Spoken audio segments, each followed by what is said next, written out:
an absolutely terrible, terrible case of the flu. He thought it better not to infect the entire TradFi world with it, so he shall be missed today, and here I am.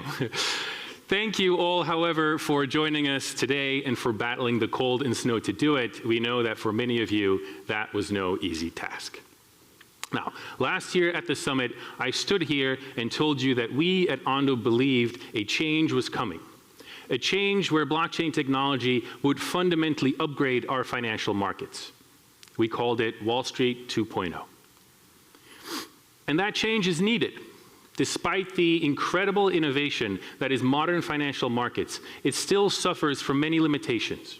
Limited transparency, slow settlement, restricted market hours, walled gardens, platform lock-in, manual processes, and most importantly, a lack of access. For billions of people globally, the financial system has failed to provide them with the ability to provide high-quality financial assets and services altogether. We've always maintained that public blockchain technology and DeFi could solve this, because at its core, the benefit they provide is exactly access. This means the access to own, to create, and to use the financial products and services wherever you are, whenever you want. Over the past year, we've made real progress in enabling that mission. We grew OUSG and USDY by expanding their TVL and distribution footprint dramatically. And most importantly, we launched Ondo Global Markets, our tokenized stocks and ETF platform that can do for US capital markets what stablecoins did for the US dollar. But it's worth noting that we didn't just ship products and platforms. We defined the category. We are the #1 in both tokenized treasuries and tokenized stocks and ETFs. In this last category, we have over 60% market share.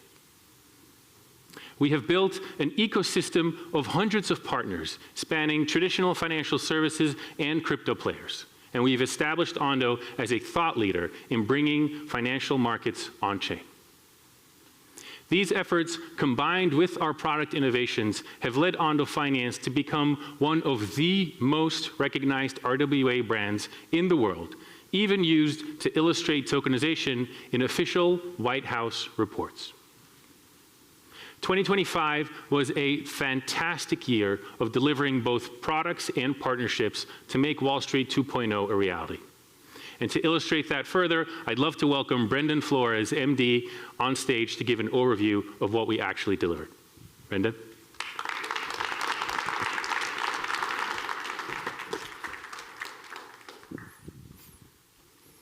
Thanks, Ian. Good morning, everyone.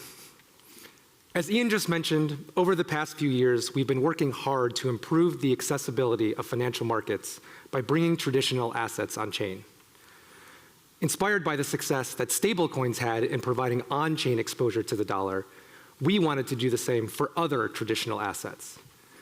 As many of you know, this started with US Treasuries to bring the risk-free rate on-chain.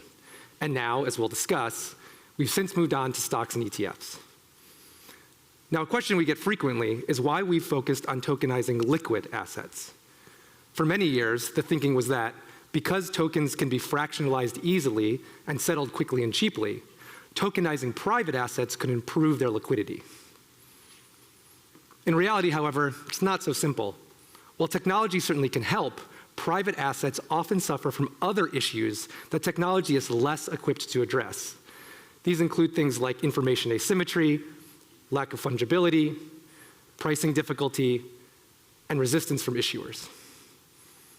Instead, we've long believed that, as we've seen with stablecoins, the assets that would benefit the most from tokenization are those that already have deep liquidity. These are large, in-demand, easily priced assets like the US dollar, and like publicly traded securities, that can benefit from tokenization to make them both more globally accessible and saleable as collateral in DeFi. In other words, we're not tokenizing illiquid assets to make them more liquid. We're tokenizing liquid assets to make them more accessible. By the way, this opportunity is also enormous. with global publicly traded stocks and bonds representing almost $225 trillion in value. Now, these are some of the largest, most liquid markets in the world, but access to them is still constrained by things like geography, market hours, platform fragmentation, and legacy rails. But by tokenizing these assets, we can begin to address these issues and take another step closer to our mission of bringing financial markets on-chain. So with that, let me turn to what we've actually delivered this year, starting with our tokenized treasuries.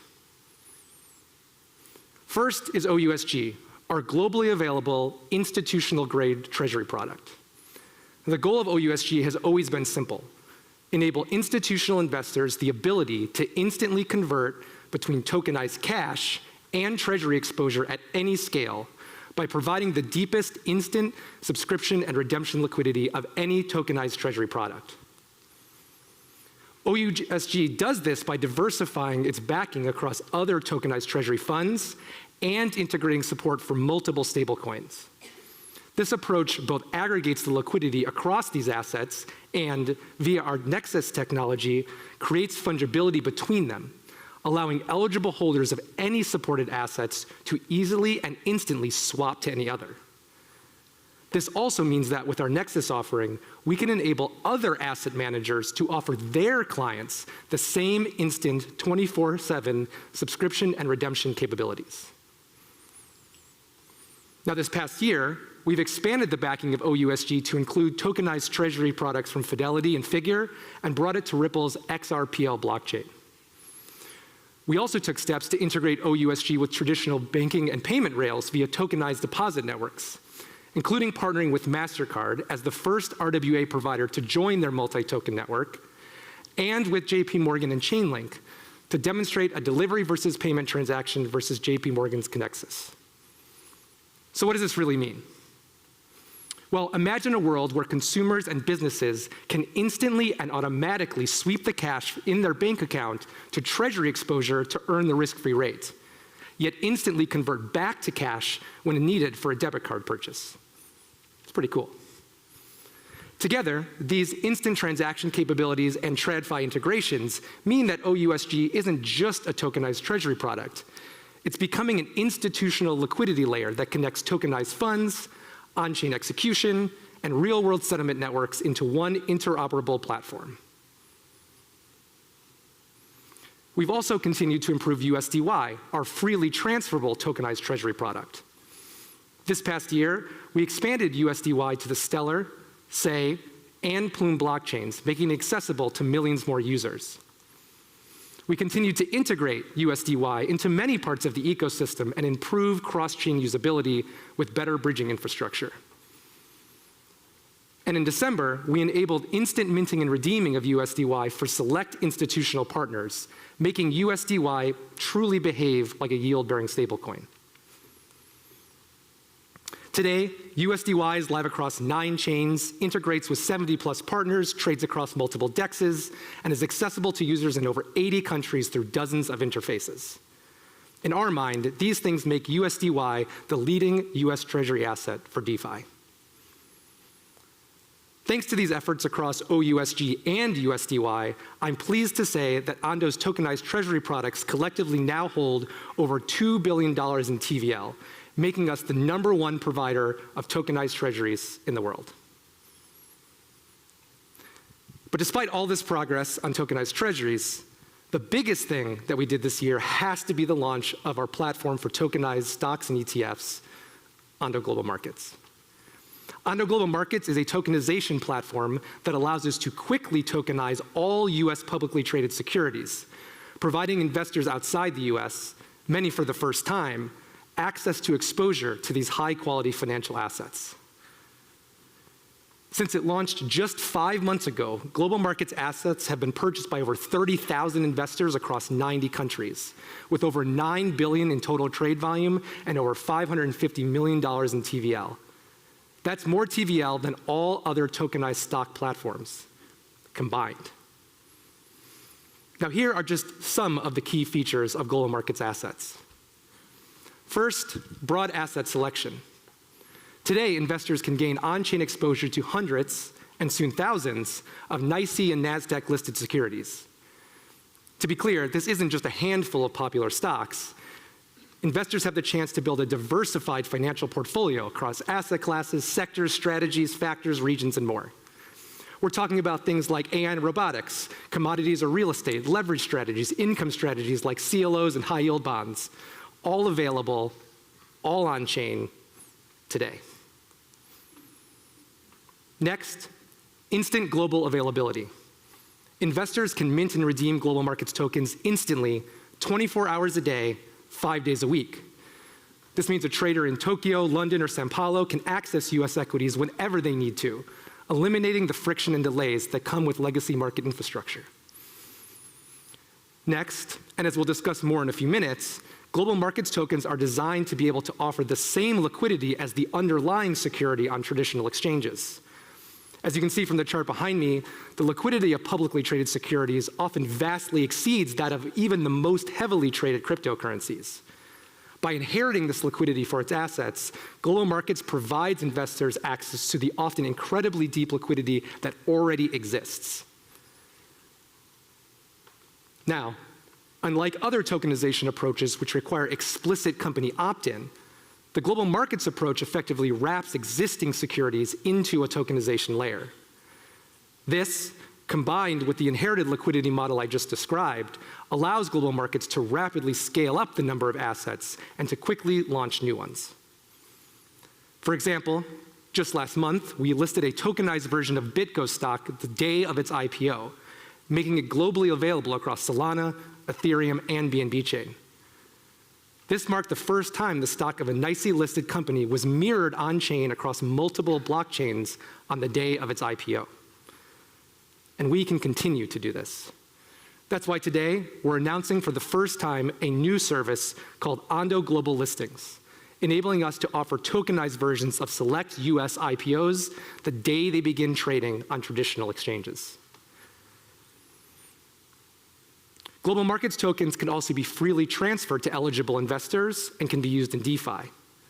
Unlike traditional securities trapped in your brokerage account, once you hold a global markets token, you control it.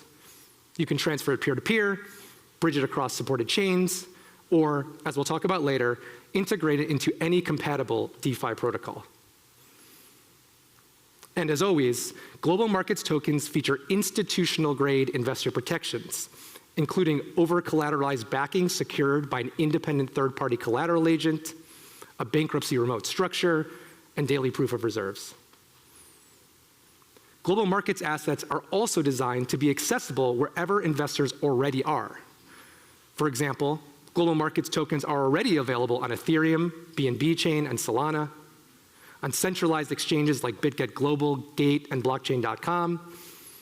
They are also supported in DeFi via aggregators like 1inch and CowSwap, and in major wallets like Binance Wallet, Trust Wallet, and Topnod, the Ant Financial wallet. I'm also thrilled to announce for the first time that starting today, global markets tokens are now fully supported in MetaMask, the most widely used non-custodial wallet, further improving accessibility to global markets assets for millions of users. Okay, I obviously just said a lot of things, so let's take a step back. What are we actually doing here? Well, just like stablecoins, Ondo Global Markets is taking a highly liquid traditional financial asset and using blockchain technology to make it both more accessible and usable in DeFi. That's why we like to say that what stablecoins did for dollars, Ondo Global Markets is doing for securities. Okay, so that's what global markets has achieved. To talk more about how we've achieved it, I'd like to introduce Cameron Clifton, Ondo's head of engineering, to explain the innovative design behind the success and the foundations it lays for the future. Cameron?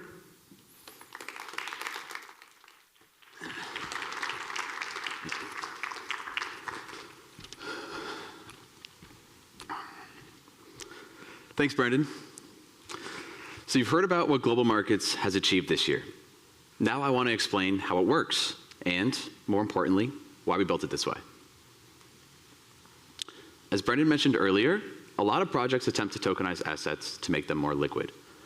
But we focused on tokenizing already liquid assets to make them more accessible. And because the assets we already tokenize trade deep in US stock markets, we realized we didn't need to recreate liquidity. We needed to unify it with on-chain markets. Once we framed the problem that way, the design constraints became clear.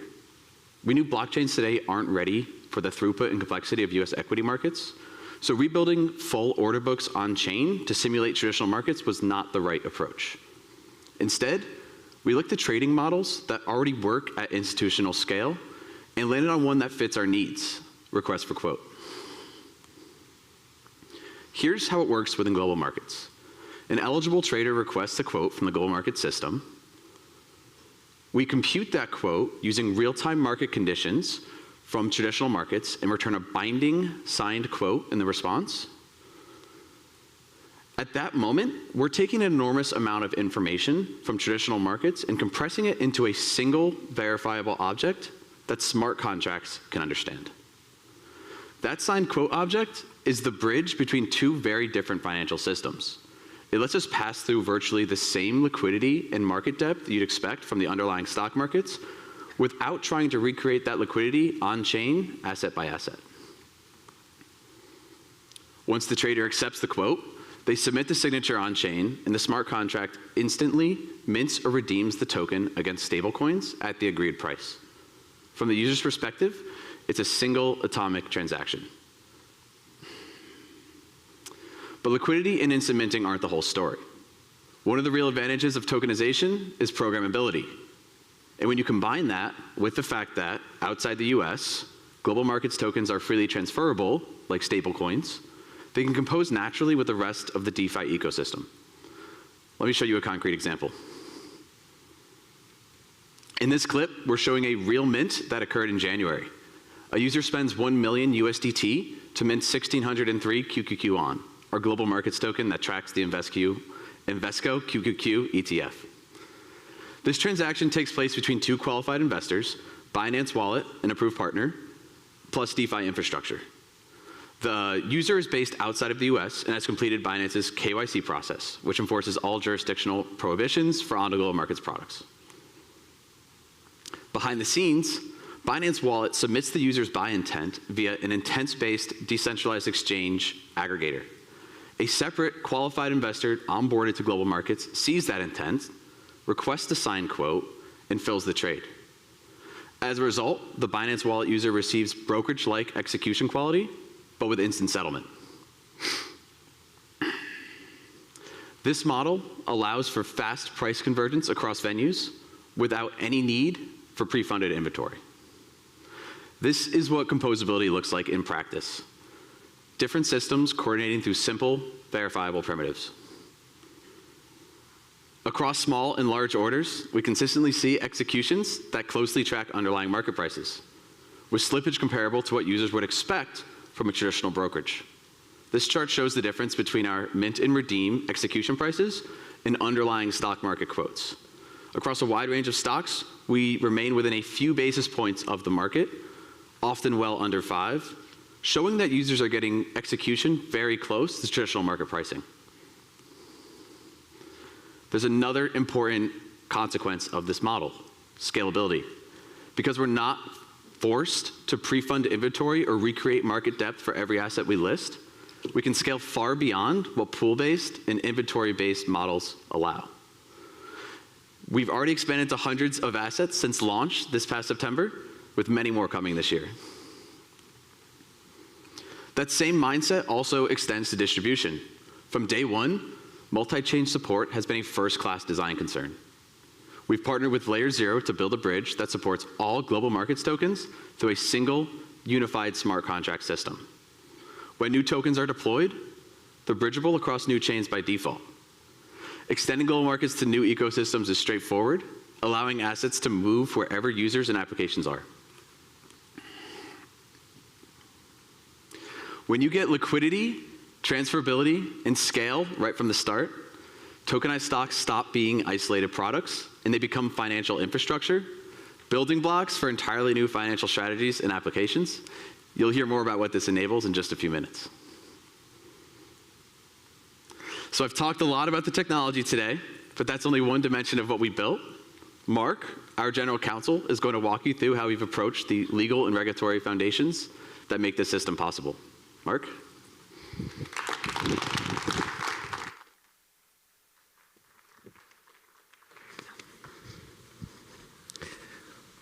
Well, thanks, Cameron, and good morning, everybody. As Brendan mentioned, Ondo Global Markets has already achieved tremendous commercial success with investors and partners alike.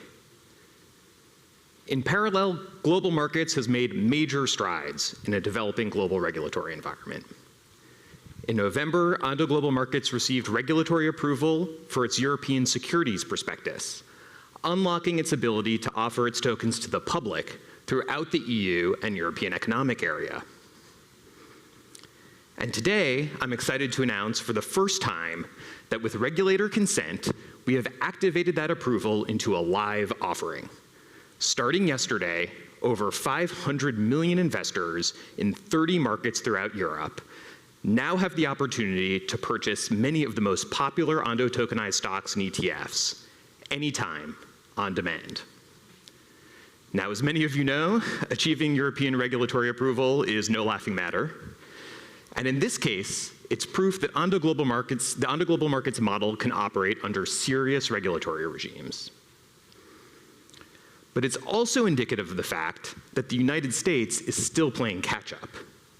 And as regulatory environments for tokenized securities continue to evolve outside the US, in Europe and in major global economic centers in the Middle East, Southeast Asia, and beyond, the United States risks losing its opportunity to both fortify and enhance its capital markets and technological leadership. As a nation, we simply cannot afford to lose this opportunity. And at Ondo, we're on a mission to make sure that we don't. But how? As we've previously written about, the US securities tokenization debate has been too focused on the relative merits of three different models for tokenization: direct ownership, tokenized beneficial ownership, and digitally native tokenized exposure to securities, as if US tokenization regulation is somehow a race that only one of these models can win. But this is a false dilemma. In traditional markets, investors have long demonstrated their interest in different forms of exposure. Some investors prefer to hold their securities through their brokers in the DTC. Others might want to hold them directly and custody them with, say, BNY Mellon. And still others prefer exposure via, say, funds, swaps, or even equity-linked notes. It will be no different on-chain. We cannot let ourselves be fooled into believing that one model is inherently superior to the others. All three of these models have their merits, and all three of them are perfectly viable in the US and many jurisdictions globally. But only one firm is currently positioned to pursue all of these models. You guessed it, Ondo. And we plan to do just that. It starts, of course, with Ondo Global Markets. I'm extremely excited to announce that just this morning, a little after 9 a.m., Ondo Global Markets BVI Limited, the issuer of global markets tokens, confidentially filed a registration statement in the United States with the Securities and Exchange Commission. Once effective, this filing would make Global Markets the first issuer of transferable tokenized stocks to be subject to the SEC's reporting requirements. And more broadly, this filing would provide transparent disclosure about the issuer that lays the groundwork for Ondo Global Markets to enter more jurisdictions globally when both regulation and commercial conditions are right, including the US. But we're not stopping there. With our regulated entity stack, which includes our SEC-registered transfer agent, our SEC-registered investment advisor, and our SEC-registered broker-dealer and ATS, we can leverage each tokenization model to unlock a vast array of on-chain offerings for US investors and global investors, as well as asset managers, corporate securities issuers, and other market participants, including, for example, digitally native registered investment companies and private funds, on-chain corporate IPOs, peer-to-peer and brokered on-chain markets for tokenized public securities, funds, bonds, and other assets, fully on-chain dividend distributions and shareholder voting, prime brokerage, and much, much more. The point here is that we're not waiting for clarity in the US markets. We're actively creating it. We believe this is important because if we do this right, the US doesn't just allow tokenization, it benefits from it. It means US investors get better access, better optionality, better portability, and better market plumbing over time.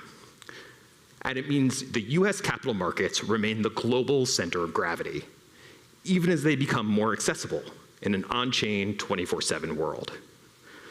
So that's where we are. Now I'd like to welcome Ian to tell us where we're headed. Thank you.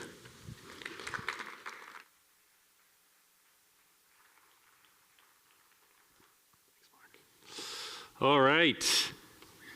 Thank you, Mark. So you've heard what we shipped, you heard how it works, and you've heard all about our expansive regulatory and licensing stack and the expansion in the US. I think by now, most of you are probably ready for the main event to begin, yet here I am again. But bear with me, because now it's about to get a little bit more fun. I get to talk about what's next. And to set the stage, it's worth emphasizing that what we've built so far really is not a collection of products. It really is a foundation that will allow us to finally make institutional on-chain markets possible. We have assets like stocks, ETFs, treasuries that investors can move freely and use whenever they want. We have infrastructure like the Ondo Bridge that makes these assets portable across ecosystems. We have platforms like global markets, which connects the liquidity and pricing of traditional markets to on-chain environments. And distribution, with integrations into DeFi venues, wallets, and centralized exchanges. All of this backed with the most comprehensive regulatory stack that enables us to tokenize and distribute assets in major geographies in a fully compliant way. But what's next is what is going to matter the most, to really turn these components into a full financial system. Now, what do we mean by that? Well, in traditional markets, sophisticated investors don't just buy and hold assets. They use them. They borrow against them. They hedge them. They trade derivatives on them. And they will do all of this through prime brokers, ultimately with the goal to generate a superior return on their capital. This is prime brokerage. On-chain today, prime brokerage doesn't really exist. Leverage is fragmented, collateral is siloed, funding is expensive, liquidity is insufficient, hedging is extraordinarily difficult, and users can't easily move between venues to get the best rate or the best execution. To really see this come to life, it's instructive to look at the most popular platforms for equity perps right now. While they clearly have product market fit for crypto assets, the current on-chain equity perp platforms have real limitations. This graph shows the impact of a simple $1 million buy or long position in Google. This scale is very trivial in TradFi, as you can see via the Ondo Global Markets number. But existing perps platform really struggle with this size. Now, this doesn't mean that we should just give up on perps. Perps have been all the rage in 2025, and rightfully so. They are a very elegant way to express a synthetic levered position on an asset, whether crypto, equity, or commodity. A user can simply deposit stable coins as collateral on the platform, pick any asset, go up to 100x long or short, and do all of this 24/7, even when the underlying markets are closed. Perps also have no expiry, unlike traditional futures or options, making them a very user-friendly trading instrument. The numbers also speak for themselves. Perps volumes on DEX venues reached almost $10 trillion last year. The vast majority of these volumes were expressed on crypto. Only recently have some platforms started to list equities and commodities. But the issue with these equity perps is that they don't allow for effective hedging, with bad liquidity as a result. To really understand this, allow me to walk you through the trade. If a market maker wants to short an equity perp to collect funding and provide liquidity, they have to put up additional capital to buy the spot asset, typically in a traditional brokerage account. This causes capital fragmentation and opens the market maker to unnecessary risk. The market maker is hedged, but not in the eyes of the perps platform. This fragmentation leads to low liquidity, which is exactly what is observed on all platforms today for equity perps, including the market leader. To solve this, you need to connect these two worlds and enable the spot asset as the collateral asset. You need multi-asset collateral. This way, a market maker can buy spot, use it as collateral, short the perp, collect the funding, and provide liquidity, all while being completely hedged in the eyes of the perps platform. This more or less doubles the capital efficiency. A market maker does not need to put up stablecoin capital to open the perp and more capital to buy spot and hedge. This will lead to tighter spreads and better liquidity on the platform, ultimately benefiting all platform traders. Now, why don't all platforms do this? Why don't all platforms enable multi-asset collateral? Well, historically, the problem with enabling different collateral in stablecoins is that you need very deep liquidity on-chain to enable instant liquidation of the collateral asset. No platform has this, so they only enable stablecoins as collateral. This is obviously where Ondo has a unique edge via its Ondo Global Markets platform that can connect the TradFi liquidity to on-chain markets. You could almost argue that Ondo is very uniquely positioned to build a better perps platform for equities and commodities. And we agree. I am extraordinarily excited to announce Ondo Perps, a unique platform that will provide the best possible execution, liquidity, and capital efficiency to provide synthetic leverage on public equities and commodities. Ondo Perps is the first of its kind and specifically designed to have the best liquidity and capital efficiency for leverage on equities and commodities on-chain. Ondo Perps will have the best execution and capital efficiency of any perps platform in the market right now. It will enable market makers and traders to use spot as collateral to seamlessly hedge their positions and collect funding and be rewarded for improving liquidity. Traders will also be able to buy spot assets to be long, yet use these assets as collateral to go short a different asset. Buy gold, use it to short silver. Ondo Perps will also build on our experience with global markets to have more tailored Oracle design to deal with corporate actions. To start, Ondo Perps will enable up to 20x leverage on these tickers that are shown on the page behind me. For those of you outside the US and interested in joining the waitlist, go to ondoperps.xyz right now. By integrating the Ondo Perps platform into Ondo Global Markets, we can bridge the liquidity gap that exists for liquidations of tokenized equity collateral and seamlessly offer multi-collateral on the Perps venue. This integration is truly a first of its kind and illustrates the power of composability between the Ondo platforms. It is also why Ondo is uniquely able to offer this. This last point is worth emphasizing. The Ondo ecosystem is designed to be modular with each other. Each platform can serve as a building block to the next one, all with the aim to increase liquidity, capital efficiency, and investor choice on-chain. This is a key part of how our ecosystem builds towards on-chain capital markets and on-chain prime brokerage. Each platform and product will build on the next. This brings me to the Ondo chain, where over time the performance of each component and the system as the whole will be optimized. Our prime brokerage offering over time will run the most efficiently on the Ondo chain with the best execution, liquidity, and capital efficiency across any network. Right now, however, our platforms are deployed across other blockchains. Ondo GM is live on Ethereum, Binance Chain, and Solana. OUSG and USDY are live on even more chains. And Ondo Perps at launch will be chain agnostic. Some people have questioned this choice. Why not launch the Ondo chain and deploy everything there? The reality is that Ondo has optimized for the distribution of our assets and platforms, not yet the performance of our platforms as an integrated whole. Quite frankly, there was simply no need to. The emphasis was on creating access to TradFi assets for a global user base. And what we found is that the demand for these on-chain assets was real.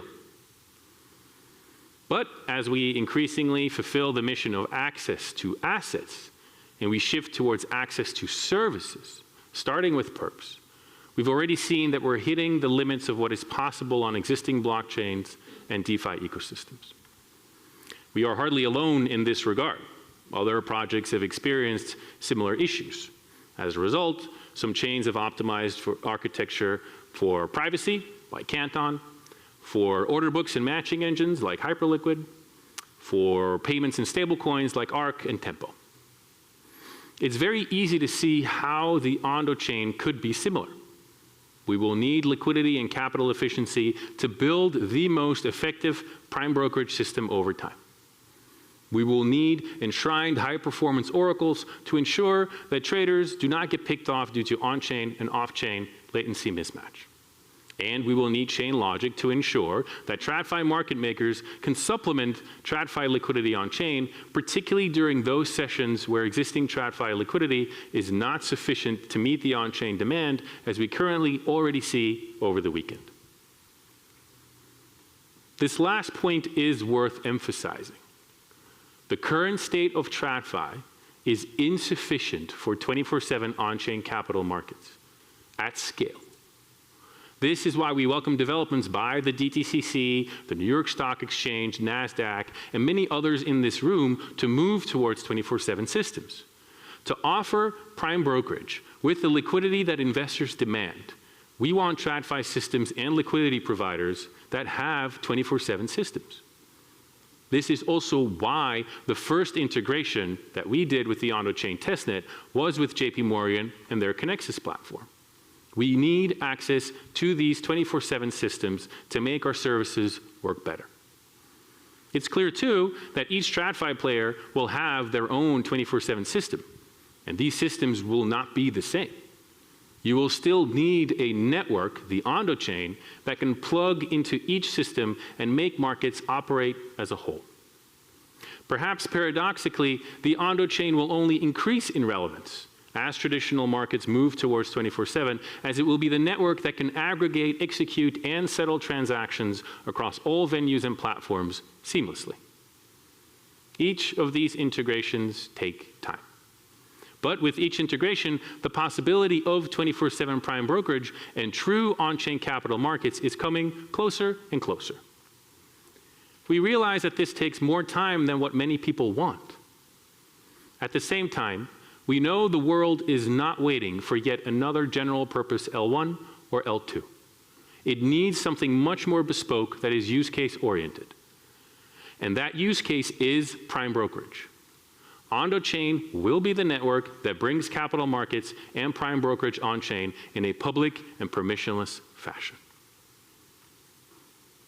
To close this out, it's worth taking a step back and really articulate the full vision of what Ondo is building with our partners. We now have assets like stocks, ETFs, and treasury funds. We have infrastructure with the Ondo chain, the Ondo bridge, and traditional settlement integrations into TradFi. We have platforms like Nexus, Global Markets, and now Ondo Perps, and distribution with global access across chains, centralized exchanges, and wallets. All of this grounded in the most comprehensive regulatory stack with already a global footprint both in the US and beyond. Each layer makes the others more valuable, and together they move us from just tokenized assets to a fully functioning on-chain financial system. This is the vision. This is what we are building. This is Wall Street 2.0, and we're really just getting started. Of course, as we've said before, we're not doing this alone, and this is why you are all here. So today we are joined here by our partners and thought leaders. You're going to hear from industry leaders on their expectations for 2026 and the future of on-chain markets. You'll hear from policymakers, exchanges, wallets, and so much more. So finally, at this point, sit back and relax. Enjoy the rest of your day. Welcome to Wall Street 2.0.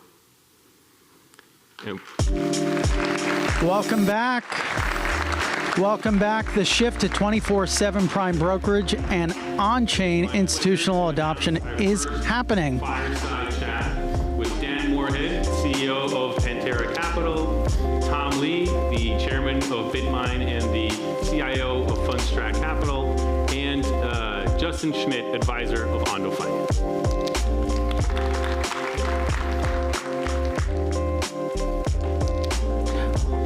While we've seen adoption of institutional crypto, we haven't necessarily seen that translate into the price of crypto assets. While we've added over $20 billion of RWAs on-chain, crypto prices has plummeted, with Bitcoin trading well below $75,000 to start the month.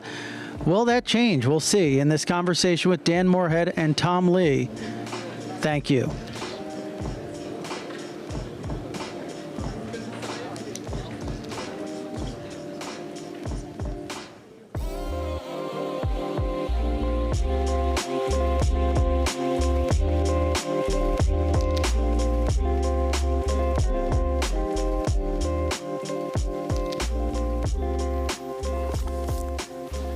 Welcome, everyone. Really excited to have, as part of our first fireside of the day, two titans of industry here. We're going to zoom out a good bit and really talk about the broader state of crypto and even probably a good bit of macro as well. There's certainly a lot going on that is super interesting these days. Dan, welcome back. You and I were on the same stage last year. Tom, thank you for joining us. This is your first time, but obviously, hopefully not the last. Before we dive into 2026, let's very briefly revisit some of the highlights of 2025. It's really hard to believe it was only a year ago that we were doing this last time. There's been a lot that's happened. Certainly, we saw Bitcoin and Ethereum hit new all-time highs. We've seen significant retracement from that. We've seen tokenization continually moving from theory into practice. Stablecoins processing even more volume than I think even some of the most bullish stablecoin people would expect. More IPOs of crypto-based companies, and regulatory headwinds turning into regulatory tailwinds, perhaps. So what we're here to talk about is what's next. You were already briefly introduced by Ian on the way in, and I think probably everybody knows who both of you are, so I think we can really just dive right into it. We've all seen multiple cycles. We've all seen the bullish part. We've seen the bearish part. You guys have weathered that extensively. You're also all probably well known for making really great predictions and nailing those predictions far more than people on Wall Street are comfortable predicting, first of all, and then second of all, the actual track record. Certainly volatility is happening right now, probably forecasting more for 2026. But what are we thinking about right now? Like, what are we thinking about the market in particular right now? And I guess, Dan, if you want to take it away, we can start with you. Thanks. Yeah, I'll admit that if you had asked me on New Year's Day 2025, with all the things that Justin mentioned happening, pro-crypto SEC, all these great developments, stablecoin legislation, market structure legislation, being passed by the House, all of these things, and you would have said crypto up or down, I would have said up. And it was down 9% last year. So that is a surprise. And I think my takeaway is, when your blockchain's going to change the world. And so when you have something that important, there is a hype cycle to it. And sometimes people get ahead of themselves. Sometimes they get too pessimistic. And this is actually our fourth cycle in 13 years of trading. And they're actually pretty similar, for better or worse, is in the bull market, we all think we're geniuses, and it's all great. And then now everyone's like, oh, it's failed, it's terrible. And, the perspective I would have is, to always be thinking 5-10 years down the road, not, 5 or 10 minutes down the road. And one of the important factors really is the 4-year cycle. When I first heard about it in 2013, I was like, hey, if we all know about it, it can't happen. But it does keep happening. And three or so years ago, when Bitcoin's at like 20,000 or something, we did all our work from our previous 4-year halving cycles and projected out where Bitcoin would be in this cycle. We said, hey, our forecast would be Bitcoin would hit $117,452 on August 11th of 2025. And when we said that right after FTX and Terra Luna, everyone thought it was super crazy. And it did, literally, that day. And so we had a call with one of our investors to say, hey, great call. You guys should be so proud of yourselves. But doesn't that mean it's going to go down tomorrow? I was like, oh, no, this time's different, you know? And it wasn't different. And so, you know, I do think we are in that, you know, kind of, historically, it's been about a year very consistently of a down market and then about 3 years of an up market. And unfortunately, I think we're in that. And the last bit of the kind of historical thing is, I think that there were two huge inventions that are kind of the same, publicly listed ETFs and then publicly listed digital asset treasury companies.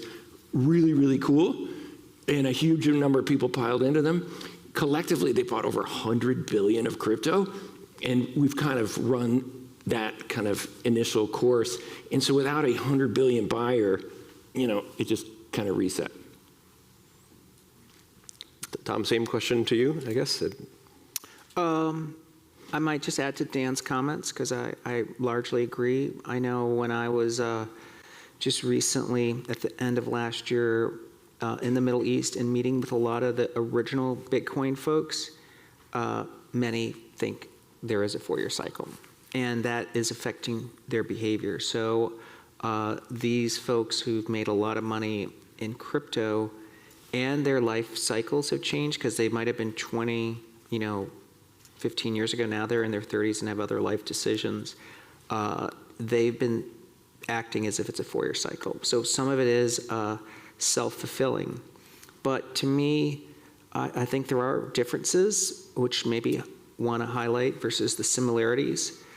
The first is usually activity on chain starts to turn down in the 4-year cycle, and that's not happening. Like if you look at Ethereum, active addresses have actually been accelerating higher.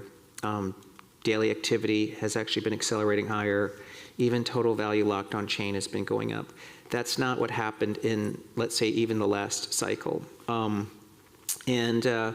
I think that there has been already, an accelerated deleveraging that's taken place. I think October 10th, front-end loaded all the deleveraging. I mean, that was a bigger wipeout than November 2022. The thing is, November 2022 was the last cycle low, but the amount of leverage wiped out was bigger on October 10th. So that was front-loading something a year early. And then the last point I'd make is there's a 4-year cycle, but then there's also the business cycle. And I think if you look at like ISM, for instance, actually no Bitcoin cycle has peaked without the ISM peaking.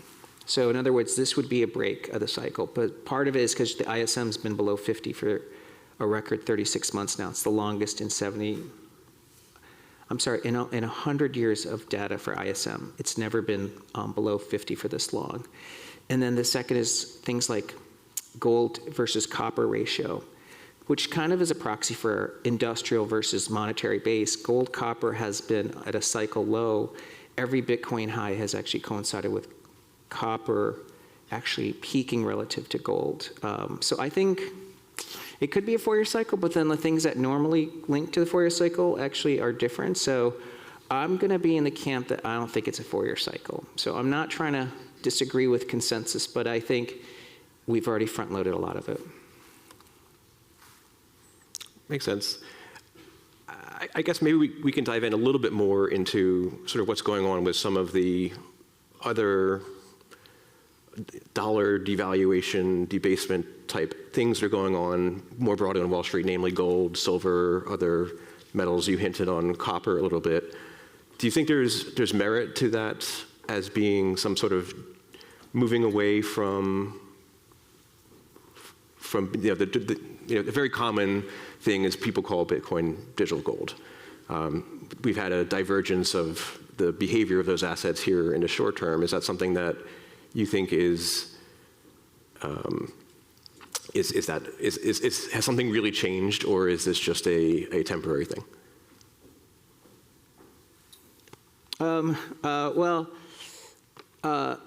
Crypto is reflexive of prices. I mean, And I think it's changing because now the blockchain, as Dan said, is actually finding a lot of utility. I think there's a lot actually being built on the blockchain. But if we look at historically, crypto drew a lot of its legions of users and actually traders because of price. So when crypto's price isn't working, crypto traders are trying to find things that are working. And I think the biggest trade over the last 6 months, and I can see it from our institutional engagement, and of course, if you can see it on social media, or even just go to Reddit and look at Wall Street Bets, the two most traded tickers are gold and silver by a country mile. Like just Google Wall Street Bets, most active, and it's exponentially 10x anything else. And so I think gold and silver's rise, and there could be fundamental reasons, but the price momentum there has, I think, drawn money away from crypto. That being said, I don't know if it's really scary signal, because I think a lot of our institutional clients at Fundstrat think that this is a sign that the dollar is about to crash, or there's geopolitical risk, or something's wrong with the plumbing, like that there's going to be some bodies floating, and a lot of people think it's going to be a commodity dealer or a major bank that's short one of these things that's about to have a huge capital call. I personally just think it's more prices creating momentum. But I'd love to hear Dan's take on this. Thanks. Yeah, I really do think there's a big macro shift happening. The willingness of all constituents just to print money is just off the charts now.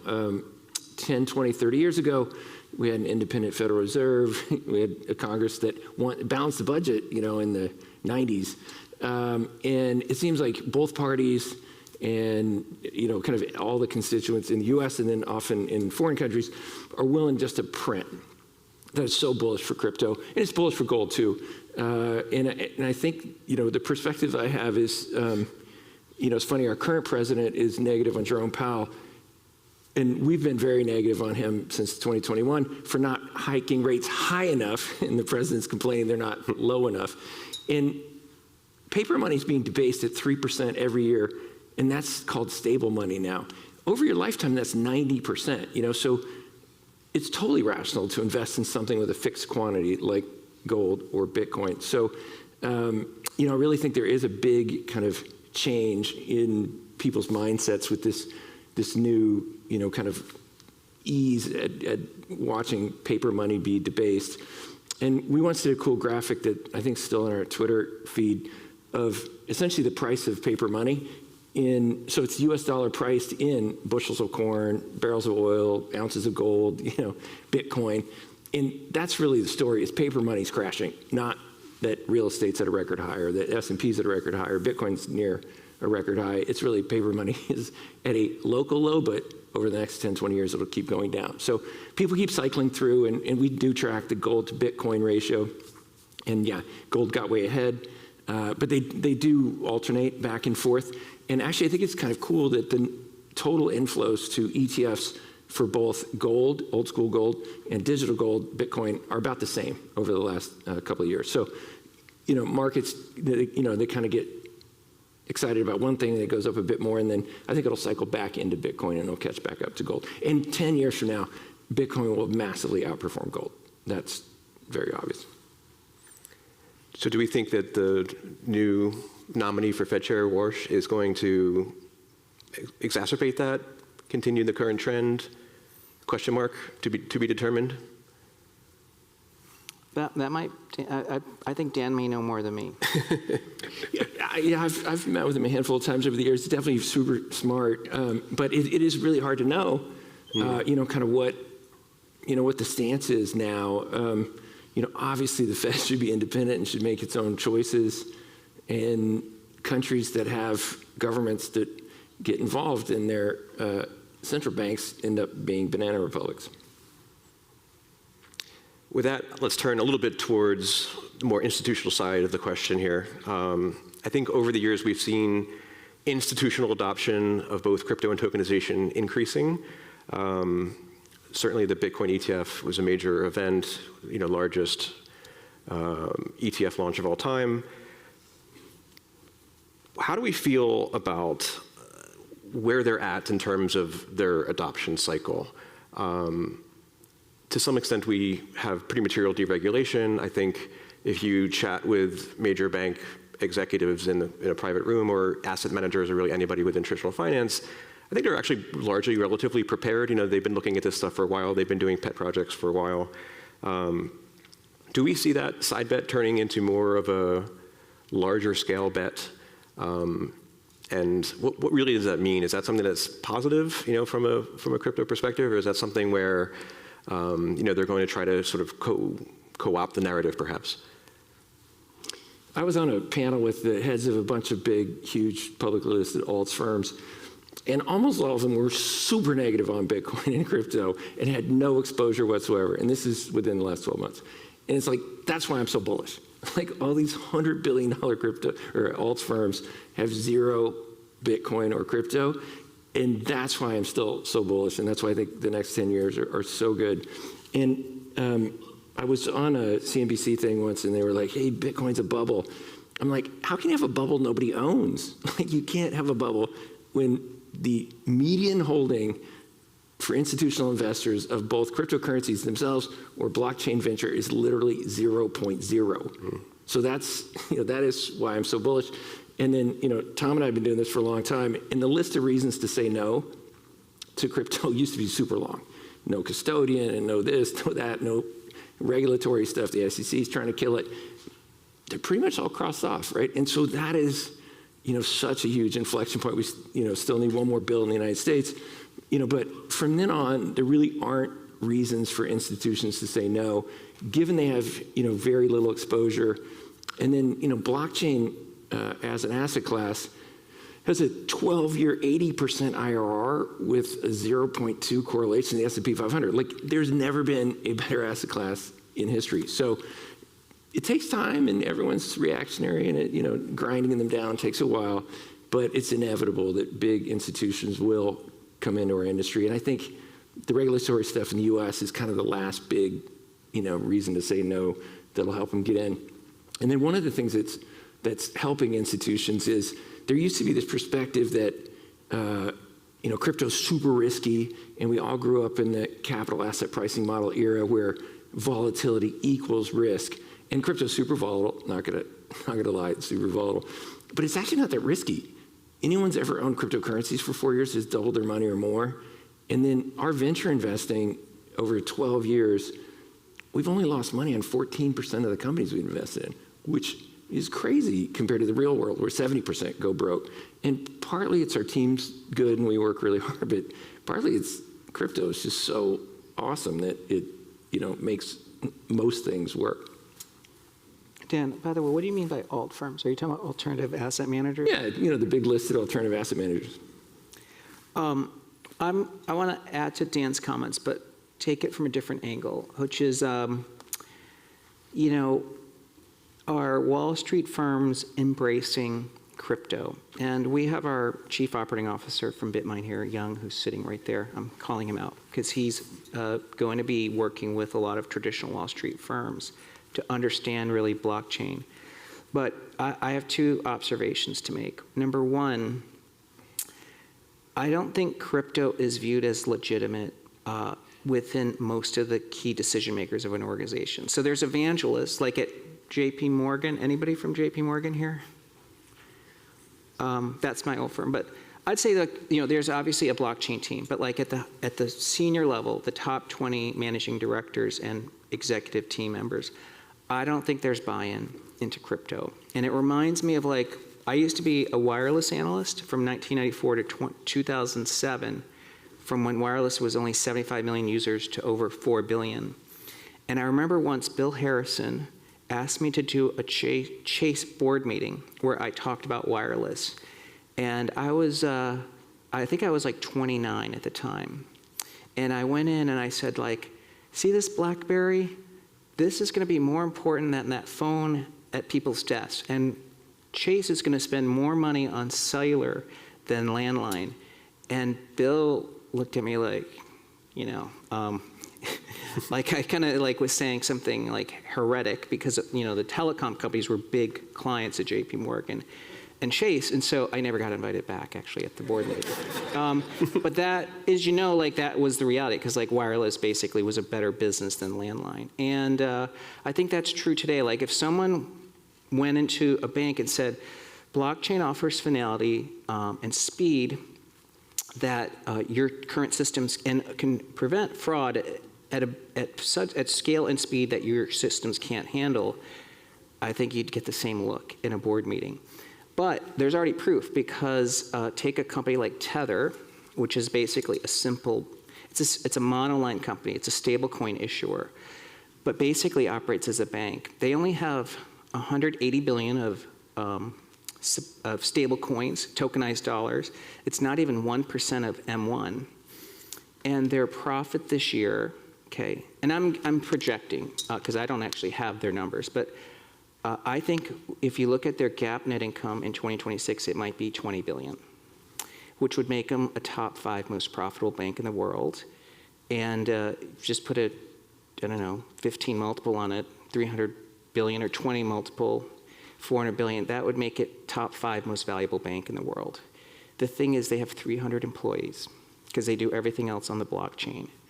JP Morgan, which is the largest bank in the world, has 330,000 employees. So to me, like it's, crypto isn't accepted. Things are changing, as Justin said, but I think Wall Street wants to hijack that narrative, but I think native blockchain companies are like open source. They may end up being better businesses.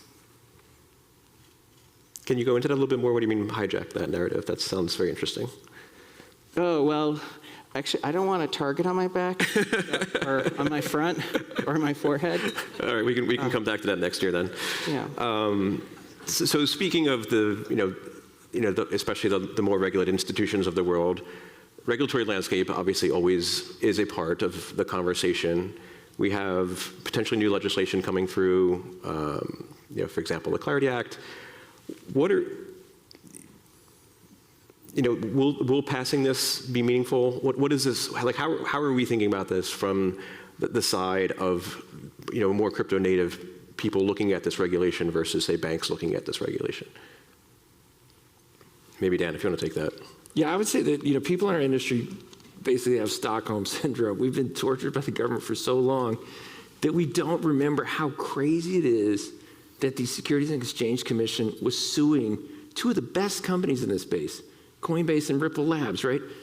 How's an institution like you're a public pension plan in some state, you're going to run it up to your state legislature? Hey, how about crypto? It's just not going to work. And so it is night and day to have clarity on what is a security, what's not a security, what can people do, what can't they do. And so I think that you really can't emphasize how big that is, because we're going from such an incredibly negative point to now I would call it neutral. Like most countries are neutral on crypto, and hopefully the United States will soon be neutral. And one of the important points is all of the crypto entities were fleeing the United States of America. I was on a panel with a CEO of crypto, and the moderator asked a question that I didn't even consciously know. He's like, 19 out of the top 20 protocols are based outside the United States. And that's bad. That's the opposite of the internet, right? All the major internet companies in the world, or in the free world, are in the United States. So I think this is massive.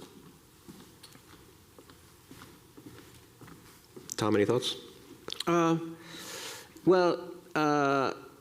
Again, I am a little confused, because I agree with Dan. Like, I think it's positive in the sense that legislation is passing that's pro-crypto. But in the back of my head, I remember something about the telecom industry, which is the telecommunication industry used legislation and their real deep tentacles into Washington to create structure that favored them over, as an incumbent, over new entrants. So the wireless industry was constantly handicapped and chopped at the knee because the telecom industry used regulatory arbitrage. And there were simple things, sorry for too much detail, but like, these trunk lines, they were called T1s back then. Like in New York City, you connect today with, your fiber line to New York, 9X at the time or whatever. That would cost you $20 a month if you were a doctor's office. If you were a cellular company, you were paying $1,000 a month because that was considered terminating access for a competitor. And I think, crypto regulation, it has a risk of being crafted that way, which would handicap the new entrants, but really create favorable terms for existing companies. And I think part of that is why there's, of course, a big battle taking place with the Clarity Act. I'm, again, not trying to express my opinion. I'm just expressing what I've seen in the past. Fair enough. So potentially regulation is a catalyst that we see. Are there other catalysts that we're looking at in addition to regulation, perhaps, say, IPOs, other things that are going on? What are you guys seeing looking forward for 2026 in terms of what could be catalyzing change in the upcoming year? I see a lot of potential catalysts. One of the things that I think people forget is that crypto benefits from adoption. Like more people that use crypto wallets or end up using crypto as a settlement layer, the more the network effects take place. And that's why certain crypto projects are doing so well. In 2026, do I think crypto starts to become invisibly more part of everyone's lives? Yeah, I think that's 100% happening because tokenization of dollars is now making money a digital good that becomes harder to differentiate between like what a dollar is versus a digital good versus what people ascribe value to. In other words, like as we start to tokenize more things, then people just start to think everything is a form of money. And that actually grows crypto adoption. I can see that happening in a lot of ways. Tokenized stocks, trading on-chain, tokenized credit. This is all creating that invisible adoption of crypto and blockchain as a settlement layer. I think there's a lot of mainstream folks that are also going to be launching financial services products from neobanks to well-known content creators. They're going to funnel millions and millions of people that may actually start to use crypto without realizing they're actually using crypto. And I think that that's a big catalyst. And I think that's some of the stuff you'll see in 2026. Justin, I would agree. IPOs are so big. Pantera's had 5 companies go public recently. That recycles all that capital, right? Those companies were being held back by the SEC for a long time. They got out. The investors that invested, 10, 12 years ago can then reinvest in new companies in the crypto space, and it really keeps the flywheel turning. And I would say my one very out of consensus view is I think there will be a global arms race for Bitcoin within the next 2 or 3 years. Countries like the United States are establishing strategic Bitcoin reserves. Countries that are aligned with us, like the UAE, are acquiring cryptocurrencies, Bitcoin. The big one, though, is I think within only a few years, a couple, 3 years, countries that are antagonistic to the United States will realize, like China, super crazy to have 1,000 years of your life savings stored in an asset that Scott Bessent can cancel. That is crazy. It's way smarter to buy Bitcoin. And so I think within 2 or 3 years, there will be an arms race with 3 or 4 groups, regions, each trying to buy 1 million Bitcoins, and you just want to be long before that happens. Yeah. Oh, and sorry, and there's one more thing I want to add that is possible catalyst. One of the things that I'm sure you guys and your analysts who write about AI are talking about is that as we start to have real world AI like robots and different things operating in what they call the wild, that you're going to want fidelity or sovereignty or proof that these instructions are correct, because otherwise someone will just hack into these things and drive your car into your neighbor's house. And a lot of that is probably going to end up on some sort of blockchain. And if it's an open source project, it'll end up on a public blockchain. So to me, that's another use of blockchain and crypto that hasn't existed in any time in the last 4 cycles. And I think that's another potential catalyst as well. We almost made it the entire time without talking about AI. That's good. we're coming up on our time almost. We got a few more minutes left here. Maybe a few last comments about any long-term view on things, or we've already had a couple hot takes here already, but any contrarian points that you think should be worth mentioning at this point? I mean, one, I'd love to get Dan's take on quantum risk because, people, I think some of the reasons I found some institutions are kind of wary of Bitcoin is that there's a lot of talk about quantum capabilities accelerating, and of course that can break the encryption, potentially affecting a lot of the many legacy Bitcoin wallets. I don't know if it's 25% of Bitcoin wallets are sitting as bounty for quantum. But just keep in mind, precious metals has its own, quote, quantum risk, okay? And I'm a fan of gold. I'm not trying to knock gold, but keep in mind, gold is not scarce. There's a lot of gold underground. All gold is extraterrestrial. So when SpaceX does their IPO and then they have money to launch to Mars, Elon Musk might find a gold asteroid. And again, he owns it. Is that secretly what he's doing all along? Yeah, he'll have his own store of value. But he'll not only be the richest man on earth, he also is the new central bank. And he's going to just have this cable towing this asteroid into orbit. But of course, another risk of gold is alchemy, because someone may have already discovered a way to knock an atom off to make gold, and those are quantum risks to a precious metal. So I mean, to me, if I was looking at it, and I'd love Dan's take on this, I think Bitcoin is. I agree with him. It is a great way to transfer value. And that is more important than the fact that some wallets are at quantum risk. Tom, I'd say your time in wireless is so applicable here because this is wireless money, right? People didn't need landlines, not obviously need a bank, right? When the regional banks were exploding, 3 summers ago, they were 13-to-1 levered in offering people instant access with one click on their smartphone of all of their capital back that same day. If you try to issue a stable coin, if you go on Twitter and say you're going to do that, where you're going to raise 13-to-1 leverage and buy a bunch of super long dated risky assets, and if they go up, I'm going to keep the money, and if it goes down, I'm going to stiff the taxpayer, it'd break the internet. People would be so pissed. And so that'd be my kind of non-consensus view, is that 4 billion people, like Tom said, do have a wireless device. That device is going to have crypto on it within not too many years, 3-4 years. And that will take at least half of all banking deposits over the next 10 years are going to go to stablecoins because they are superior. Excellent. Well, with that, I think we need to wrap it up. Please, everybody, join me in thanking Tom and Dan. Thank you, guys. Thank you.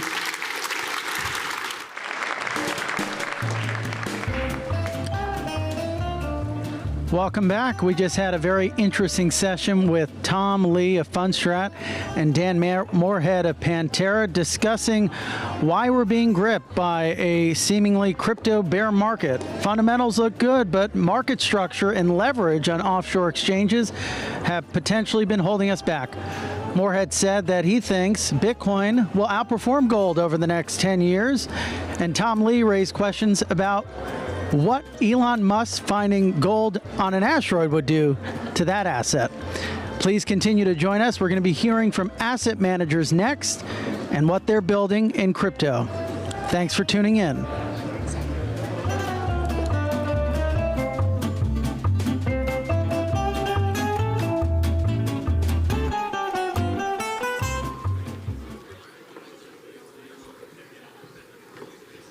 All right. Hi, everyone. It's me again. I'll be introducing a lot of our panels today. So let's jump right back in.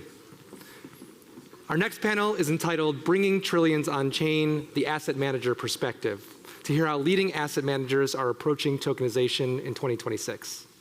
To discuss this, please welcome our panelists along with our moderator, Matthew DeVerne, Ondo's own head of U.S. Institutional. Thank you.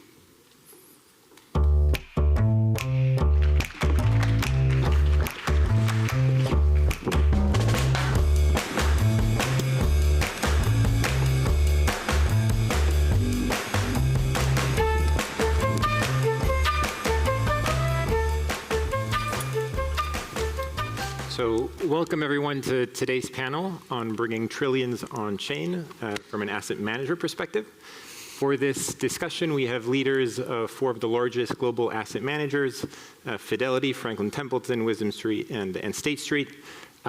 Cumulatively, just to give a sense of order of magnitude, these asset managers represent over 12 trillion in assets under management. And maybe before we start, I'll ask each of you quickly, in 30 to 60 seconds, briefly introduce yourselves and what your firms are doing in digital assets. Okay.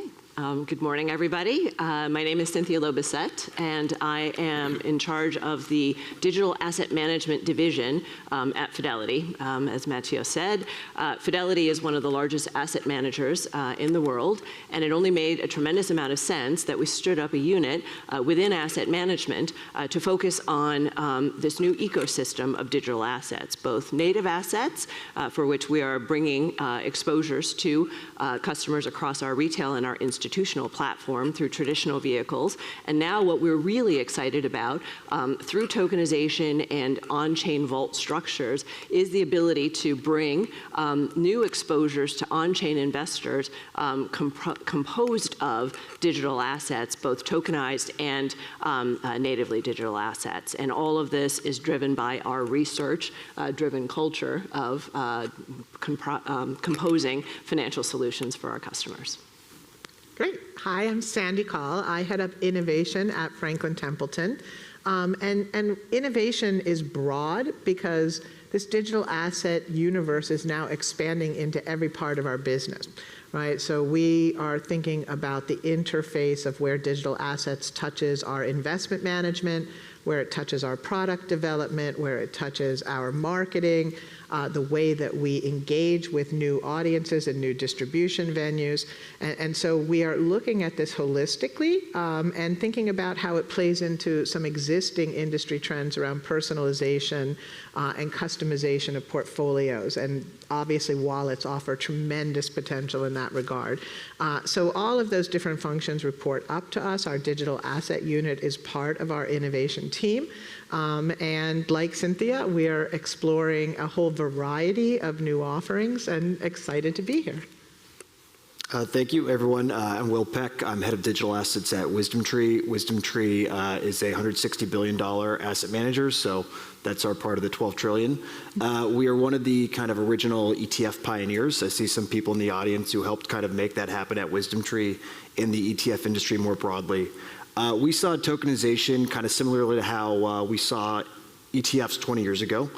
Compared to mutual funds being the next evolution in the wrapper, the next evolution in asset management as a technology.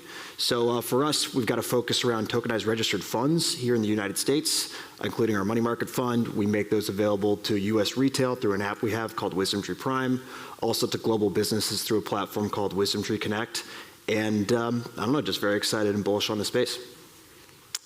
Thank you. I'm Kim Hochfeld. I run our digital asset initiative at State Street Investment Management. I'm going to repeat a lot of the comments that everybody here on the panel's already said, but perhaps my own personal journey into digital kind of sums up State Street's journey, which is I was hired to run our cash business at State Street Investment Management.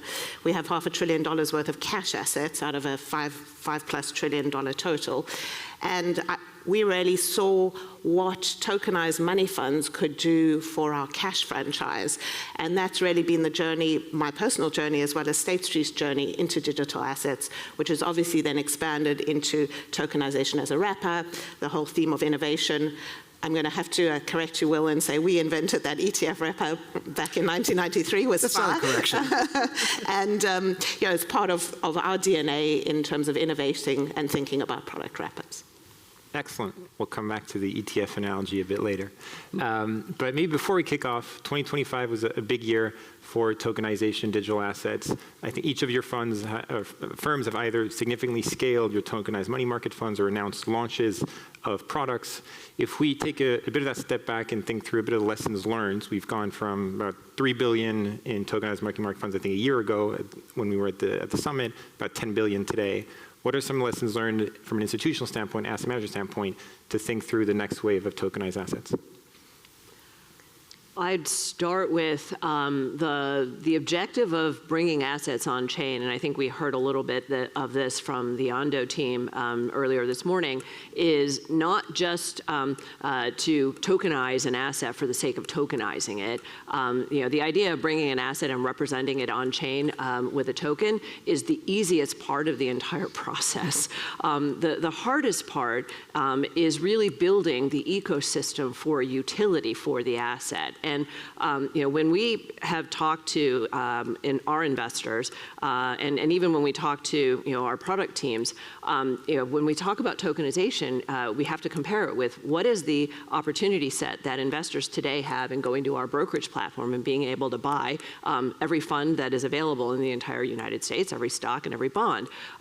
You get access through the brokerage account. What you don't get is the utility of the 24/7 access, the global access, the ability to now deposit collateral and be able to manage your balance sheet on a 24/7 basis. Because, by the way, markets are global.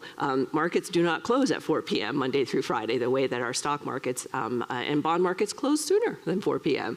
Monday through Friday. So I think that's really what is exciting, is unlocking these new utilities and bringing the infrastructure to be able to bring investors these new opportunities. Yeah, I completely agree with everything Cynthia said. I think they're doing great work in exploring this space. And like Franklin Templeton, we realize that there's no one model yet, right? That there are multiple ways in which you have to think about approaching this space and creating product. So you need to be open to thinking about taking today's products and figuring out how to make them available online that look very similar to today's products. You need to think about new access vehicles that allow exposure to today's products, but allow it in a way that is permissionless so that you can get those assets being used as collateral in new models in DeFi and in new lending models. Collateral models. And then you need to also think about, what does the next generation of products look like, right? Where do we move furthest away from where the existing paradigm sits in terms of how you build an investment fund, how you implement an investment mandate, how you manage the securities or the assets coming in and out of the fund, right? There's new evolution happening in each aspect of what it actually means to trade a fund based on these technologies. And you need to be experimenting with all three pathways simultaneously, because we don't know what's going to really get traction in the long run. So it's kind of an exciting space, because you really are being challenged to constantly be thinking about not only how have we done this traditionally and can it be a new wrapper, but how do we do this in all new ways that really leverage this technology to create a better financial system? Yeah, on my end, I guess what I'd say is that unlike, when we sat up here maybe a year ago, there's been much more kind of actually organic client-like demand happening in this space over the past year. I think you can point to the Genius Act for a lot of that. I mean, stablecoins have grown from 200 billion a year ago to 300 billion in supply today. Maybe you'd like them to keep increasing faster, and we'll see what kind of drives that next wave of growth as more and more businesses are actually implementing things post the Genius Act passing. So from my perspective, it's like you've got clients, and they're kind of, the balance between them telling you what they want and also you kind of forecasting based on what you understand about your clients, what they're going to want in the future. So I do think that kind of client-driven demand is happening much more now than it was a year ago. And we always try to listen to our clients and hear what's important to them and build products for that helps them in their business. I'm going to pick up on this comment on client demand, because we're not yet seeing a rush to the doors, shall we say, a huge amount of curiosity and interest. And if I could sum up our journey in this space, and what we've learned is the value of education. As Cynthia says, the tech now is, I don't want to say standard, but the tech is the easy bit. It's understanding how it plugs into the broader infrastructure. And it's hugely complex. Sandy, as you said, we have to try different things and figure out what works. And I think this journey for us has very much been around education, both internally, and to our clients, and also to our regulators. So much of this is, we've got to experiment, we've got to try and see what works, we'll see what sticks, we can see where the value is. But perhaps our clients can't see that, or perhaps our regulators can't see that, or our legal and compliance colleagues can't see that. So it's very much been a journey of discovery for us, hugely exciting. I suspect there are going to be lots of twists and turns in the road, but I think keeping an eye on the clear end goal, which is replumbing our infrastructure and then seeing what this new architecture can do in terms of flow and new assets is hugely exciting. So there seems a bit of utility, adaptability, I think experimentation. And I want to spend a bit more time on client demand. I think that we had an initial dialogue there. And it still happens in many forums where I go. I get the question, which is usually quite a leading question. I don't have demand. I don't have clients tapping at my door and asking for a tokenized product, which is usually a polite way of saying, why are we tokenizing? Like, why should I care? When we think of ETF, which I think is a very interesting analogy, we'd love to hear from you, but I doubt you had clients coming knocking at the door and saying, oh, can we create this product? Yet we know the demand that has happened since. So how do you think about innovation and balancing that with client demand? Where and when do you start seeing client demand? And I think, Will, you touched on early signs, so maybe we can start with you, of where there is existing demand. Yeah, so on the ETF point, so I wasn't there for the development of ETFs 20 years ago, but people that I work with, certainly my boss was. And no one at the time was like saying like, oh, I want an ETF, right? Like, it wasn't like they were knocking on the door saying, my mutual fund's not really working that well for me. Like, can you give me an ETF? Frankly, the spider just sat there for a long time after State Street acquired it from the American Stock Exchange and didn't really do much, right? And it just kind of took, maybe a decade before more and more people launched new products. People kind of figured out, wow, there's actually really something to like the intraday liquidity, also the standardization. A lot of people talk about the tax point, but I think the standardization point might be the biggest with ETFs, saying, hey, all I need is a brokerage account, and with no new paperwork, I can access any liquid asset class anywhere in the world. That's like a very powerful concept that I think people take for granted today. That was just not necessarily true when the days when you had to kind of have direct mutual fund wholesaler relationships and things like that on different platforms. So we do see that kind of potential, like you see a similar trend here. And in terms of client demand that we're seeing, I mean, one is like stablecoin issuers themselves, right? You're seeing a lot more kind of growth of new stablecoin issuers in the space, white label firms and others, not just Circle and Tether, who are looking for reserve assets for stablecoins in kind of different formats. So that's certainly one. Extending on that, you're seeing a lot more stablecoin native businesses, so people who are doing treasury operations and stablecoins who are looking for yield-bearing or other diversifying assets above and beyond what they can get with stablecoins, which can't pay yield, and then maybe pay yield through rewards, and it's kind of unclear, and like, why not just buy a tokenized money market fund, right? So that's a second example that we're seeing. And then also there's a lot of people who are in DeFi who are looking for remain on-chain, be able to use their existing infrastructure, participate in DeFi, who are looking for other yield-bearing and diversifying assets. So that's the types of clients that we're seeing. It's not somebody who's sitting in their Fidelity or E-Trade brokerage account saying, well, I've got a S&P 500 ETF. Why don't I buy an S&P 500 token? Like, that's just not the customer journey that's going to happen in this space. The ETF works extremely, extremely well for somebody who's well served by a brokerage account. I don't think they care too much about trading at 2 in the morning. So I think it's really about serving different use cases and different customers that you're otherwise not able to access. So I know I just gave a really long answer, but that was kind of. Kim, do you want to bounce back? I'm going to come back to the cash use case because I think that's where the use case for us is so clear. And I always like to relate the story of the mini budget crisis in the UK in September 2022, where we saw a huge dash for cash after an unfunded budget was announced. And what you saw was a huge pressure, a systemic pressure where the price of gilts was falling through the floor. And all of the LDI managers in the UK suddenly had to liquidate a ton of cash to post as collateral. Most of that cash was sitting in sterling-denominated money funds. What then happened? The money fund managers had to liquidate the gilts in their portfolio, selling them into a distressed market, causing more price dislocation, and the Bank of England eventually had to step in and stop the spiral. Now, if you'd had tokenized money fund units that could have been posted and received as collateral without forcing the money manager to sell the underlying securities in their portfolio, from a systemic perspective, you've got the regulators that are happy. From a market perspective, you've got the market that's not dislocated. And then from a money manager perspective, you've got a portfolio that keeps going. And from a user perspective, both the collateral pledger and receiver are receiving their collateral quickly, straight away. Those smart contracts would be programmed to move the collateral. So here is your perfect use case. And this is not a small use case. So the whole DeFi world obviously is a world that's expanding enormously. But the world of traditional collateral is a multi-trillion-dollar opportunity where money funds are not yet widely used as collateral for all sorts of reasons. But put a tokenized wrapper around them, and here's your perfect use case. So I don't think it's any accident that that's where we're seeing huge growth in this market.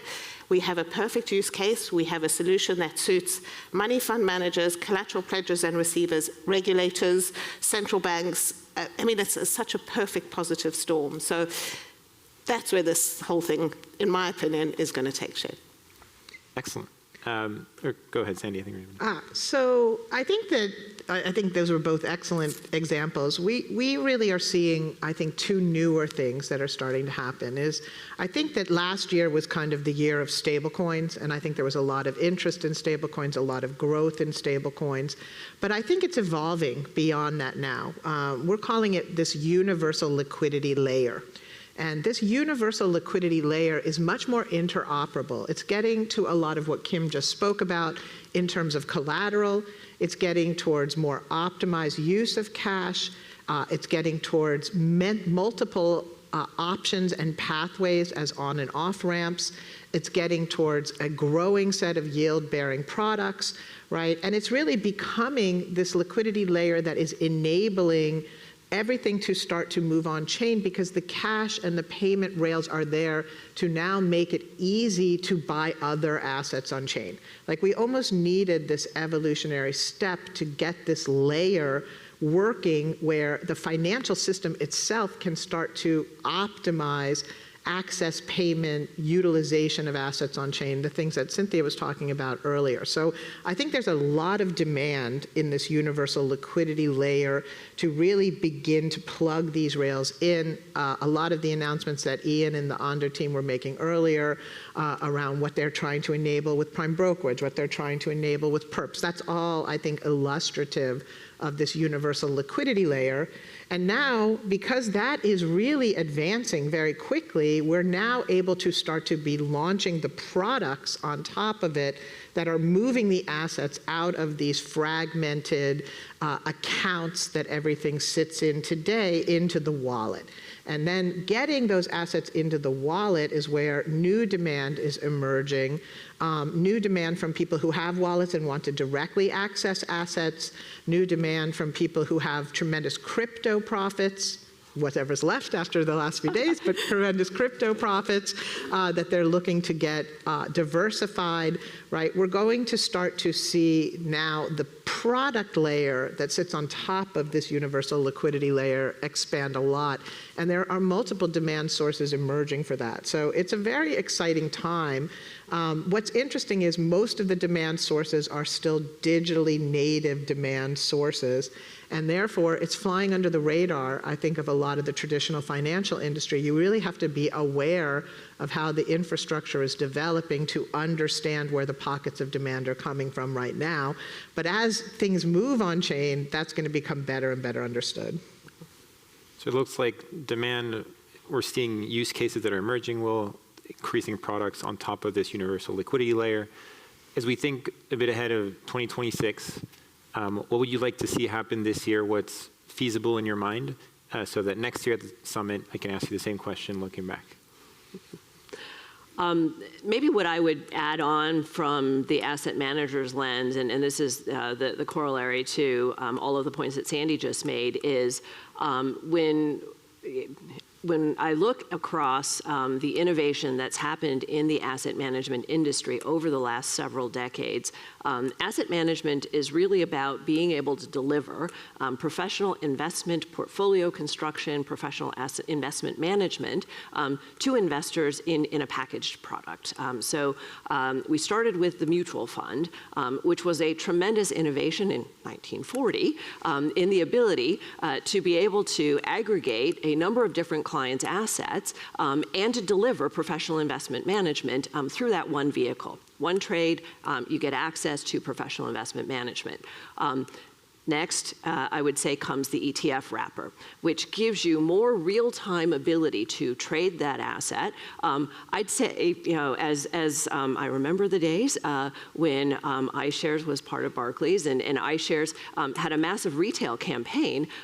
But what was the early introduction to the ETF was country baskets. It came out of the investment banking cash desks, where they were looking for ways to help institutional investors hedge exposures in more sophisticated ways than just single assets. So from an asset manager standpoint, that evolution of being able to package that into a daily intraday traded vehicle advanced, better investment and trading, and of course tax efficiency. Then came managed accounts, which was another massive innovation in terms of the technology that it takes to be able to say, I can now manage hundreds of thousands, in fact millions of individual managed accounts, personalized somewhat based on the technology across many, many investors across the platform. So providing more individualized ability to deliver that professional investment. That next innovation that this now digital asset market, and now with liquidity rails facilitating the growth of this market, is going to now allow us to provide an on-chain vault structure. That's the next wrapper. We talk about the tokens. The vault is effectively a non-custodial wrapper that allows you to be able to deliver investment management at more hyper-personalized scale. And I know, Sandy, you love to talk about, right, the range, the widely expanded range of assets now that can be incorporated into these vault structures through digital assets. And so nobody's going to ask us for a vault of tokens. They're going to ask us for more personalized financial solutions to help people manage their financial lives. And I think this next innovation for us as asset managers is not just the product, but it's the client interface. How is it that we're going to allow investors to access this new broader range of products? 100%. And I think that, when you say what would we'd like to see happen, I really think that this is going to be the year that we start to push beyond thinking about what has existed in the past as a product and how do I get it on chain, right? I think that this is the year that we're going to start to lose the differential between public and private product and be able to blend them in ways that have never been possible before. And I think that this is going to be the year that we start to move beyond US dollar into a far more diversified set of underlying products that are available in different underlying fiat currencies to really broaden out participation in the ecosystem, right? One of the great potentials of this technology is to bring countries that have had difficult time getting equal share of global capital dollars into their existing initiatives. I think this is the year that we really start to see very interesting models emerging that are bringing more countries into this ecosystem and getting capital to flow more fluidly across more of the globe. I'll cover kind of a different topic. I mean, I think what's really interesting for me to see this year would be more stuff around digital identity and reliance in the space. And I don't mean like a kind of a government-led, like you have a digital identity now forever. I mean more like the ability to selectively share your information or have different financial institutions talk to each other in a more native way using some of what we see on chain as a way to kind of get to the promise of like no walled gardens in this space. Right now, if you're signing up with a new centralized crypto exchange, you're providing all your new information, then you want to go to Fidelity or WisdomTree, you're providing all your information there too. And like it'd be good to get beyond that in a way such that people aren't trapped within kind of the walled garden of their ecosystem. And this applies across both crypto, at least for centralized products, as well as traditional products. And I think this technology allows you to do much more than that. And I don't think it's going to get solved this year. We've been talking about it for like 10 years now, so I don't think it's going to get solved in 2026. But it'd be interesting to me to see like real steps there this year, and I think that would be a very consumer-friendly thing to do. Well, I have to admit that on my Christmas wish list for 2025 was the global regulators to get together and coordinate their approach to digital assets. So I think for us, that's a major challenge in really scaling what we're all trying to build here. So especially sitting in London, where we have the European Union on one side, the FCA that's trying to decide where they fit in between both sides of the Atlantic, what's happening here. Really interesting how quickly some of the regulators in the Middle East have moved. It's so much easier to launch new products there, and what's happening in Asia. So I think for us, regulatory harmonization to some degree and getting some standard setting would be absolutely critical for 2026. So I hope when we're sitting here this time next year, we've had some of those loose ends tied up and start seeing the scale. Excellent. So hopefully a lot of innovation on the product identity, and then regulation, I'm sure all of us are very focused on. Maybe in the last couple of minutes, would like to project ourselves even further. Imagine we're in a world, we have trillions on chain. What does asset management look like from a product standpoint, experience standpoint, that we started touching on personalization, but would love to get your view, like your vision, how can this transform the asset management experience? Happy to start. I would say from the standpoint of the way that asset managers function and operate, our core competencies remain the same: research, portfolio construction, risk management. How it is that we are able to express these competencies in creating portfolios and being able to deliver those exposures is what then is that next generation of Wall Street 2.0, is the ability now to hyper-personalize and deliver down to the individual investor, not just what your long-term, short, medium, and long-term financial goals are, but how to actually hyper-personalize that to the standpoint of personal liquidity management. You can now really tie your day-to-day objectives to the way in which your entire portfolio is constructed and how you can access that portfolio, and it's all through the ease of one app. Yeah, I would say that, there's going to be no differential between banking, wealth management, asset management, personal investing. Each person's totality of their wealth is going to be represented in these wallets, and the advice layer that's going to be able to be brought into that and around that, the degree of personalization, as Cynthia says, that's going to be applicable to that, and the ability for every one of us to bring every asset we own into the portfolio and have it considered as part of our personal exposures, that's going to be commonplace. You're not even going to notice this. This is going to be handled by agents, by smart contracts. This is going to just be your portfolio, and the way that it enables your life is going to be happening moment to moment in your life, and you're not even going to notice it because it's going to be so seamless and smooth. Yeah, I think there's going to continue to be a lot of change in asset management. The role of an asset manager has changed probably a lot over the past 30 years, dating back to when Jack Bogle started Vanguard to today. Things have changed a lot. So I think that's going to continue to change. I think the role of curation is going to continue to be very important in a world where everything is going to be available. Kind of retail access to financial markets is much greater than it's ever been. So I think there still is going to be a really important role for curation advice in that world. Yeah, I'll take the institutional angle for a minute, because that's our core client base. And institutions have always had the luxury of having customized portfolios. So I think what you'll see is that level of customization with much greater efficiency and lower costs. And then that will be brought not just to an institutional investor, but to each one of us.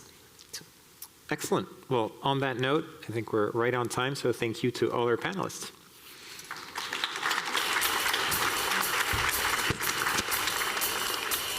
We're starting back up again in 10 minutes. Please find your...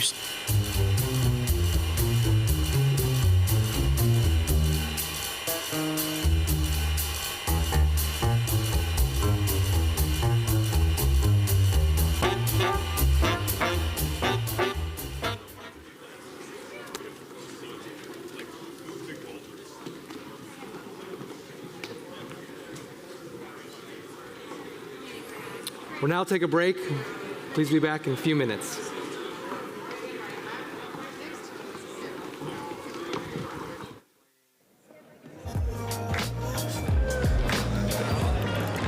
Welcome back to the live desk at Ondo Summit. We are here live with Tom Lee of Fundstrat, who spoke earlier this morning about how 1010 and market structure still hangs over the crypto market and is the reason behind why we're stuck in the doldrums. Tom, it's an interesting juxtaposition being here, hearing executives from firms at the likes of Franklin Templeton talking about how all of our wealth will be represented in wallets one day, and yet we're stuck where we are. Why is 1010, why is liquidity in crypto still being so impacted? Well, crypto is in a transition because for the last 15 years, crypto was evangelists and devoted people in the community and a lot of programmers, and not really an institutional presence. And of course, all that's changing because as you look at the next 10 years, it's really about blockchain and being adopted by Wall Street to build stable coins, and it's about AI agents running on the blockchain, and it's a lot about creators and others blurring whatever's money. Mm-hmm. But because we're in that transition, crypto still relies on FOMO and price and a lot of traders to use leverage to buy and get prices higher. October 10th wiped out a huge part of the system. You know, a lot of market makers went out of business. The balance sheets of many crypto exchanges got crippled, and multi-million number of accounts got wiped out. So I think the industry really delevered on October 10th. Leverage is a dangerous thing. So what's it going to take for us to get back on track? What catalysts do you see that people maybe aren't paying attention to? When are we going to stop lagging global liquidity? Yeah, it's a great question because central banks are easing, should be good for crypto. Geopolitical uncertainty should be good for crypto. Dollar weakness or yen weakness should be good for crypto, but it hasn't been. And I think part of it is people have chosen other ways to express that view, especially a lot of retail traders. I think they're starting to use precious metals for that. And of course, as you know, retail traders like to use things with leverage, zero-day trading, etc. And it's so evident because if you go to Wall Street Bets, the two most talked about tickers are silver and gold. Like, they're not talking about anything else. So until crypto prices start to bottom and recover, I think crypto doesn't have reflexivity. What signals are you looking for to mark that bottom? I think we're close, Frank.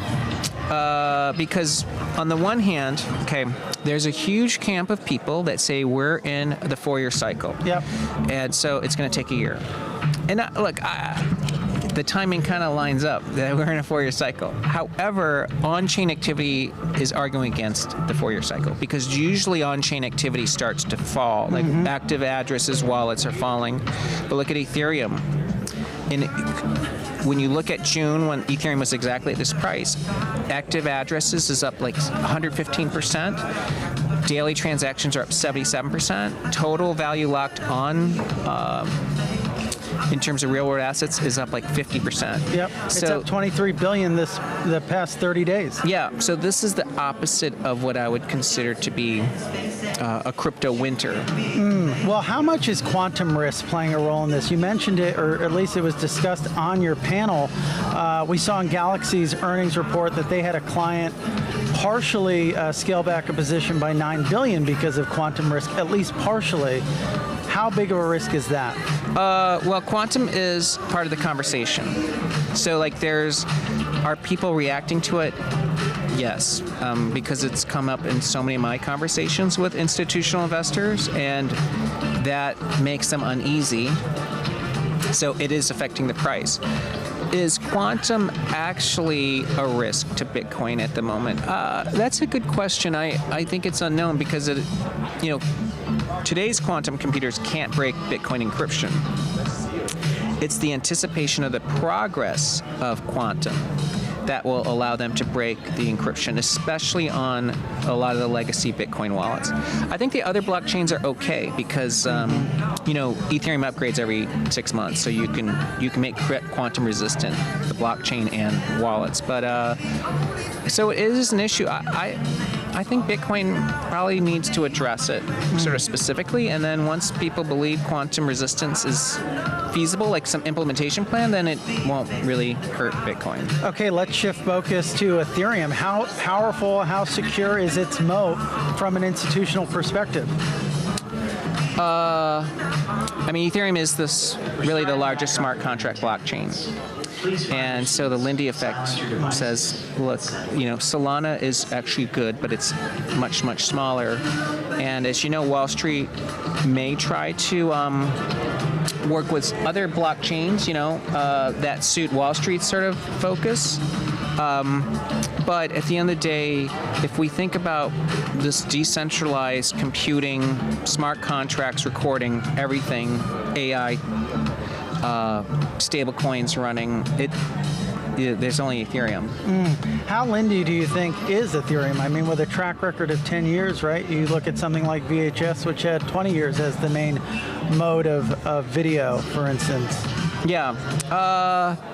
Well, it's had 100% uptime, which means it's actually proven to be really reliable. Will, in the next 10 years, is there going to be a competitor to Ethereum? It would have to be something that's not a blockchain. But the VHS analogy is interesting, but that, I think, is more analogous to like traditional finance, that Wall Street is probably VHS, I think that's right. So that kind of makes me think of something you talked about on stage, which is the extent to which at the upper echelons, the top brass of these banks, they don't necessarily have the same buy-in as the folks down here at Lincoln Center. Is that an opportunity? I mean, because a lot of people are maybe thinking we're not so early if we're having events like this with folks from the likes of JP Morgan and Morgan Stanley, but the top brass maybe still is that opportunity zone. Yeah, that's true. I mean, this is early days.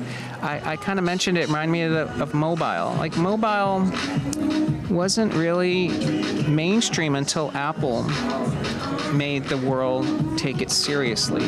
Up until that point, cellular was kind of an industry that many thought wouldn't survive long distance and local phone companies one day deciding to eradicate it. And I think that's how people view crypto. Or one day Wall Street will wipe it off the face of the earth. And I think many people believe that. But if that view is not correct, then there's still a lot of upside in crypto. Well said, and we shall see. Tom Lee from Fundstrat, thanks for joining us. Good seeing you. All right.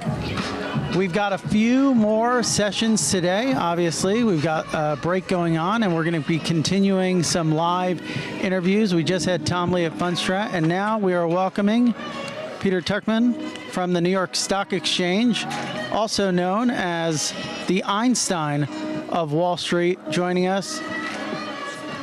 Peter, I'm glad that you're able to take time out of the trading day to join us here at Lincoln Center. You asked me to come, and I show up. Thanks That's what for joining us. My pleasure. So what's someone like you, who is kind of a fixture at the floor, what we call a designated market maker? I'm not. I'm a trader. You're not. I'm not You're a just designated a trader. market. I'm a trader. Perfect. So someone like you being here, walk us through that juxtaposition. Well, I mean, look, this is another part of my life. I mean, I've been a trader on the floor for 41 years, so I'm probably the longest standing trader still to this day. And what differentiates me from a market maker, market makers are the specialists. We used to call them specialists. They're the ones who put the buyers and sellers together. I represent a hedge fund. I trade the S&P 500. But there's another part of my world, which is, in about 2017-18, I pivoted a little bit to social media, and so I have a number of podcasts, and I have an academy teaching people to trade. I've sort of taken on, I have a huge platform on social media, and so I've used that position to try and educate the next generation, right? It's really important for me to, I found something I love to do, and, through digital assets, through this whole new world we're living in, the accessibility of trading is the democratization of the trading and investing community that happened around COVID, right, has exploded, right? There are 50 million plus new young retail traders are trading the market, right? When you have Robinhood and Webull and all these free trading apps that gave access, but none of them gave an educational component to it. Totally. Right? And so there's a gentleman who I started on Wall Street with named David Green. He and I decided that he left Wall Street when Spear Leeds and Goldman Sachs did a big buyout in 1999, and he's been teaching trading ever since. And so we saw an opportunity and decided we'd create this academy called Wall Street Global Trading Academy. We have 30,000 plus students all over the world to teach technical analysis, which is basically the basis of day trading. So as someone who's been on Wall Street for over 40 years, right, for the new generation of traders, for the folks who have been ushered into the markets by the gamification of the markets, through the democratization of the markets, what advice would you give them in dealing with some of the newfound emotionality they might find in the ups and downs, especially with how volatile things have become? Well, if you go back to the original Wall Street movie, right, with Michael Douglas and Charlie Sheen, which was just recorded and shot on the floor, he says to Gordon Gekko, never get emotional about money, Gordon, right? And I think that's probably the best advice I can give. It's not a get-rich-quick scheme. If you educate you, and it's not a game either, right? Even though it's, the gamification brought them to us, but they need to understand that that this is serious business, right? If I want to become a pilot, I just don't go to Teterboro Airport, grab the keys, and hop on a plane hoping it works. Same thing with money, right? If I'm going to start trading the market, and try and be successful at it, 90% of people who day trade the market do not succeed in this. So it is difficult, right? And so we found that using technical analysis, using consistency and discipline, using the rules, right, of trading, and look, my partner David Green, we don't have the secret to it, but we have a way that works. And what we do is we coach and mentor all our students. We hold their hand, and we try and explain to them that discipline and consistency is the way to become profitable. There's certain, nobody got broke taking a profit. We have these 5 wonderful rules, which sure, the stock market gives you this amazing tool called the stop order. Right? A stop order identifies how much you're willing to risk in order to make money. I'm willing to risk $50 to make $200 all day long. So if you have a stop order, if you take a profit when you can, and know when to stop trading when you're losing money. These are certain rules that we teach at Wall Street Global, and that's how you can get the accessibility. There's companies like Apex Trader Funding that give accessibility and funding for people to trade the market. So we're in a whole new world here. The doors are open, the red ropes are down. Everybody is welcome to this party. Everyone's been invited, but one should not underestimate that, it's about money, and money is funny. It is funny, and it can be heartbreaking sometimes. It absolutely can. So if you look at pictures, right, you harken back to the, golden age, the Hassleon days of the New York Stock Exchange floor, there were obviously a lot more people, thousands of people potentially, instead of the hundreds of people there today. How do you think about the human element evolving, the role of people in the age of AI and tokenization? What does the role of the human look like? I'm happy you asked me that question, because I'm one of the ambassadors of the stock exchange. I've been there from those times. I got there in 1985, not 1885, as some people would say. And so I saw the open outcry. I saw the auction market. I saw that screaming and yelling and that frenzied trading that we did back then. I love that. I'd love to go back there, but that's not going to happen. However, we are more relevant now than ever. The New York Stock Exchange has given us a number of edges as traders still on the floor. That's why the ones who have been able to reinvent themselves. Correct. That's what I do. I've built a trading strategy 25 years around trading market on close imbalances.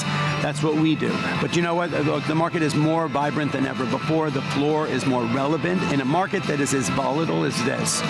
To have a human, listen, imagine this, you get on a plane taking off for Europe and everything's fine, it's on automatic pilot, it's good.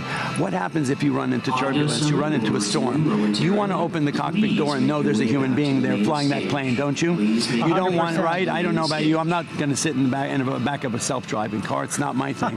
When it comes to my money, whether I'm investing or trading, I want a human being involved, somebody who's going to pull me off the book, pull me away from the algorithm, and make decisions based on, think about it. I always say we're one tweet away from crazy town, right? The administration can throw a tweet out at 2 in the afternoon. You can be in a trade for all the right reasons, the market falls.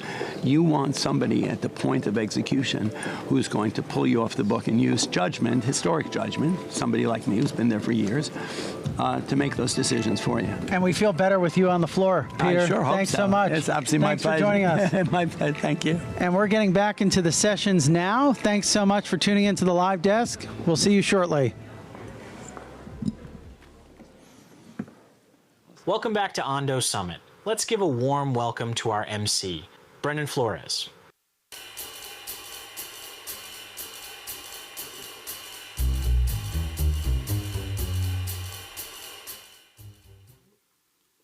I hope everyone watching on the live stream enjoyed the discussions and that everyone here had a few minutes to network on this wonderful, warm day. Our next session is entitled Bringing Stocks on Chains to Billions, focused on how we can scale on-chain finance. To discuss this and more, please welcome to the stage Ondo's own Ian DeBode, along with the CEO and founder of ConsenSys, chairman of SharpLink, and co-founder of Ethereum, Joe Lubin.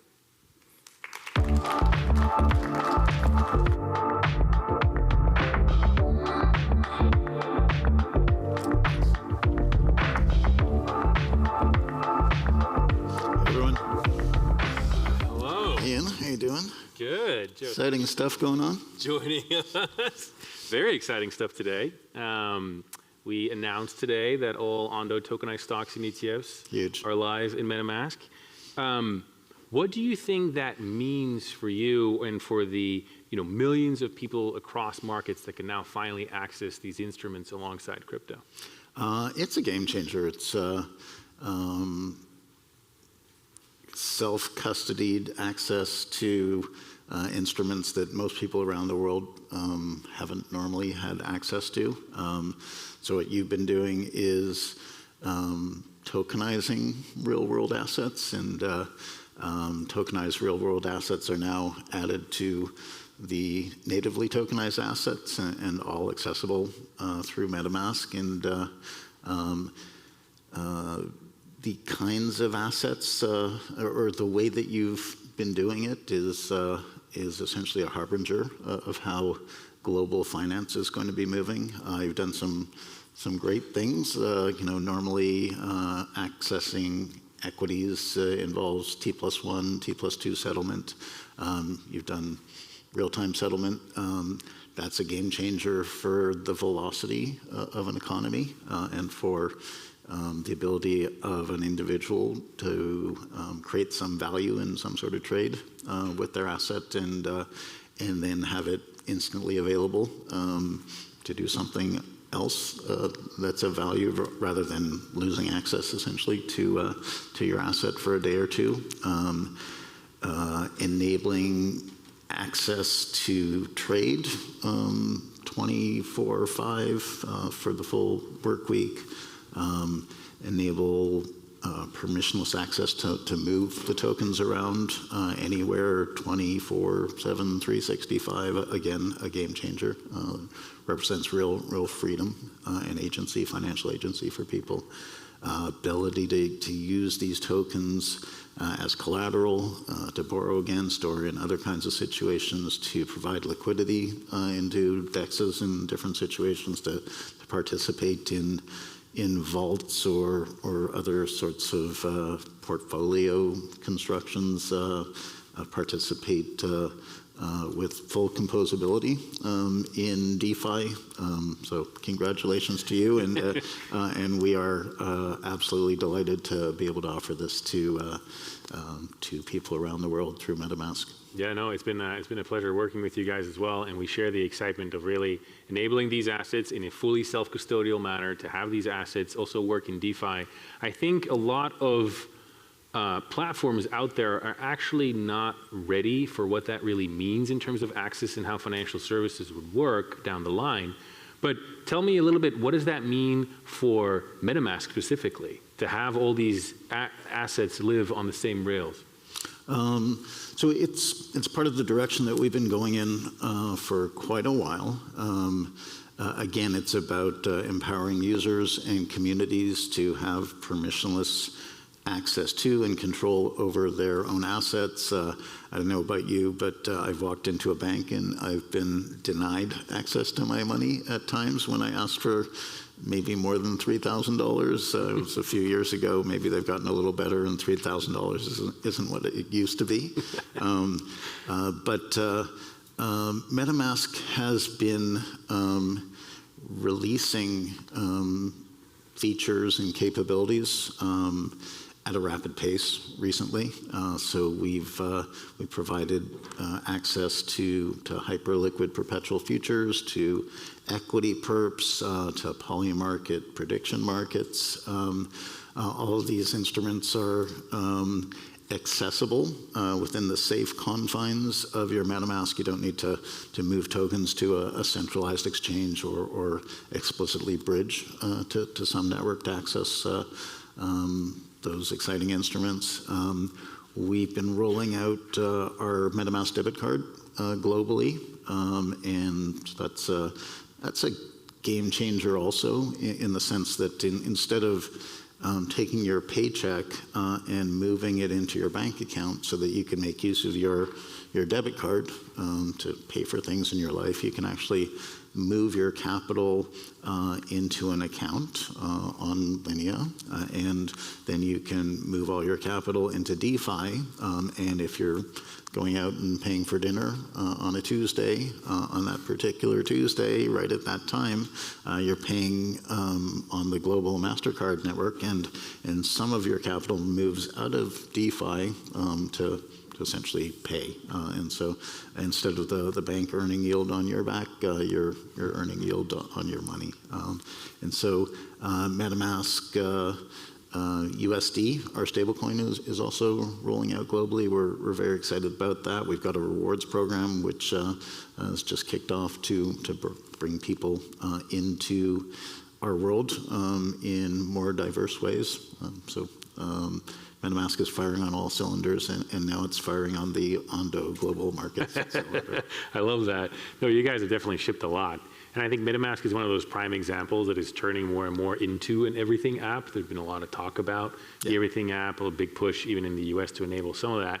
But MetaMask right now I think is living proof that those things are becoming increasingly possible on chain.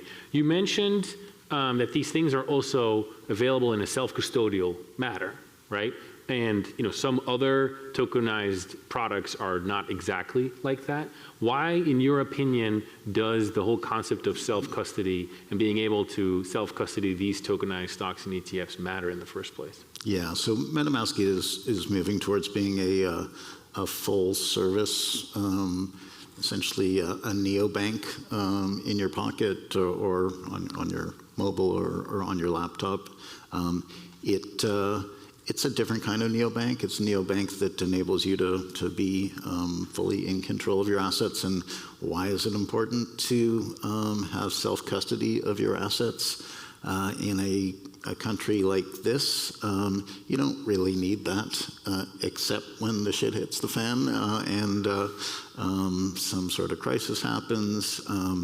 Maybe that doesn't happen in the United States. Let's hope it doesn't happen in the United States or major Western countries. But a few years ago in Greece, for instance, there was a bit of a financial crisis there, and austerity was implemented, and essentially a lot of people had their bank accounts haircut by a very significant percent. So you wake up one morning and you have a lot less money than you thought you did, and it's a very civilized country, and it can happen anywhere in the world.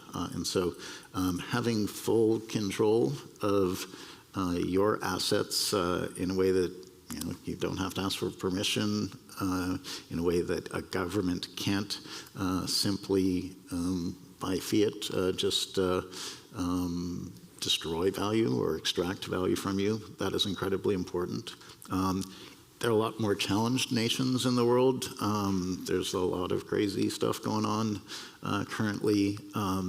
There are situations where women's rights aren't well protected, and a woman can earn money and take it home, and that money isn't necessarily safe from family members or community members.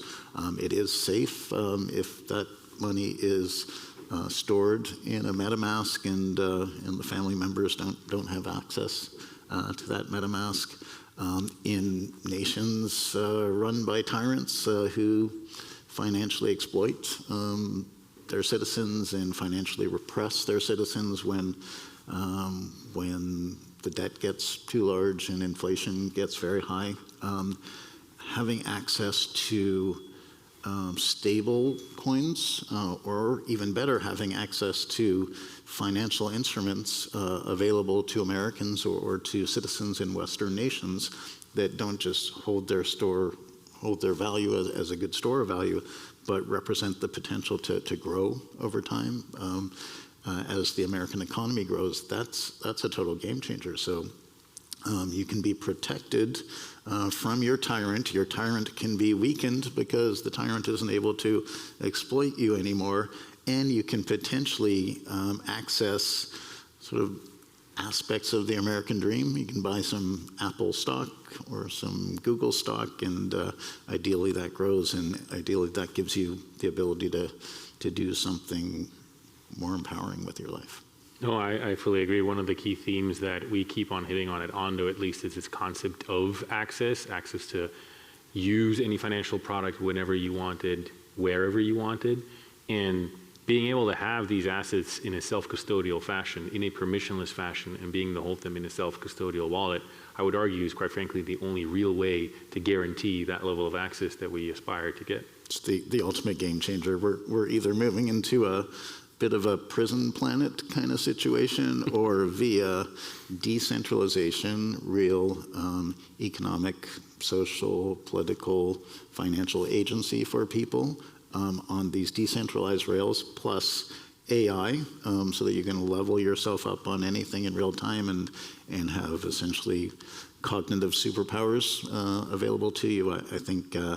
I think we're going to take the positive road. I'm an optimist, and I think we're laying the foundations for a pretty exciting future. Awesome. You hit on something that I thought was also quite interesting, where people globally now for the first time can access all of these assets, traditional financial instruments, and having them alongside the crypto. There's really a convergence happening, not really a competition, but a convergence more of the traditional financial world with the crypto world. You could almost argue that the crypto ETFs in a way were the start of that, where crypto was introduced into TradFi just with a different wrapper, yep. And now all of these traditional financial instruments are coming on chain. How do you think that with all of these assets increasingly on one platform, how does that change how people think about portfolios, and does that blur the lines between crypto investors and traditional investors? Absolutely, let's hope so. So we're coming out of an era under the Biden administration and Chair Gensler's gaslighting and attempting to thwart our industry at every turn, where it was pretty dire for our ecosystem. So America was trying to kill us, and we made it through. We had a change of administration. We had stable coins already starting to look really promising. We had the ETF approval. I'm not sure who made the phone call to Chair Gensler to make that happen, but thank you, whoever that was. Maybe the person's in this room, who knows? It could be. Then we had the Genius Act making stables legal and exciting.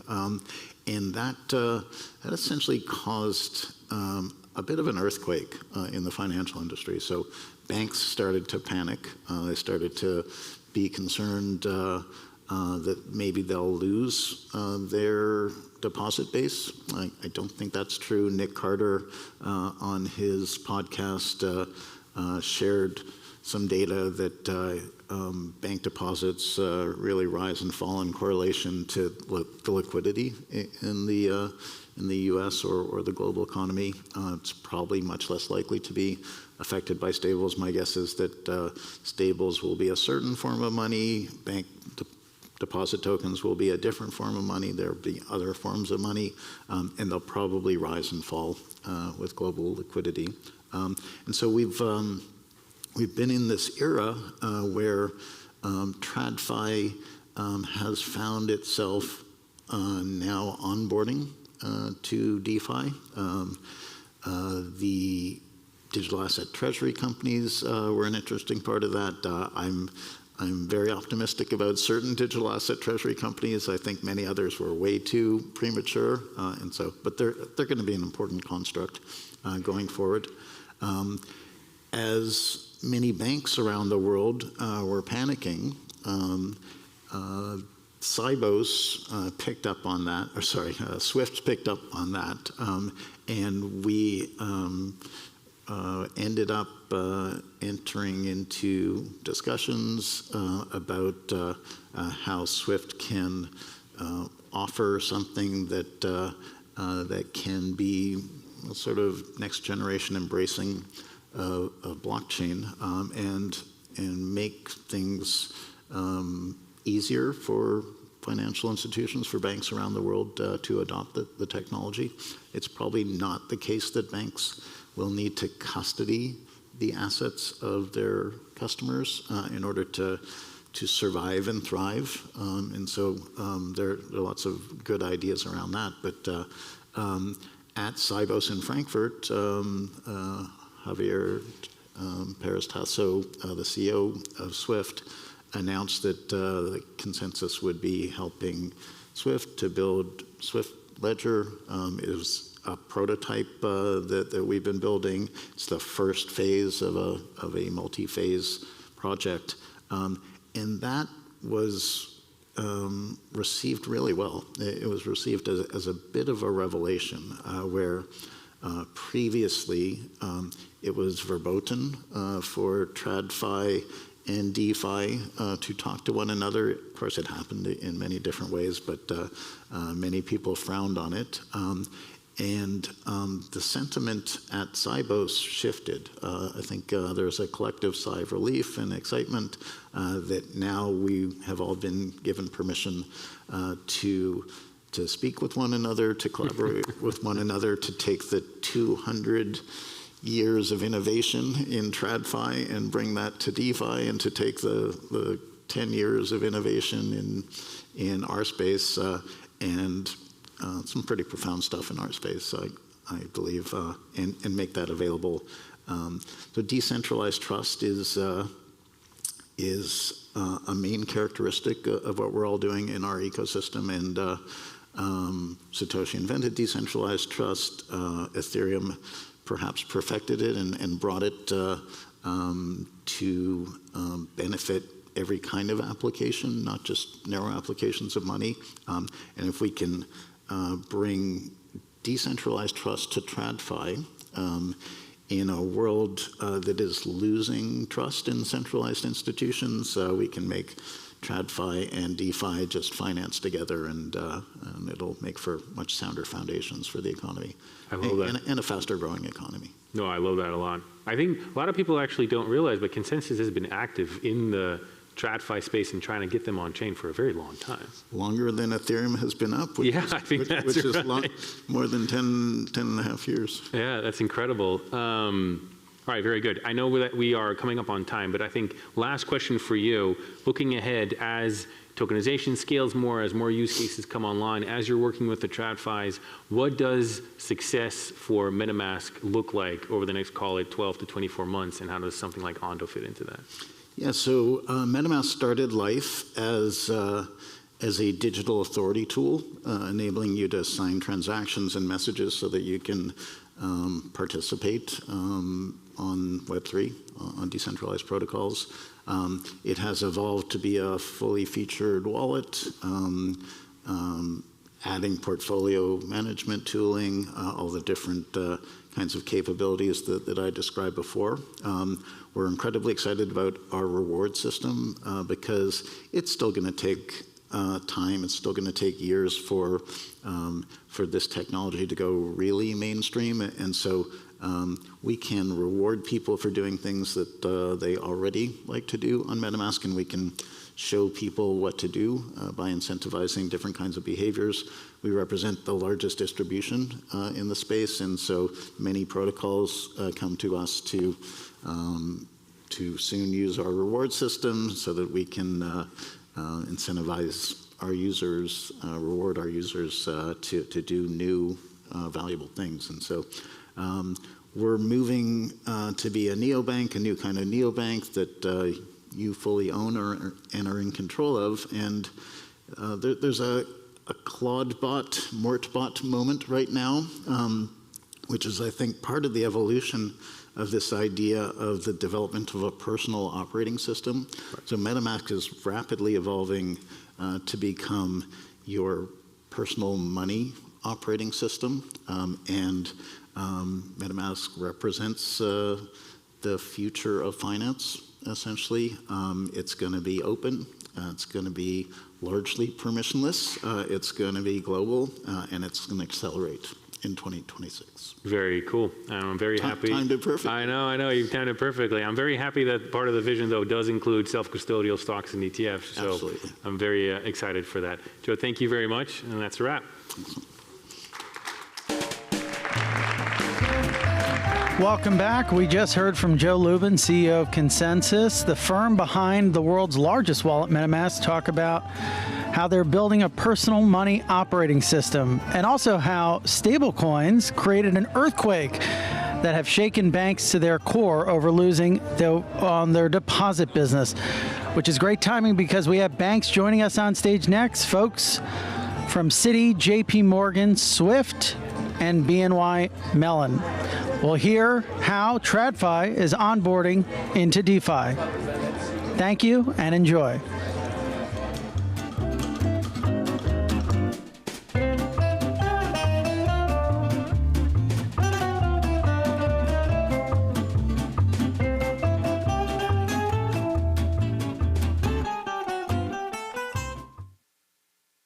Right along.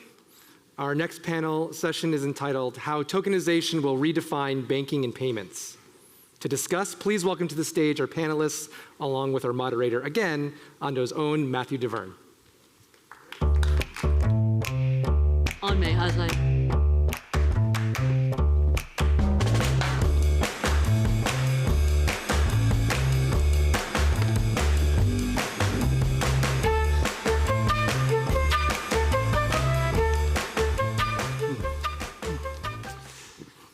So hello again, and welcome to the next panel on how tokenization will redefine banking and payments.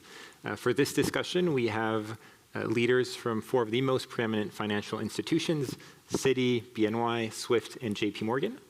Before we kick off, maybe if we take 30 seconds each to briefly introduce yourselves and what your firms are doing in digital assets. Ryan Rugg, I head up digital assets for Citi's TTS business. Been at the organization about 3 years now, the team that launched Citi Token Service, so look forward to sharing more. Patrick Corker, I'm in the Product and Innovation Division at BNY under Carolyn Weinberg, and we're focusing a lot on tokenization of all things, including many of the digital extensions of our traditional business today across cash collateral payments and fund infrastructure. I'm Tom Shack. I'm the Chief Innovation Officer for Swift. I've been in that role for 6 years now. And we've had some pretty exciting announcements just recently at the end of last year, both in terms of improving the customer experience for existing cross-border payments and the corresponding banking business model, as well as announcing adding a technical infrastructure layer, a blockchain layer on top of the Swift network, which we'll get a chance to talk about more later on in the session. Hi, everyone. I'm Nellie Zoltzman, and I lead our infrastructure partnerships for ConsenSys at JP Morgan. ConsenSys is JP Morgan's blockchain business unit. We've been exploring this space for about a decade, and we do everything from asset tokenization, providing external tokenization services, blockchain-based payments through blockchain deposit accounts, and of course, JPM Coin. Excellent. So to kick us off, I want to take us back 1 year Last year at this same summit, there was lots of momentum in digital assets. There was lots of discussion of 2025 being the inflection year, the pivotal year for adoption for TradFi. So we'd love to hear, has 2025 been an inflection point for institutional adoption, and if so, how? Yeah, when we were prepping for this, it made me think back to a year ago when we were here and we were talking about how we were onboarding clients, we were processing multi-million-dollar transactions, to kind of looking back and reflect upon where we are. And this year we're now processing billions. We now have a multitude, higher magnitude of clients on the platform. We've announced integrations with our solution, 24/7 USD clearing, to truly provide that multi-bank solution to our clients. We announced collaborations with Coinbase to be able to do, stables. So I think that it really was, a inflection point for us, and now we're starting to see, scalability and adoption across the platform. I would completely agree with that. I think it was very important for the industry as a whole. BNY has been in this space for some time vis-a-vis its custody platform. We were the first GSIB to offer digital asset custody.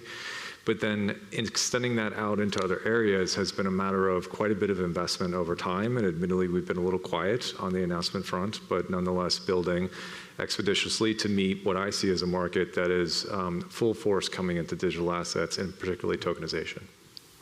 Yeah, 2025 has been quite a year, and before we kind of just jump ahead and talk about redefining banking and payments, I think it's really important to acknowledge a couple of things, which is the fact that existing payment rails are going to be here for the foreseeable future. And what we're trying to do is to offer options and capabilities to our banks to be able to do cross-border payments better, right? So what we have today works. It has rule books. It's based on standards. It moves trillions of dollars every day. And I think everybody would quickly agree that we're going to be in a kind of a multi-chain, multi-ledger world for the foreseeable future, right? So what we're building on is experience and trust. And the decision and kind of the big move for us in 2025 was not only announcing the work that we're doing on the scheme, but also in terms of introducing the ledger and a blockchain infrastructure that actually runs on top of the SWIFT network. It doesn't replace the SWIFT network. Nothing's going away. What we're going to do is offer capabilities and options to our banks, starting with the fairly narrow use case, to be able to do cross-border payments how they want to do cross-border payments and leverage the infrastructure and the trust that they have today. And so this whole idea of kind of breaking down the barriers and making it easy, as new digital assets come online, whether they're a stablecoin, whether they're a tokenized deposit, in other parts of the world outside of the US, CBDCs, offering that capability to be able to not only extend into new asset types and new forms of value, but the new settlement locations is exactly the right way to go. And so we're really excited about options that we could offer, but we're also very realistic about how the world runs today. And we don't have this view that we're in a parallel universe and you're somehow going to come in on a Monday, flip the switch, and everything's going to be new. Some people think that. We're not in that camp, and that's not what we're seeing as evidence in the marketplace. And we are seeing, I think in 2025, a really serious attempt to kind of step into how institutions operate today, not the other way around, right? And that's pretty well known, and there's a lot to leverage there. I think for JP Morgan, 2025 was maybe a year where we got to reap some of the investments we've been making earlier on as the industry mindset shifted. A lot of what we build is ultimately meant for network use, network adoption. And so what we saw in 2025 were our peers coming to the table, some of our larger clients coming to the table, and also the ability to expand out some of our know-how beyond sort of a single ecosystem and reach out, integrate with public blockchain. And I think that mindset shift is going to bear further fruit in the years to come. Excellent. So it looks there's been pieces around the utility and early adoption. And then there's continued experimentation and bridging a bit between TradFi and Onchain, which is obviously core to the Ondo vision. Maybe if we start looking forward, one of the pieces also that's been significantly growing over the past year is moving from pilots to at-scale applications. We touched on a few. That being said, a lot of the on-chain activity remains retail. I think, Tom, you said in our discussion as we were preparing, $50 is not $50 million. And so as you think of institutional adoption, what are the primary unlocks, whether technology, regulatory, product market fit? I'm sure there's a bit of all of the above. So we'd love to hear to you, in particular, as you think of next year, what are the 1 or 2 unlocks that we truly need to address as an industry? I think one of the things that, was a core to our design was making it fully integrated into our traditional systems.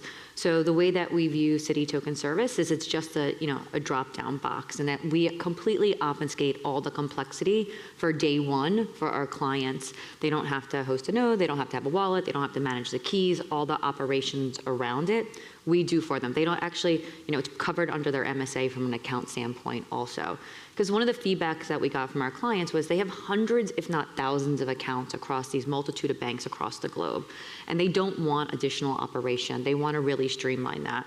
So being able to, if a client wants to wants to do a transaction on Saturday morning from New York to Singapore, literally we'll mint it in New York, we'll send it to Singapore, and we'll burn it.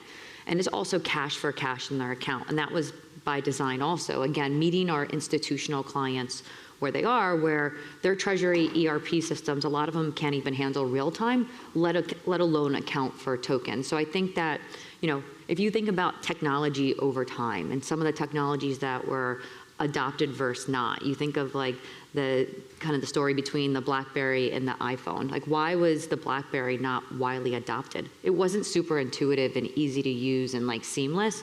So kind of taking that into our core design when we're doing it, we're viewing this just as another set of payment rails, as like Tom mentioned, that, it will solve some pain points to create that 24/7, 365, but clients may not always want to use it. So the fully integrated into their systems, we thought was really important, where they didn't have to have a standalone kind of system for it. I think that's very well said, and tying it back to some of Tom's earlier comments, these things do take time, and they take time for a number of reasons, not least of which is to obfuscate away some of the complexity for our customers, which is important for institutional adoption. It's largely where we're focused, given our remit as much of the financial plumbing of the existing ecosystem. For us to say that the technology itself is capable of something is demonstrably true, and now what banks have done writ large, and BMY is an example of that, have funded things, they've staffed things, they are building things, but then to radiate outwards to the rest of the ecosystem and create standards for this technology that everyone can participate in is where a lot of us are spending time today. Good. I think there's a couple of really important unlocks here, because on one hand, we see the demand for digital money, right? 300 billion of value sitting on chain with stable coins. But we still don't have clarity, for example, from regulators, and that being kind of harmonized across different parts of the world, that's going to be an acceptable asset, again, at scale. $50 is not $50 million. And so is a stablecoin going to be acceptable? When today, the standard practice everywhere in the world is to settle these institutional payments in central bank money. A stablecoin is not central bank money. Right? I'm not saying they're bad. I'm not saying they're not useful in some corridors. But again, if we keep the institutional lens on that, that still needs to get worked out. What exactly are we going to use for the asset for settlement that fully extinguishes the liability that came along with the payment that's being requested cross-border? It's in some ways it's kind of subtle, but it's really important. The other one that I'm optimistic about, but there's still work to do, is how do we actually, and what do we do when we say we're going to settle a deposit token on chain? Because we know that privacy is table stakes in institutional finance, right? You're not just going to publish Bank A and Bank B did this amount at this time on a public blockchain with PII information. That's not happening, right? So privacy matters.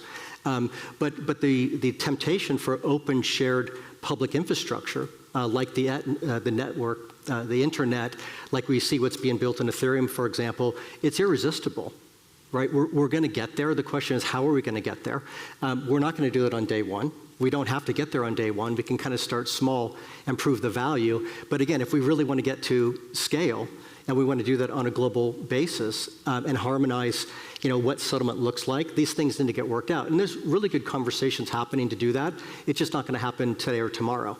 But I think we are going to get there over time. I think for me, one of the greatest unlocks would be having the truly composable ecosystem that has long been the promise of this technology. And I think where there's a little bit of a footfall when we talk about TradFi use cases, especially, recent announcements about one group can announce their tokenizing equities and another announces their, tokenizing cash, et cetera. And each of these are analyzed kind of independently. And people ask, well, what's the value add of just a tokenized equity or just tokenized cash? The conversation should actually be if you had an ecosystem that worked in a truly composable manner, what does that mean for these institutions that have both access to cash and equities? What does that mean for the way data moves with value?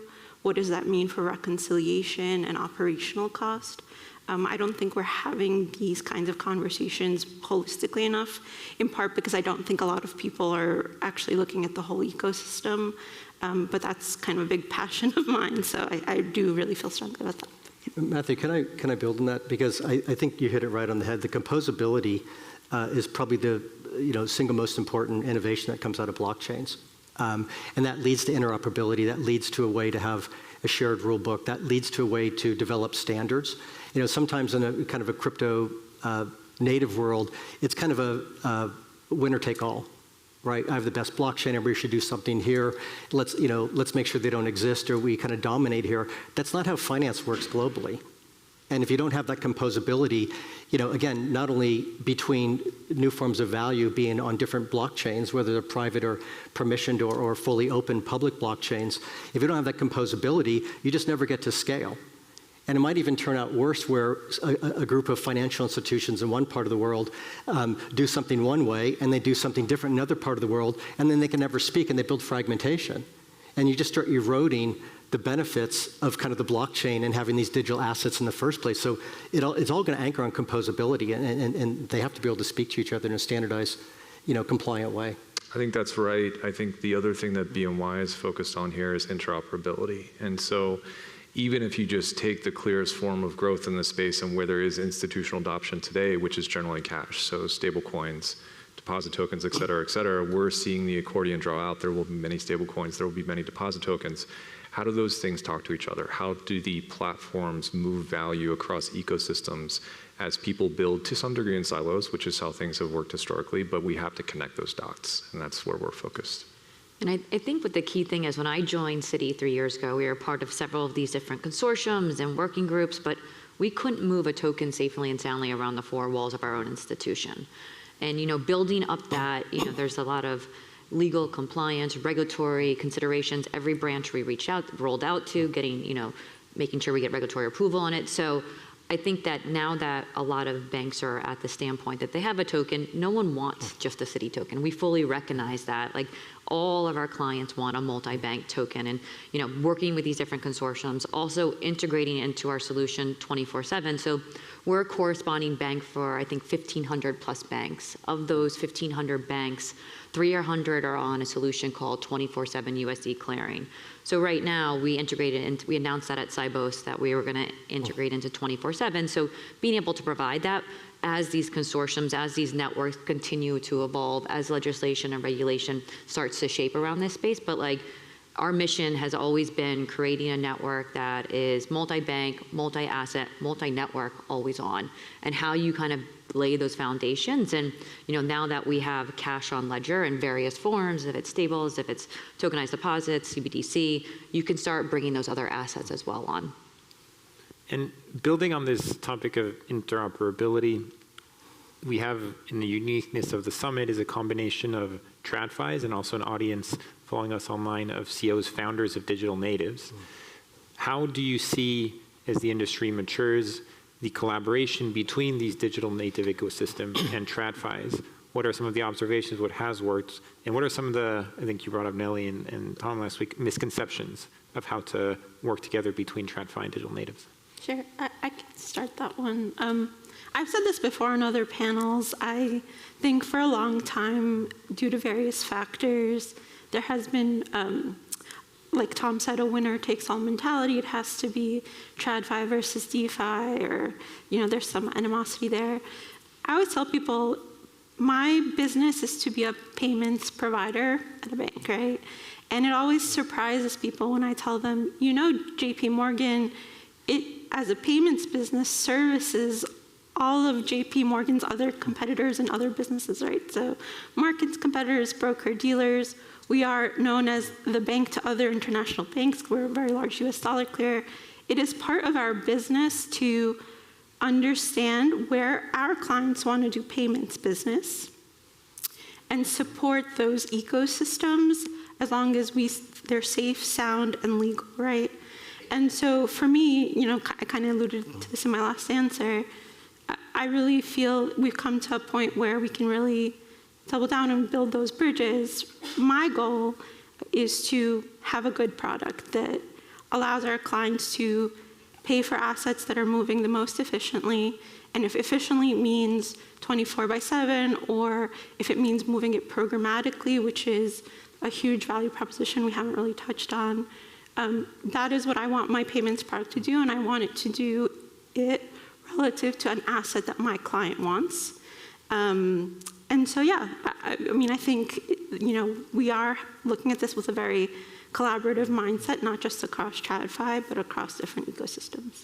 Yeah, I think BNY is very similarly situated. I think it starts with first principles, which is success is not mutually exclusive. And if you believe in the tokenization of all things as we do over some period of time, there's going to be plenty of room for BNY to do great things for their customer and partners, as well as crypto native firms that have built something innovative and compelling to either partner with us or the ecosystem. I think our goal is to power the platform, power the ecosystem, and in many ways we are customers, but we are also partners, we're advisors, we're thought sharers, and in some ways, we do support some of the infrastructure, as mentioned earlier, for the traditional ecosystem. So.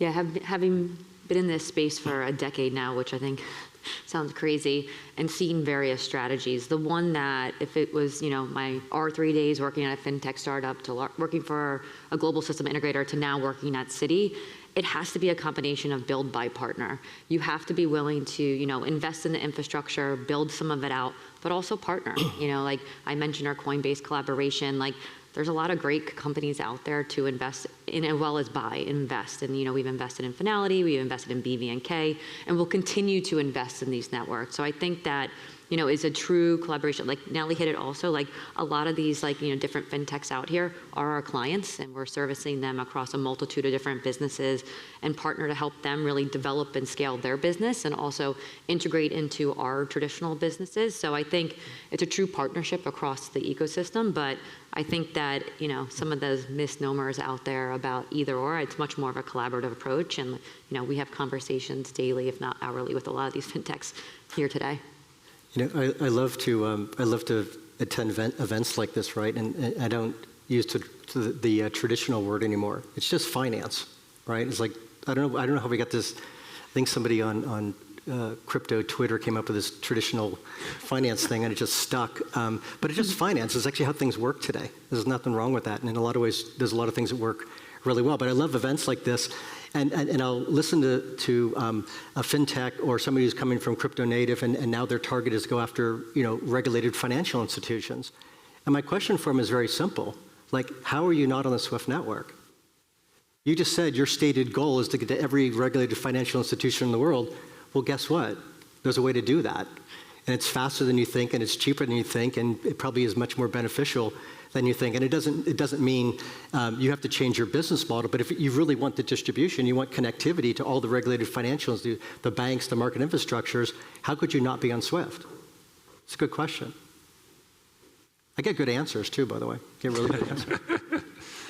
I love the point on finance. And so if we think of finance broadly, and we project ourselves 5-10 years from now, and maybe briefly give a sense for each of you, what is the most transformative application you're looking towards as it relates to tokenization for each of your businesses?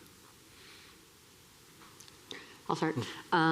So I think that now that we have cash on ledger and it's pretty established, and you're starting to see it scale. We talked about, we opened kind of where we are in 25 versus where we are now, processing millions versus processing billions. I think the next evolution is really that multi-asset, right? That we've talked about DDP and atomic settlement for ages, right? But I think back 10 years ago when I was at R3 and we're tokenizing bonds and equities, we were always going back to TradFi rails to settle. It was still like inefficient. And now that we have that cash leg on Ledger, I think we're going to see more. You see more and more asset managers announcing different, funds out there, tokenized money market funds, CP. I think we're going to continue to see that. So I think in a year from now, when we're back here, we'll be talking about, the realization of that and starting to scale.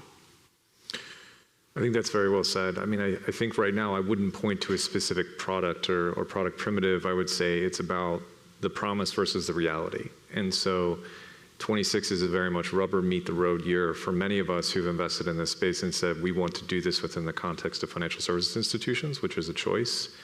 And we're working with many of the people in this room and others to say, okay, what are the right pieces of technology, whether we build them ourselves or whether we partner with others to achieve that scale. And it's a very metrics-oriented conversation. And I think we'll get there, but I think having achieved any piece of that will be critical. Yeah, I would just build on that. I mean, I think it's all about scale, right? You can start whatever initiative you want, and you can do POCs, and you can do what I call onesies and twosies. But if you can't get to scale, then it's kind of not worth it. And to actually complicate things more, we're not far off from algorithms making decisions that humans make, whether that's liquidity, whether that's treasury capital management, whether that's risk decisions or even payment decisions. We're not very far off from that. And so if you can't scale with what we have today with the institutional business, you have no chance of keeping up when algorithms start making those decisions for you. And in my view, we're not too far off from that, and there's still some other things that need to be added to the stack to make that possible. I guess, I agree with everything that's been said. Maybe just to add, as we do look for scale, and we've talked about the importance of composability, as we focus on what the cash leg of that looks like and what is most interoperable, I think something we don't discuss enough, which I think will really come to a head this year and next year, is how do we find scale in tokenized cash without challenging or straining certain core principles around the availability of liquidity and credit in our system, which is a discussion we'll have to be having this year as these projects grow. And I think the other development where we probably need more dialogue as we ramp up the use of various infrastructures is how do we continue to evolve the security of blockchain infrastructure, especially with the advancements in quantum and AI on our feet. Excellent. Well, on that note, thank you very much to all our panelists, and have a great rest of the day. Thank you. Thank you.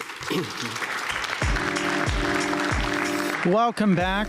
Welcome back to the live desk. We just finished up a session with executives from Citigroup, JP Morgan Swift, and BNY. It's clear that 2025 was the inflection point for tokenization and digital assets within the hollowed halls of these financial institutions. And 2026 will be the year of scale and building expeditiously, to quote someone on the panel. JP Morgan said they're already reaping the benefits of the investments made within 2025. And it sounds like across the stage, banks are more comfortable with moving tokens within their systems. We have a lot more for you guys today. And up next is an executive conversation with WisdomTree. Thanks for tuning in.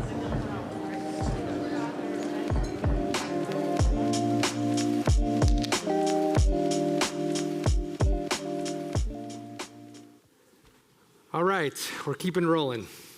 Our next session is entitled An Executive Fireside with WisdomTree to discuss their perspective on the changing crypto landscape and the resulting evolution of their strategy.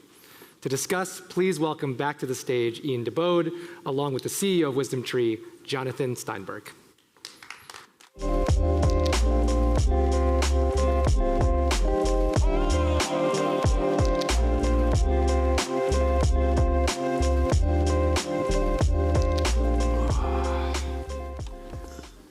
Jono, thank you very much for joining us here today.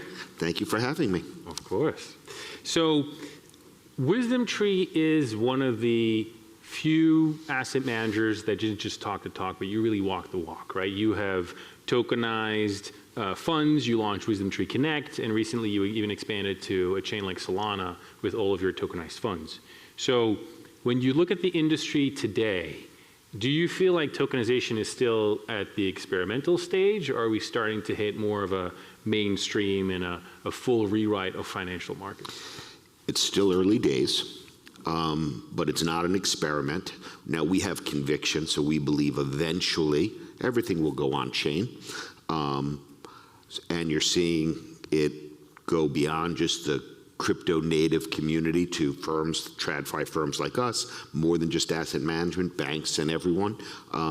But you can really see the energy building, and what drove ETFs was better functionality, and it is possible to have better functionality on chain. And so we're sure that it'll continue to grow. Well, I love that analogy. We're personally a very big fan of the analogy that ETFs is a better, form function almost, and being the same for tokenization. But many of your peers are still kind of catching up to that view and that vision, right? You are pretty advanced relative to some of your peers. Looking back at your own journey, what kind of lessons would you have for other fellow asset managers that are just getting started? Well, one, I don't want to give them any advice. I couldn't care less what they do.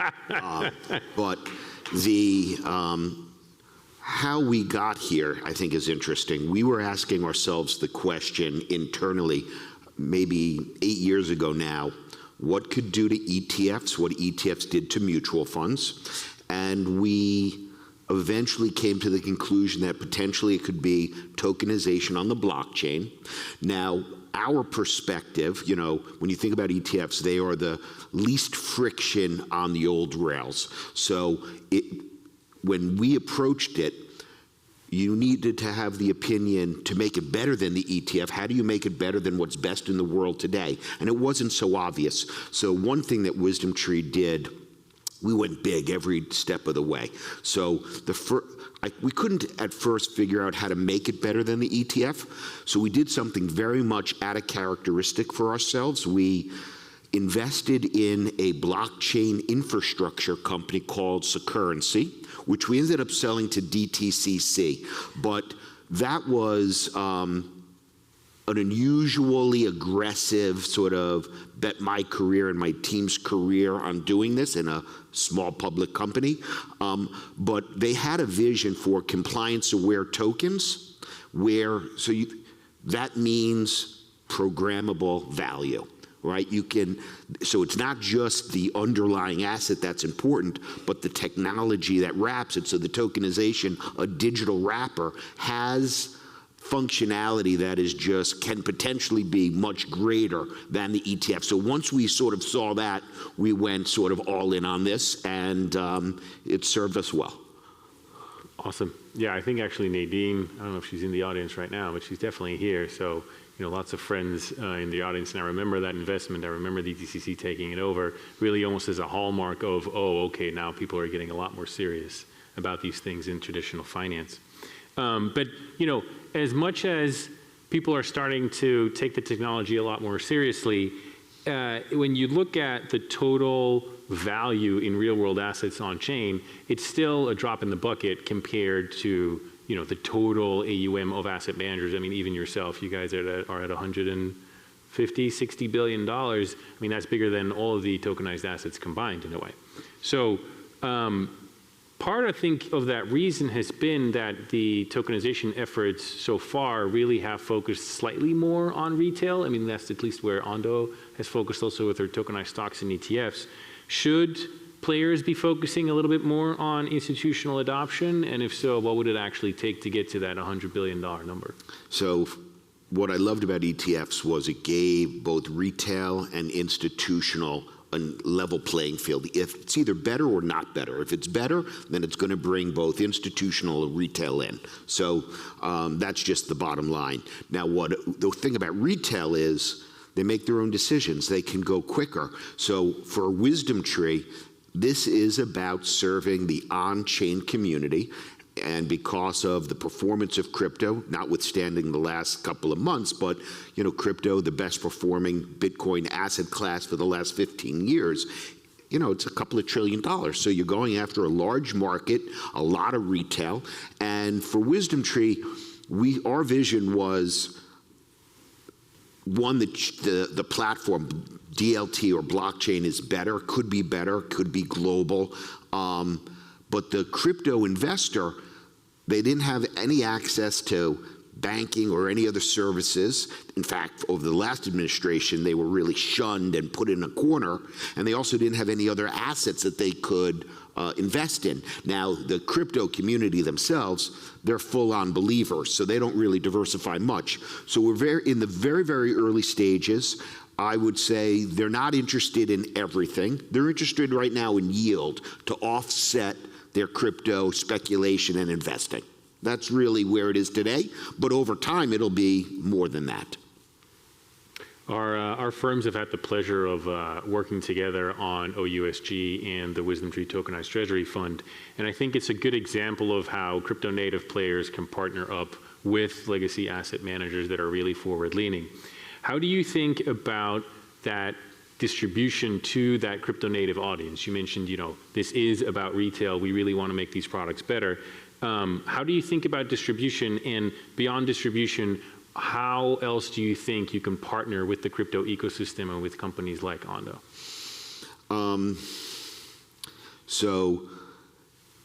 It'll be a number of things. I mean, you could do marketing, traditional marketing. It's a lot of business development. We had to start with something called WisdomTree Prime because there was no place to place tokenized securities. So we had to create something so that we could house our own assets.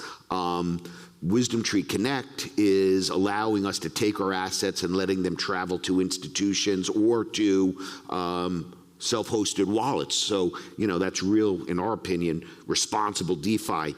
I think for WisdomTree also, one of the other things that we got very, very early from Securrency was the need for interoperability.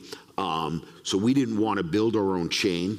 We just wanted to have the best exposures that could be on all chains. You just mentioned Solana, that we have, I think that's our 8th chain, and I'm sure there will be more over time. And as long as you have a value proposition that they want and what you want to work with them, I mean, you'll find the way to do it. I mean, you're using our products, and not because you like me. I do like you, but he doesn't really mean it. So it's the product that is why we've come together. 100%. No, your products have been great. Don't get me wrong. What does success look like for WisdomTree in the digital asset space in 2026 and 2027? I keep my job. That would be great. We want to continue to scale. So last year we went from like 30 million in assets to about 750 million in assets. We want to get to, obviously, right now we're still not making money on our digital asset efforts, but we're in line of sight of taking this to a profitable business. It doesn't take that much scale. And I imagine that, so we just want to continue to scale what we're doing. And when I think about my journey in ETFs, I was not late. I launched in June of 2006, but I was 13 years behind the Spider and 7 years behind iShares. For WisdomTree, it was important that we were actually first through the regulatory door. We wanted to be first, and we accomplished that, really. I think you are, like you said, others are experimenting. We're founder-led, we're entrepreneurial. In these big institutions, it can be very, very hard to align the different fiefdoms within an organization, but we are completely aligned on doing this. One thing that we recently got from the SEC was the ability to trade and settle our money market fund 24/7. So that's a true innovation where you have a real-world asset or a real-world fund that is exhibiting the characteristics of crypto. So it's a tremendous accomplishment, many, many years in front of the SEC. No, I agree. And congratulations on all the growth that you mentioned that you guys had with the Tokenized Treasury Fund, enabling it as collateral. I feel like we're probably starting to enter a point, we talked about this, Ondo did a little bit in their keynote, where there are enough tokenized assets almost available on chain What's next is really what can you do with them, right? And what are the services that you can build on top of those things? Is there anything from WisdomTree that we should expect in the next, call it 12 to 24 months on that front? I mean, we're tied to the banking rails. We have a stable coin, we have gold, we have funds, we have model portfolios. We are offering a lot. For us, we actually have to attract more customers. I mean, that's really the number one thing. But really, this is bigger than asset management. This is really about financial services. Financial services, some of these banks go back a couple of centuries. So they built on legacy, on top of legacy, on top of legacy. There is that modernization that has to happen. And when it does happen, then you'll really see all consumers would prefer to stay on chain. They'll have better experiences in general, whether it's getting interest on a second-by-second basis or things like that. I mean, these are the trends that are happening. Better, faster, cheaper. Could not have said it better myself. John, thank you so much. That's a wrap. Thank you.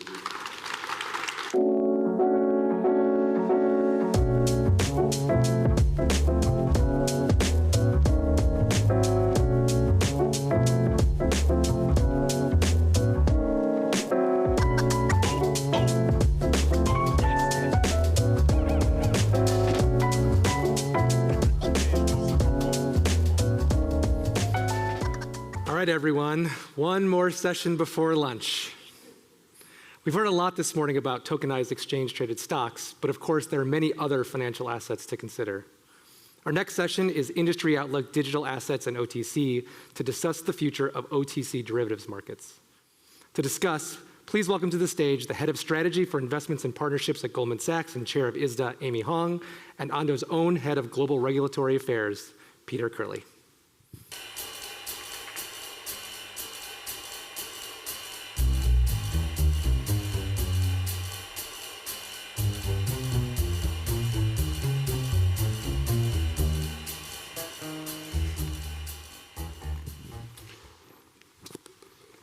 All right, well, thanks to everyone for sticking around, and we'll get you back to lunch very quickly. As Brendan said, today's session is on the connection between digital assets and OTC markets. So we're very fortunate to have Amy here with us today from Goldman Sachs, but here in her capacity as the chair of ISDA. So welcome, Amy. Thank you. Thanks, Peter. It's a pleasure to be here. And I wanted to start by asking you to maybe give a little bit of a background on ISDA itself. It's obviously a well-established organization, 40-year anniversary year last year. Congratulations. But maybe less familiar to on-chain participants. So can you give us a sense of the types of things you've done and are doing and the breadth of your activities? Yeah, absolutely.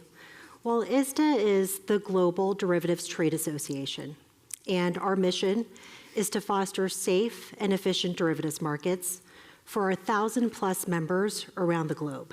And the purpose there is to make sure that our members can manage risk with confidence. Peter, as you mentioned, ISDA was founded over 40 years ago. And it was founded because the derivatives markets were growing rapidly and they were highly decentralized. We're talking about bilateral contracts, bespoke terms, and real question with regards to legal enforceability. Since then, ISDA has delivered on legal documentation as well as market protocols that the industry has adopted at scale. And more recently, we've actually extended that standardization into data and processes through what we call the common domain model. And that's a digital representation of products, trades, and life cycle events. And as this group knows, that's really important as markets continue to digitize. Today, ISDA's work spans legal documentation, market structure, public policy, digital transformation, and we regularly engage with regulators around the world as markets and technologies continue to evolve. In our experience, markets scale when there's legal certainty and operational consistency and interoperability. And that's exactly what ISDA does for our members. And so tying that more to the digital asset space specifically, do you have a perspective on things that are happening in digital asset markets now and the way forward in 2026? Yeah, thanks for that question. ISDA is focused on where digital assets intersect with regulated derivative markets to make sure that there are clear, usable standards. First, we published standardized digital asset derivatives definitions, which is a little bit of a tongue twister, initially covering instruments like non-deliverable forwards and options on Bitcoin and ETH. And this was really important because what we did was establish a common set of standards that the industry could rely upon, as opposed to using bilateral, bespoke, one-off documentation. Second, we've done a lot of work on tokenized collateral, and that spans both documentation as well as guidance so that firms and institutions can use tokenized securities as collateral with confidence. And third, we engage regulators globally on innovation with an eye towards ensuring that we don't undermine legal certainty and existing risk management practices as we continue to fuel innovation. Overall, ISDA's role has been to translate digital assets innovation into frameworks that our market participants and members can rely upon.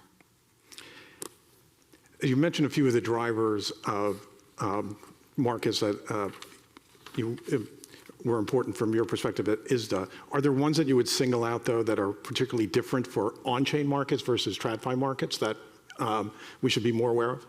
Yeah, that's a good question.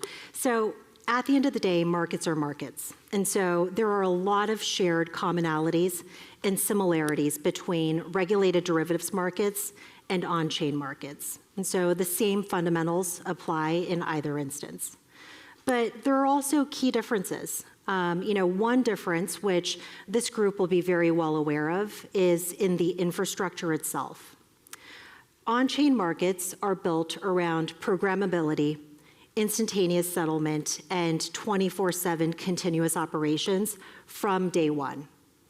On the other hand, regulated traditional derivatives markets, we're looking to find ways to retrofit these capabilities onto existing infrastructure, and that's not an easy nor simple matter.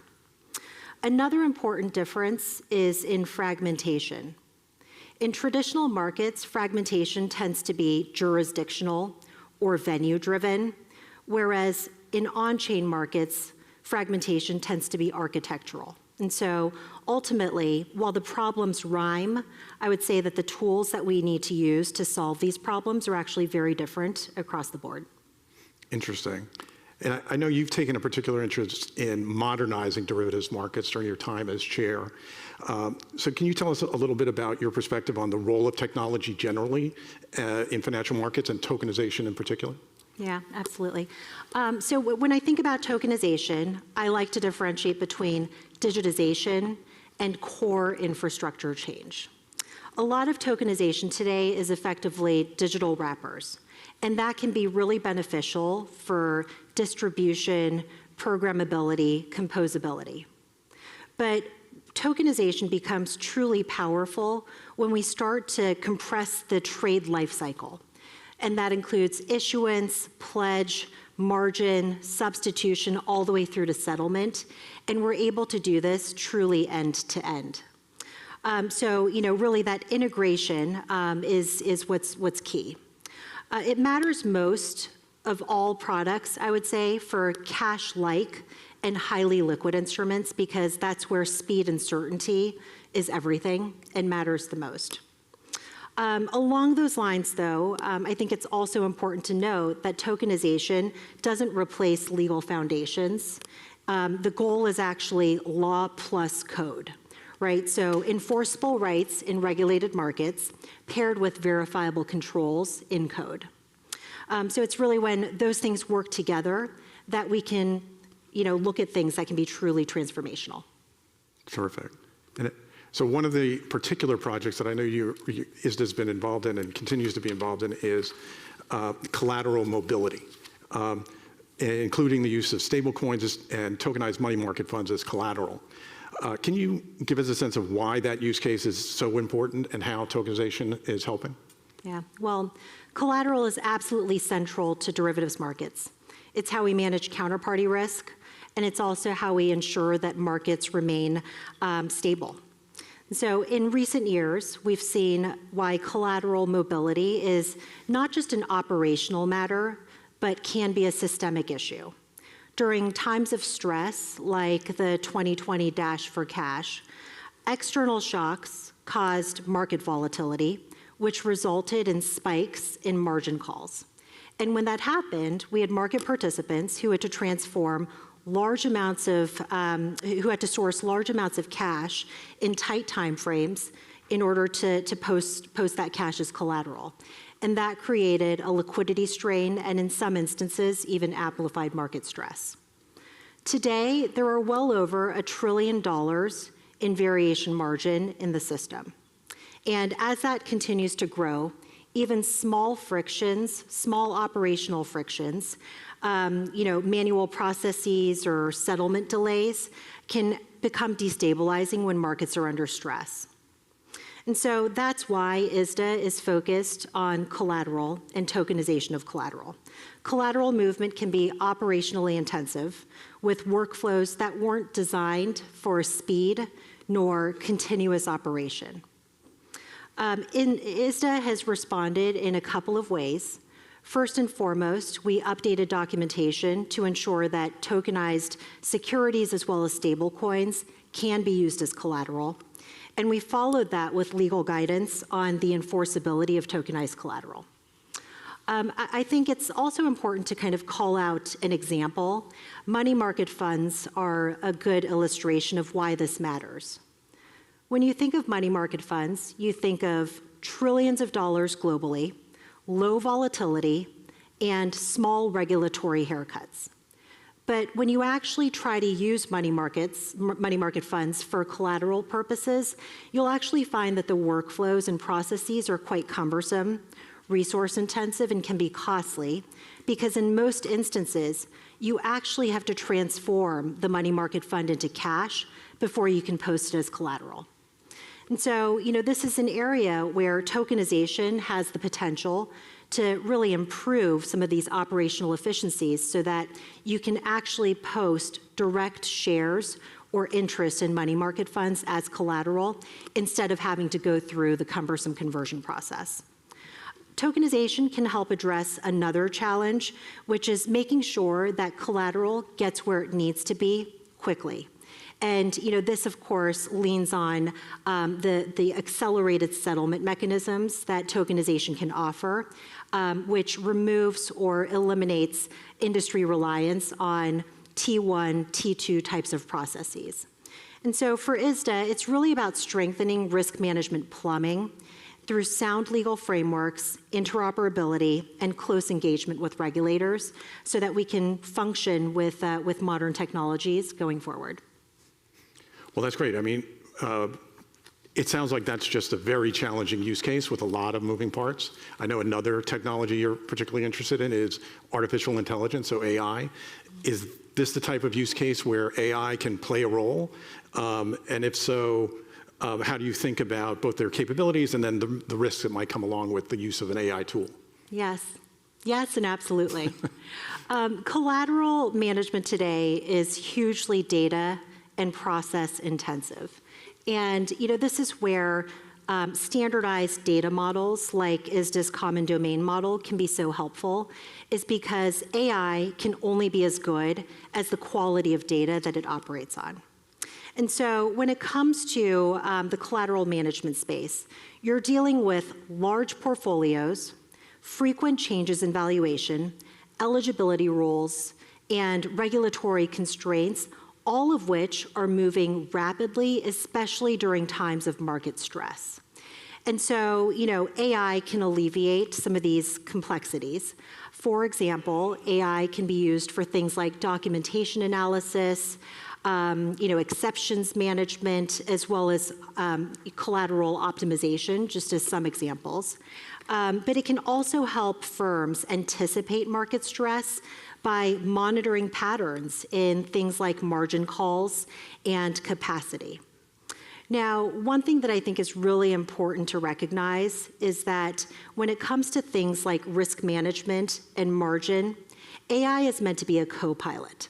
It can augment human judgment, but shouldn't replace human judgment. And so, I jokingly call it the bionic arm because it's meant to aid the people who are making these types of decisions at various firms.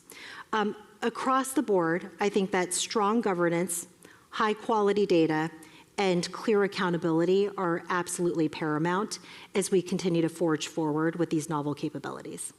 Fantastic. Well, we're just about at time, but I wanted to ask if there's a closing thought or two you might have about lessons learned from your experience in markets over time and the times we're living in now with the increasing role of digital assets. Yeah, absolutely. In our experience, scale tends to follow legal certainty.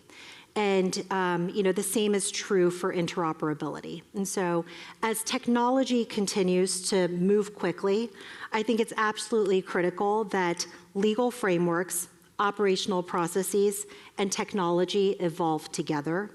And ideally, that'll be through collaboration between traditional institutions and digital native builders. Well, fantastic. Well, thank you so much for joining us, Amy. It's been a nice discussion, and we'll let everybody go to lunch with that. Thanks so much. Thanks, Peter. All right.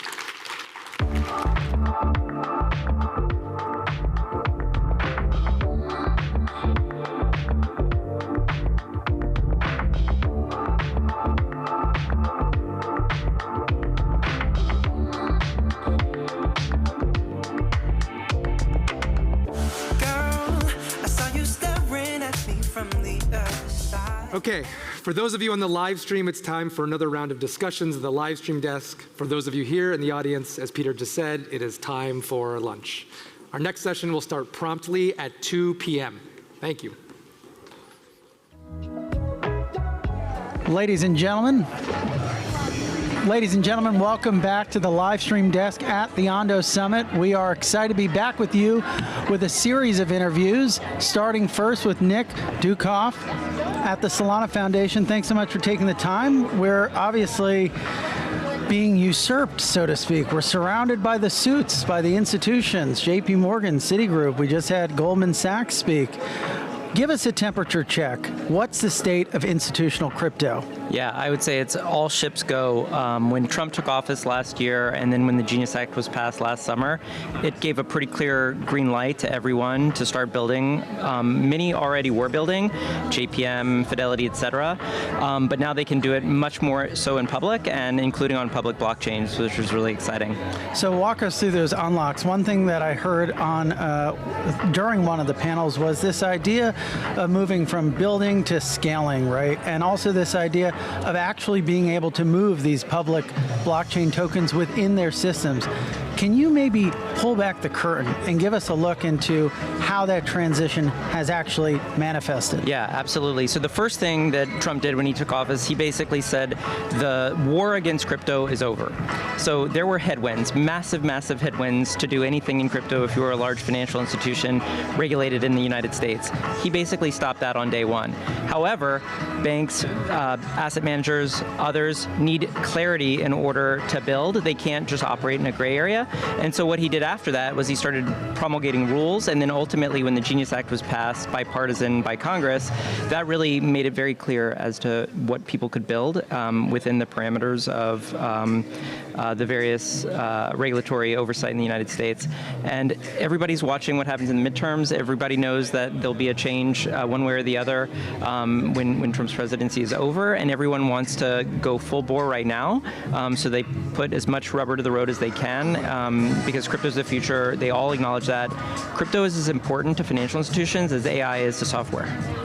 And so is there any sort of potentiality that if there is a policy or regulatory shift in terms of the administration, that those brakes could pump? I mean, sure, there's always that possibility, but I think that there's a clear enough path for folks to build, and so they're laying track. That makes sense.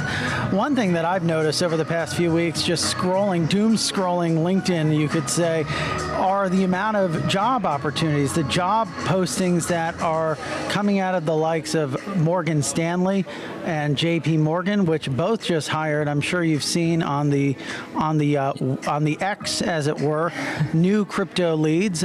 BlackRock as well, dozens of job postings. Fidelity has a bunch of jobs. Nick, I would call it boom scrolling. So this is an absolute boom time in crypto and in TradFi right now. If you've been in the space and you want if you want to innovate, but you also want the security of a larger financial institution, I think these are really incredible jobs. I myself like to be as close to the rail as possible, so I'm very happy at the Solana Foundation, but I think there's amazing opportunities at these TradFi institutions. What does the marriage look like? What are some of the things you guys are working on at Solana Foundation with these storied institutions? Yeah, well, it's really exciting. So last year, Societe Generale issued a stablecoin on Solana.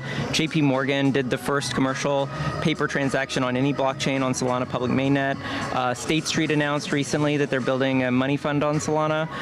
Western Union is tokenizing stablecoins on Solana, Fiserv, and on and on and on. And I think Solana has really established itself as not only a retail chain, which is what it has historically been known for, but also an institutional chain. I think we're uniquely situated in that we're at the intersection of both. I think one reason why you might be so successful is you probably don't give too much, you don't take a look too much at the ongoings of the public markets, but for folks maybe who are thinking or are feeling disillusioned, right, at the juxtaposition of all this building and the lack of sort of momentum in price, what's your thoughts? Yeah, well, so just yesterday, actually, Standard Chartered put out a research report on Sol. WisdomTree recently put out a research report on Sol. I encourage listeners to go check those out and see what these financial institutions think about the Sol opportunity. I think if you overlay the metrics of Solana, active wallets, daily transactions, RWA TVL, stablecoin and DEX volume over price, you'll see there's never been a better opportunity to be getting involved in the Solana ecosystem than there is today. It's an interesting point, Nick, and I think that can be summarized by the fact that a lot of this market has been driven by retail, and for the institutional folks on the buy side, they maybe haven't had a strong enough view at those fundamentals to make those big bets. Well, and the products weren't even available. I mean, the Sol ETFs just went live in the fourth quarter. The DATs were really among the first vehicles to make Sol accessible via, public equities and brokerage accounts. But in addition to, being able to buy Solana via ETF or DAT, we're really trying to make all these great assets available to the globally unbrokeraged. So just like fintechs did in the 2010s for the unbanked, Solana is bringing assets to the global unbrokeraged. So for example, in Pakistan, there are 300,000 people with a brokerage account. You have 40 million with a crypto wallet. If you look at people under 30 in the United States, more people have a crypto wallet than a brokerage account. And that's the market that Solana serves. We want to put great assets in the hands of every investor on earth. Well said. Well, Nick, thanks so much for stopping by the live desk. We'll see you soon. Thanks, Frank. Good to see you. And up next, we have from Ondo, Ian DeBoyd, president. Congrats on the success of the event. Thanks for having me. Oh, of course. It's been too long since Jackson, I think, Jackson, right? Yeah. My wife texted me and said that your live segment bits were her favorite part of the summit. So well done. You married very smartly, I would say. If she's still listening, you've got to keep her. Yeah, that's right. There better be flowers when she gets home. So walk us through the event so far. What's been one thing that's actually surprised you? Maybe you learned for the first time. This event is a little bit, I want to say, a redo of last year because it's honestly just bigger and hopefully better. But what surprised me a little bit was the interest that we saw, quite frankly. We had over 4,000 registrations all to attend in person. So that was a little bit more than what we had anticipated. The capacity of this place is probably like 350 people. So that's been really nice. But, tokenization's had very, very strong momentum in 2025, now beginning in 2026. A lot of the traditional financial services players, I think, quite frankly, look forward to the Ondo Summit a little bit because this is kind of the beginning of the year where everyone can get together, talk about their roadmap for 2026, where we get to share our roadmap as well. So it's just always a very nice event to kick off the year. It's unfortunate that Nate is not feeling well and can't be here with us, but he's here in spirit. You guys had the opportunity to walk us through your roadmap, Ondo Chain, 20x leverage with perpetuals we see coming on board. Walk us through the roadmap. What are you most excited about? And give us a sense of KPIs and goals. Yeah, I mean, Ondo Perps obviously is the big announcement that we had today. There were a couple of smaller ones. Our assets are exclusively live now in the MetaMask wallet. We announced that we're coming to the US with the Ondo Global Markets platform. So there was a couple other things, but obviously Ondo Perps really is the first big one. And what we tried to articulate is why we think we are uniquely positioned to actually build a Perps platform for equities and commodities this year. It's all about enabling multi-asset collateral where people can just use their stocks and ETFs as collateral to then go long or short on different types of assets. Right now, Perps platforms really only enable that with stable coins as collateral, but once you enable multi-asset collateral, I think we can just do better. And I think that's really the first step that we're taking down more of a roadmap to enable ultimately prime brokerage on chain, where people can get exposure, leverage on all of their assets, cross margin across crypto and equities. And I think that really is going to be the focus for us in 2026. So walk us through that sort of prime brokerage on-chain element. What does that mean for the average user? Is it more composability, 24/7, the ability to leverage their assets across a wide range of categories? Oh, 100%. The platform that we've built and that we've announced really will enable anyone globally to buy any type of spot asset, Google stock, tokenized NVIDIA, tokenized ETFs, you name it, but then not just buy and hold, because that's the current state of affairs, but really get up to 20x leverage on select tickers with the best liquidity out there from any and all Perps platforms. That is just the first instance where people are going to be able to do more with their assets, but down the line, expect different types of leverage. I mean, options is another one that essentially just offer leverage to users, and there's other ways to do that too. So this is really just the beginning of our journey towards prime brokerage, where people are going to be able to do a wide variety of things with their assets, and down the line also just earn different types of yields on their capital. And how does sort of the existing prime brokerage desks across the street integrate into this new model? Yeah. Right now, Perps platforms are very fragmented, right? The liquidity that exists on chain is all being generated from liquidity, but a market maker that opens up a position or that goes short has to put up stablecoin capital on the Perps platform to open that position. In parallel, they typically cover their hedge on a brokerage platform, where these stock assets are sitting at a normal prime brokerage desk that these market makers have access to, but these two are not connected. And that's the problem. That's why a market maker struggles to put more liquidity on most of these Perps platforms. So our instance is the first time where we kind of connect the two. We're doing that powered by our Ondo Global Markets platform, where people can already buy spot at TradFi prices with very deep liquidity, enabling those assets as collateral, which ultimately will lead to much better liquidity on Perps. So give us a sense of maybe the gap between TradFi and DeFi. Someone on stage was lamenting that they maybe don't appreciate the TradFi moniker. How do you see the two categories? What else do they want to be called? I don't know. Finance, he said. Oh, I think. finance, right. Or she, I don't recall. How do you see these two groups working together? Are they at odds, or is there room for, especially with everything, right, with tokenized deposits, folks from the banking world are concerned about stablecoins? Some battlegrounds, I guess, or battle lines are being drawn sometimes between, it's very public that the banks and Coinbase are on opposite ends of the stablecoin debate. But as it relates to tokenization, quite frankly, most people are kind of on the same page. There's a lot of debate out there, though, about which tokenization model is best. You've got the DTCC doing things with NASDAQ and the New York Stock Exchange. You have other companies that take a native tokenization approach, and then you have us that are taking much more of a wrapper approach, a stablecoin-like approach to tokenization. But I think increasingly the perspective is all of these different models can coexist, and then you let the market decide on which one's best, right? Until then. So I think the vibe is very friendly still. In order for true prime brokerage on-chain to scale, we also need traditional financial systems that move much more towards 24/7. We are very much looking forward to integrating into all these systems. That's where the Ondo chain also comes into play.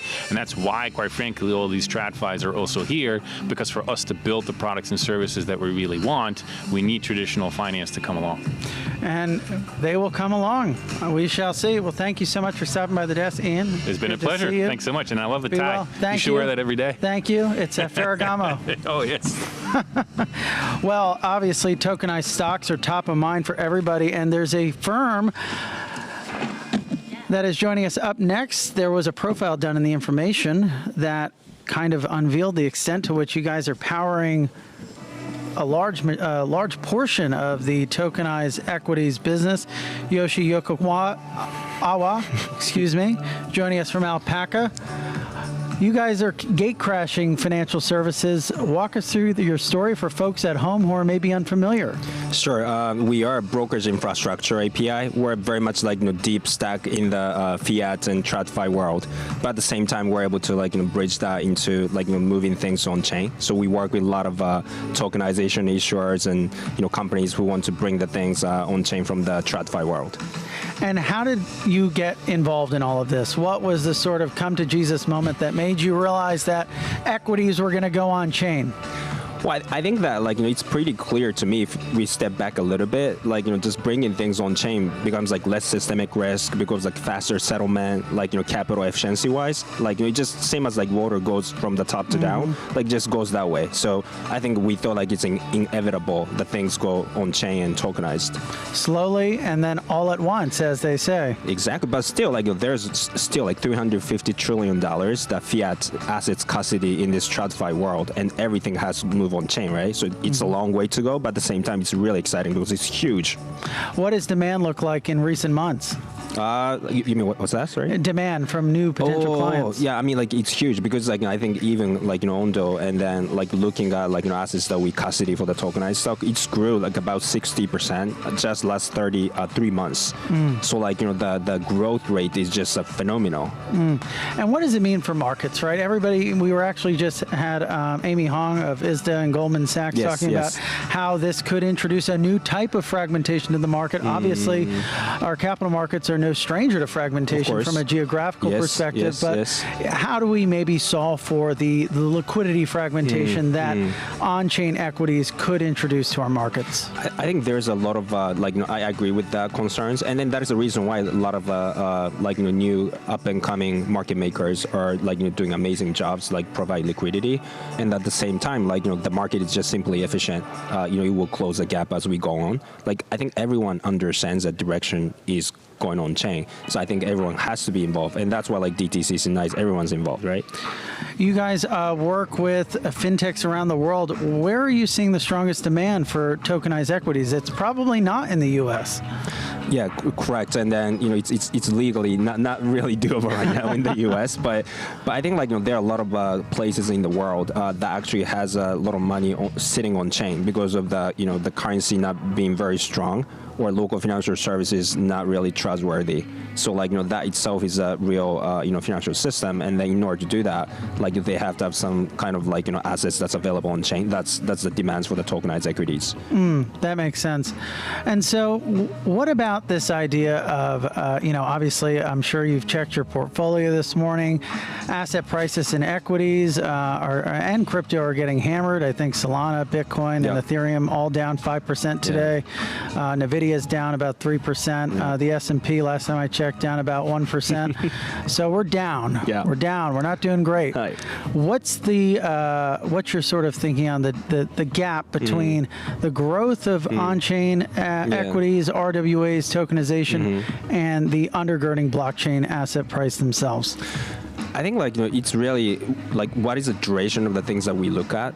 For example, Ray Dalio always say there's a short-term debt cycle 8 to 10 years, and then long-term debt cycle around 80 to 100 years. How I see about this whole things moving on chain, it's somewhere probably a few tens of the years.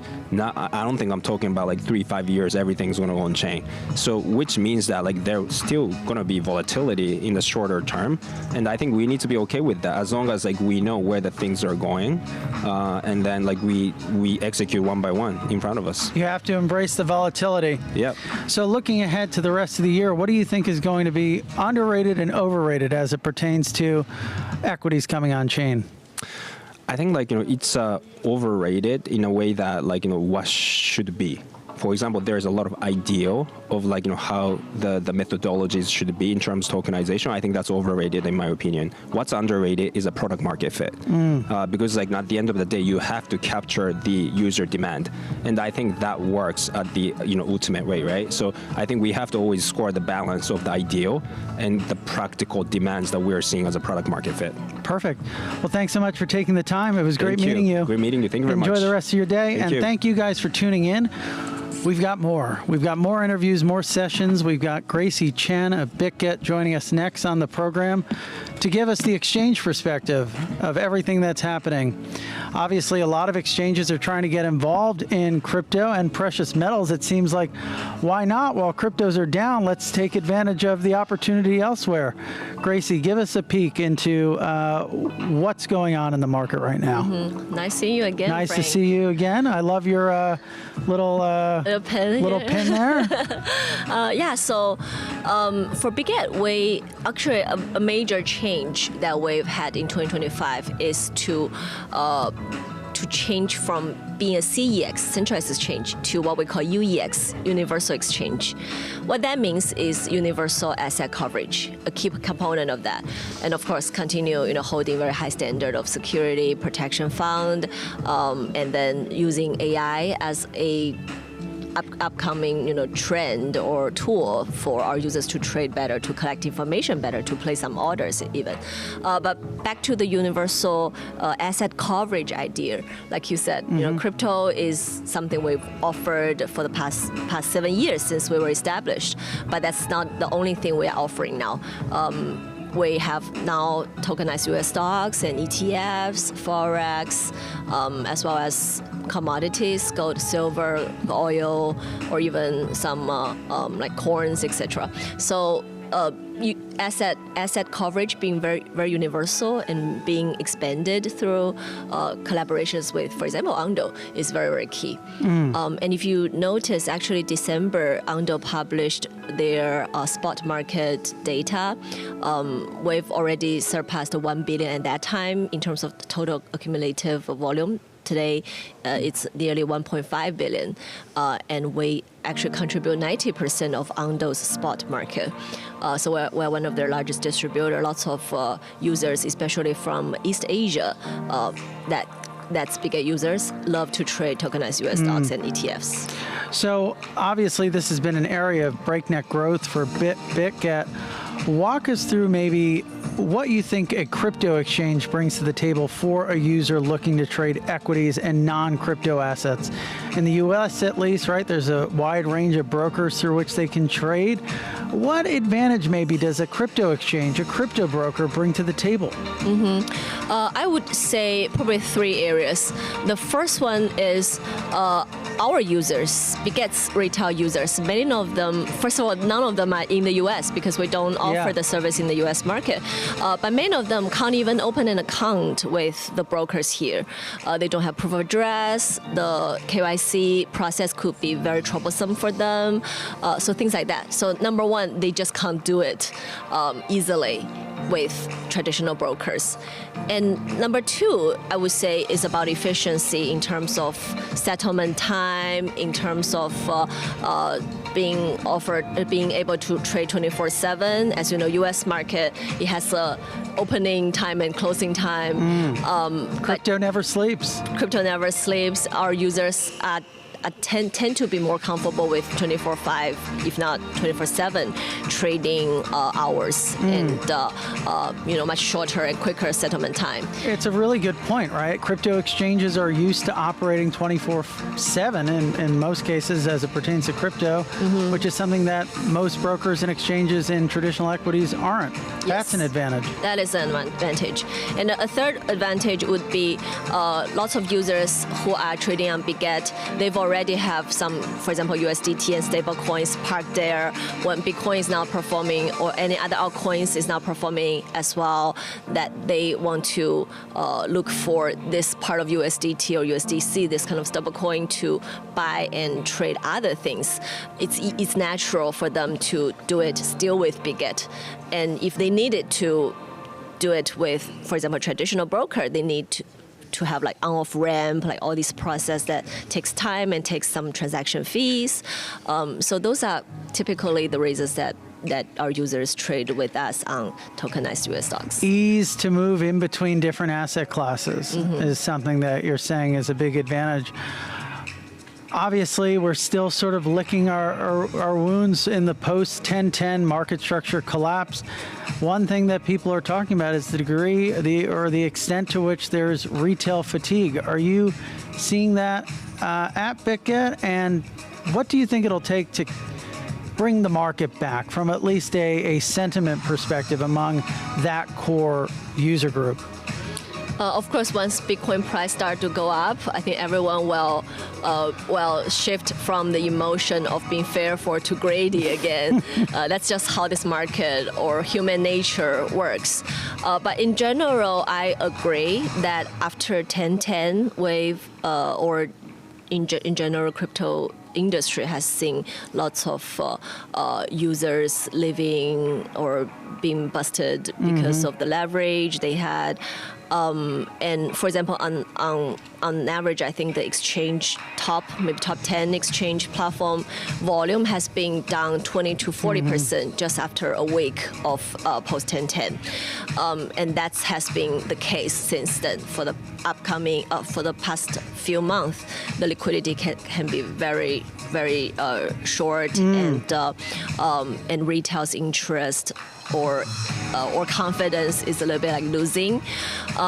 That's something we actually a little bit anticipated since 2025. Why I said so is that number one, no single asset will be upward trend forever. And what goes up must come down at some point. Yeah, exactly. And then the liquidity 1010 is scaring a lot of people off. And of course, some users in that case are also looking for diversification. So other than buying or holding crypto and altcoins, when we launched, for example, Ondo's ETFs and also some commodities like gold and silver, we've seen a lot of volume. Actually, for example, silver Ondo, the tokenized silver is one of the top 10 assets that our users have been trading in terms of the tokenized stocks and ETFs. Well, do you think that there's a liquidity gap in terms of the amount of market participants that are out there, and that's behind sort of these cascading liquidations that we see? I would say so, yes, from what we see in terms of users' behavior. But the things that made people feel strange is that, for example, for the last maybe 4 months, gold and silver has been putting and hitting all-time highs, although it went down a little bit this week, but at least it reached all-time high. But Bitcoin has been going down. One thing I rationalize this is that although it's almost reinforcing, isn't it? You know, it is really the more that other assets outperform Bitcoin, the more folks holding Bitcoin might look elsewhere for outsized returns. Yes, but I think fundamentally the purchase power of silver, gold, and some other commodities come from the financial world outside of the U.S. It's about the liquidity from, for example, China or even Middle East and Europe. That's like rushing into gold and silver. China has been a big buyer of gold and silver, as you probably know. But the U.S. liquidity is mainly the driving force for Bitcoin because of ETF approval, because of the DAT narrative.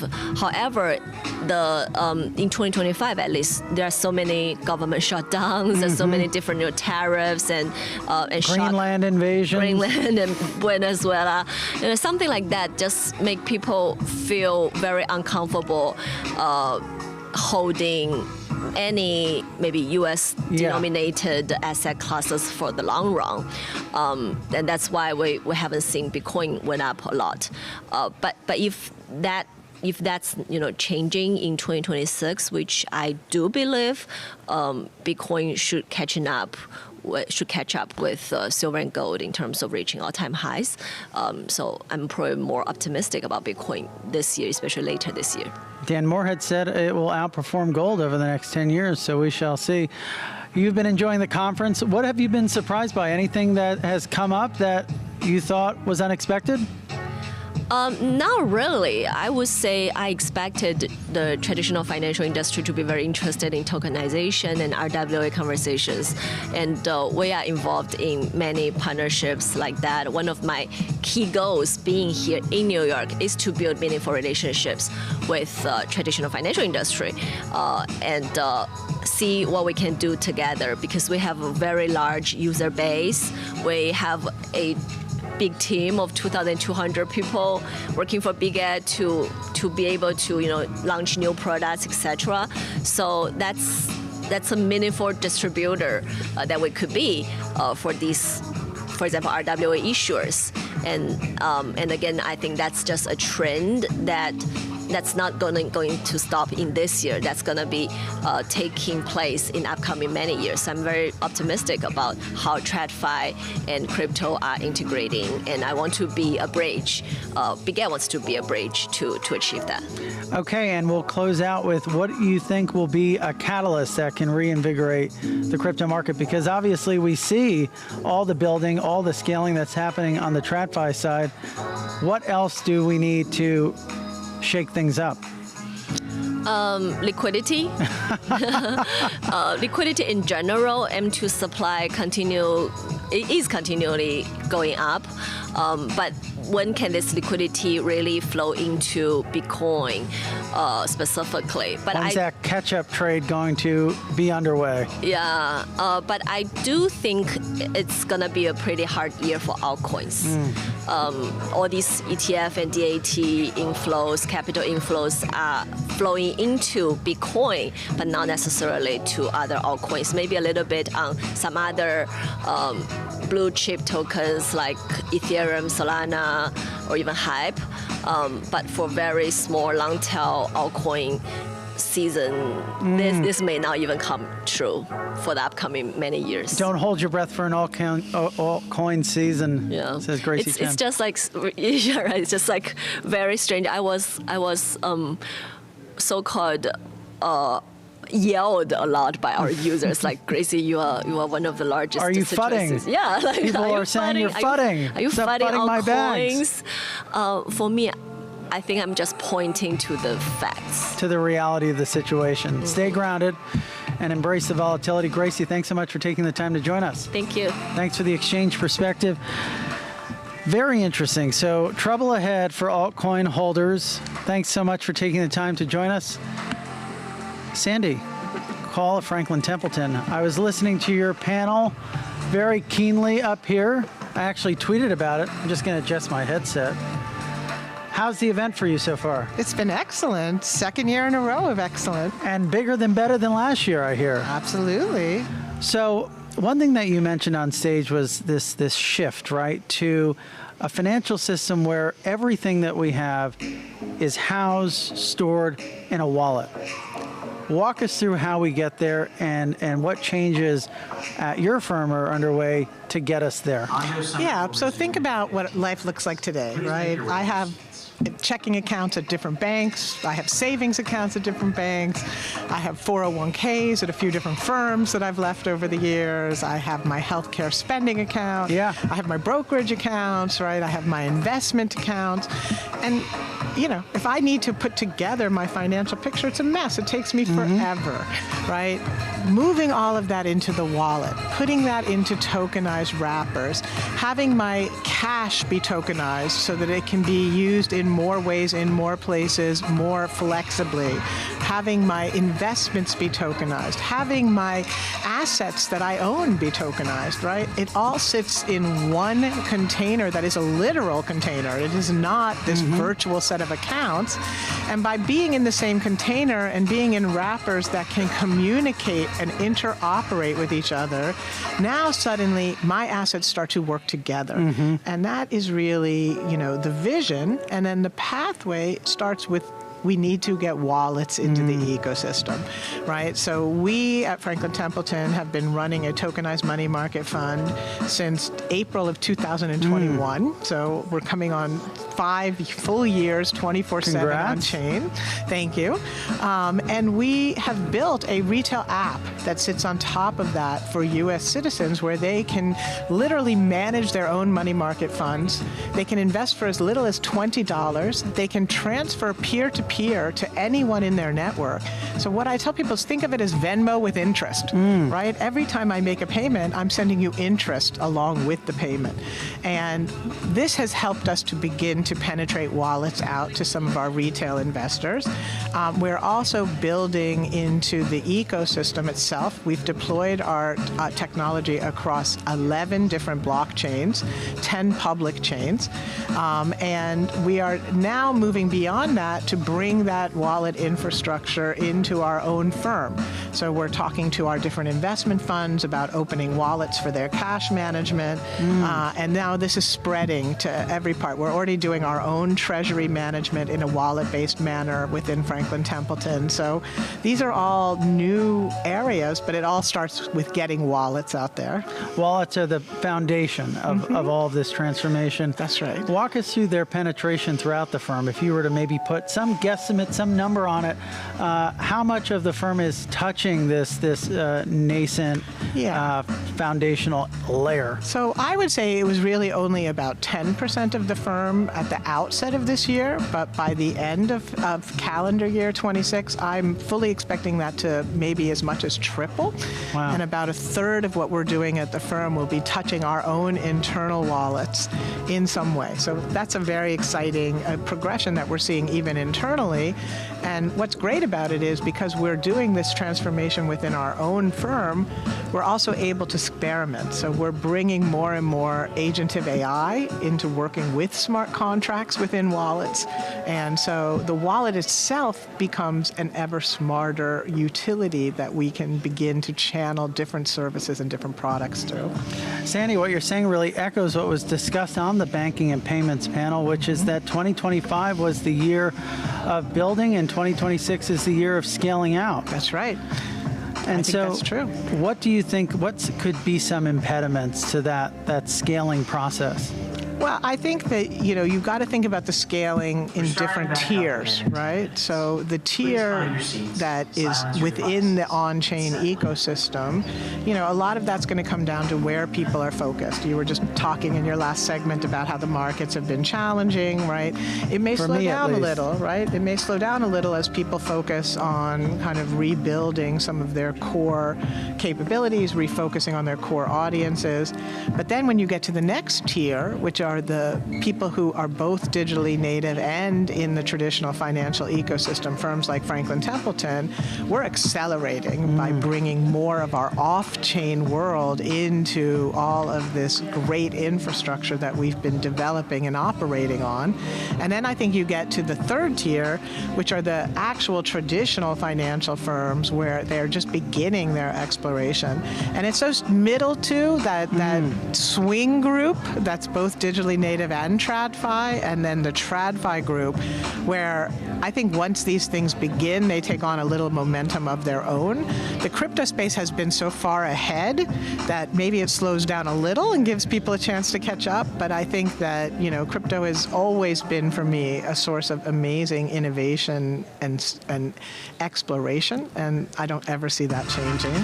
I've been noticing across LinkedIn just a myriad of job ads, listings for stablecoin payments, crypto, wallet development across many different financial institutions. Yeah. What are you guys hiring for? What are you looking to build that might be different in 2026 compared to the previous calendar year? Well, we've had a little bit of a head start on folks. I mean, our digital asset unit is almost 80 people now, so we've built out already. But where we're looking to fill in They're catching up. I know. The others will begin to catch up. They're trying at least. Where we're looking to build out is more folks than our distribution sales force helping to really introduce the products we've built into a lot of regions around the world, right? There's a lot happening in the Middle East. There's a lot happening in Latin America. There's a lot happening in Asia. So we're bringing in more distribution and sales resources in those areas to help people understand how much better the products we're offering are and how much more benefit they can get by using them. So sales is a big area where we're building out. We're building out a lot in terms of our blockchain engineering, right? Because we're introducing a lot of new kinds of smart contracts and a lot of new kinds of products and functionality, which is just a little bit of a preview of where we're heading. But we're really trying to push the boundaries of what can the rails enable. And we've done this with money market funds, and now we're trying to do this with a broader set of products. Is the sales force having a difficult time getting the traditional investment community to grok all this? Well, I think that, I always gauge my internal teams as my thermometer there, and we're getting more and more interest in understanding the products, understanding how they can be positioned in the portfolio, understanding how and who they can bring in from the organization to help their clients begin to understand this space more. So I'm getting very interesting requests to talk to people that 2 years ago would never have even thought to ask about digital assets, which is great.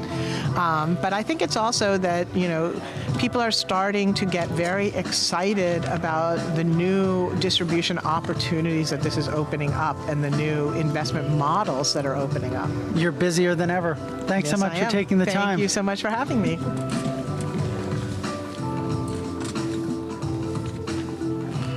Well.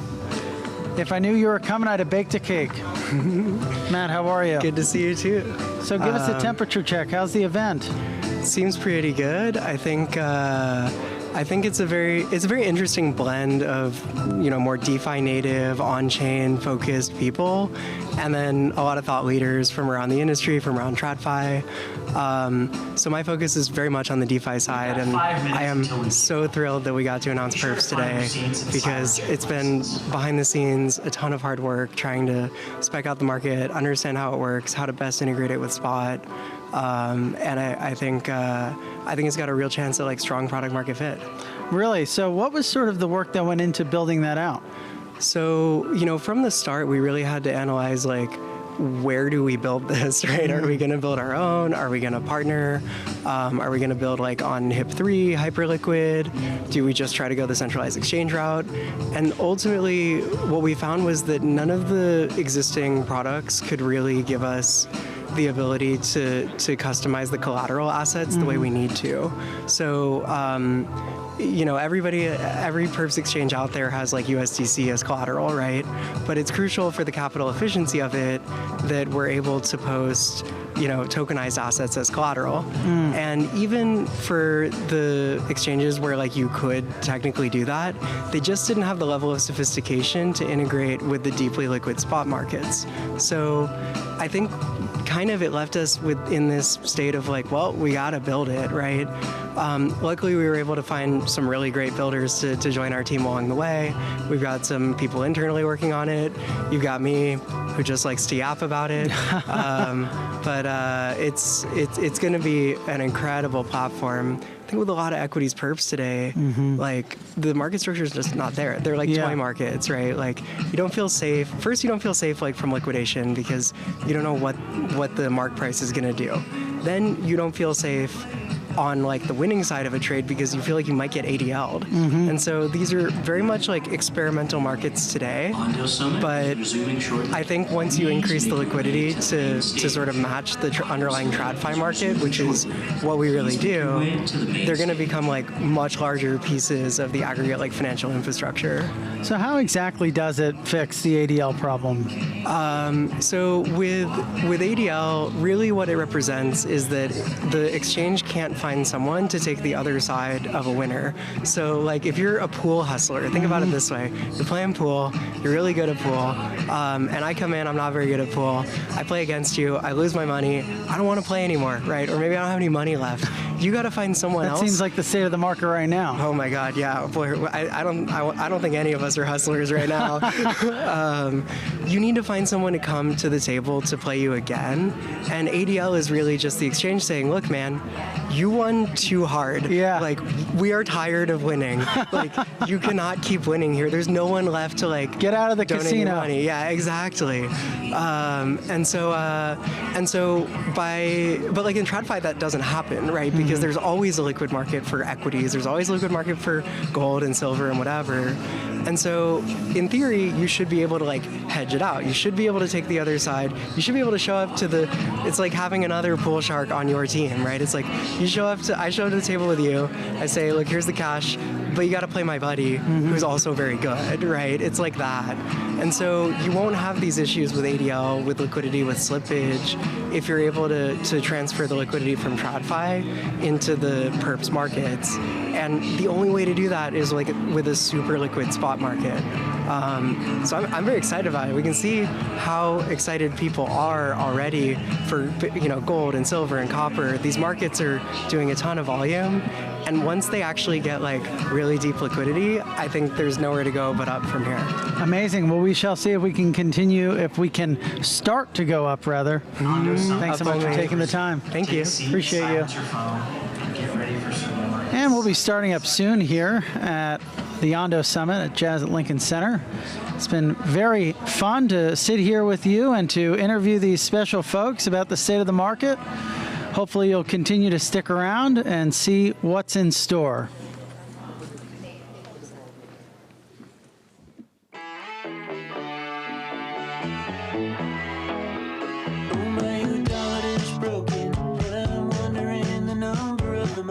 Welcome back to Ondo Summit. Let's give a warm welcome to our MC, Brendan Flores.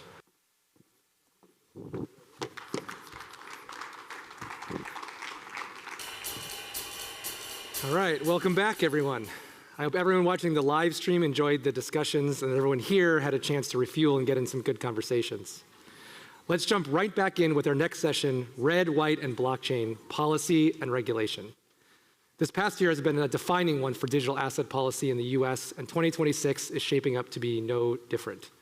To discuss this, please welcome our panelists, moderated by the former chairman of the House Financial Services Committee and Ondo Vice Chairman, Patrick McHenry.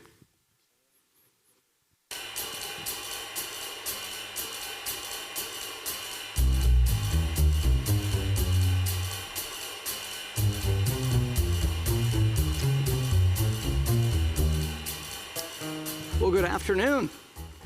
It's a pleasure to be here at the second annual Ondo Summit, and pleasure to be on stage with two of the finest from the Trump administration, I must say. We have Patrick Witt, who's the Executive Director of the President's Council on Digital Assets, working in the White House, coordinating across government. And then we have Tyler Williams, who's coordinating across Treasury on the implementation of all the crypto-related items, including the Genius Act. Thank you all for being here today. Thanks for taking time. Lots going on. And so the prep for questioning of you, Patrick, is very difficult because you're so in motion, right? You started from, when did you start at the White House? I started detailing over from the Pentagon in April of last year. And then took over as executive director. Late summer. Yeah. So it's been an incredible journey to watch you do this. But I think it'd be great for a scene setter on what's happened over the last year, because a lot's changed just from election day of 2024 to today. So bring us up to speed on what's happened as a result of President Trump's election. Well, it's been a flurry of activity, as you mentioned, not just on crypto policy, but across the board. This administration came in with a raft of executive orders and different actions that we started to move out on. I personally had a front row seat to that because I served on the transition. So I was one of the day one employees down there and got to see the different teams that many of whom had served in Trump 45 come back again this time around and kind of pick up right where they left off. And that core nucleus at the White House, too, with Chief of Staff Susie Wiles, Stephen Miller, others had been working together, and some of them in the first Trump administration, but then certainly that was the campaign team. So it really just, we hit the ground running. And on the crypto side in particular, that was moves immediately to get the right people in place at the agencies, to nominate the correct folks, to bring in people like Tyler over at Treasury and build this incredible team, because it's not just the White House. It requires everyone at these different agencies that touch on crypto policy, even in places that might not be obvious to people on the outside that have a hand in this. So President assembled an amazing team. We got multiple executive orders signed. The first one, the ending Operation Choke Point 2.0, the Biden administration's misguided, let's say, policy of regulation by enforcement that had really just prosecuted and put crypto in the crosshairs and took a technology and an industry that really America should have embraced and put it on the outs and drove a lot of that innovation offshore. So we put an end to that. That's still an ongoing effort to root that out entirely. We got the executive order on the strategic Bitcoin reserve signed into law, stopped the government from liquidating assets. By some accounts, I think we missed out on tens of billions or maybe even upwards of $100 billion of assets that could have been held on the balance sheet because they were sold in fire sales just without much thought whatsoever. And then obviously the big legislative push to get the Genius Act passed. So Tyler and team over at Treasury are now hard at work implementing the follow-on rules from that. I know they're working around the clock. There's a lot in there, a lot of directed rulemakings. But that one, I think you've already seen the response to that with people onshoring. New Fidelity just issued a stablecoin the other day. More and more people entering this space, foreign heads of state, foreign ministers of economies, central bankers, all very interested in what the U.S. is doing with stablecoin policy. And then the next one that dominates my time these days is the market structure legislation. So the Clarity Act, which you have worked on multiple pieces of legislation over the years. We finally got one over to the Senate last week, which I'm sure we'll talk about. We passed it out of the Senate Ag Committee to the floor of the Senate, and now we're trying to play catch up on the banking side. Some issues still outstanding to resolve there, but that's a quick summary, not that quick, just because there is so much that has happened. But it's been a privilege to serve in this role, and there's still more to do. Well, to look at the Biden administration, their approach to crypto, just the change in the election, just that change took us from a very negative view of digital assets where in order to be an innovator, you had to be offshore. That's the only way you could actually flourish with digital assets. You couldn't be in the United States. To the election, and just by the election of President Trump being pro-crypto, that changed the whole market. Mm-hmm. And actually made innovators look back to the United States. And then all the work that you and your colleagues have put in coordinating with Congress and the agencies has actually really driven the creators to come back, and innovate here domestically. It's a quite welcome thing. And a lot more to come. And we'll get to that because what you've been up to just in the last couple of days is market moving and substantial. But Tyler, Patrick mentioned the passage of the Genius Act, stablecoin law. We had negotiated, during my time in Congress, we had negotiated for 5 years. My first meeting on the House Financial Services Committee as the ranking member, as a lead Republican, was to bring in outside experts to talk about crypto market regulation, stablecoin regulation, 5 years ago. And so to watch that glacial pace of Congress and then the election and how quickly you're able to drive Congress to act on a stablecoin law and the passage of the Genius Act. And that happened when? April of last year? May? Yeah, it got signed into law in July. That's fast for Congress. Very quick.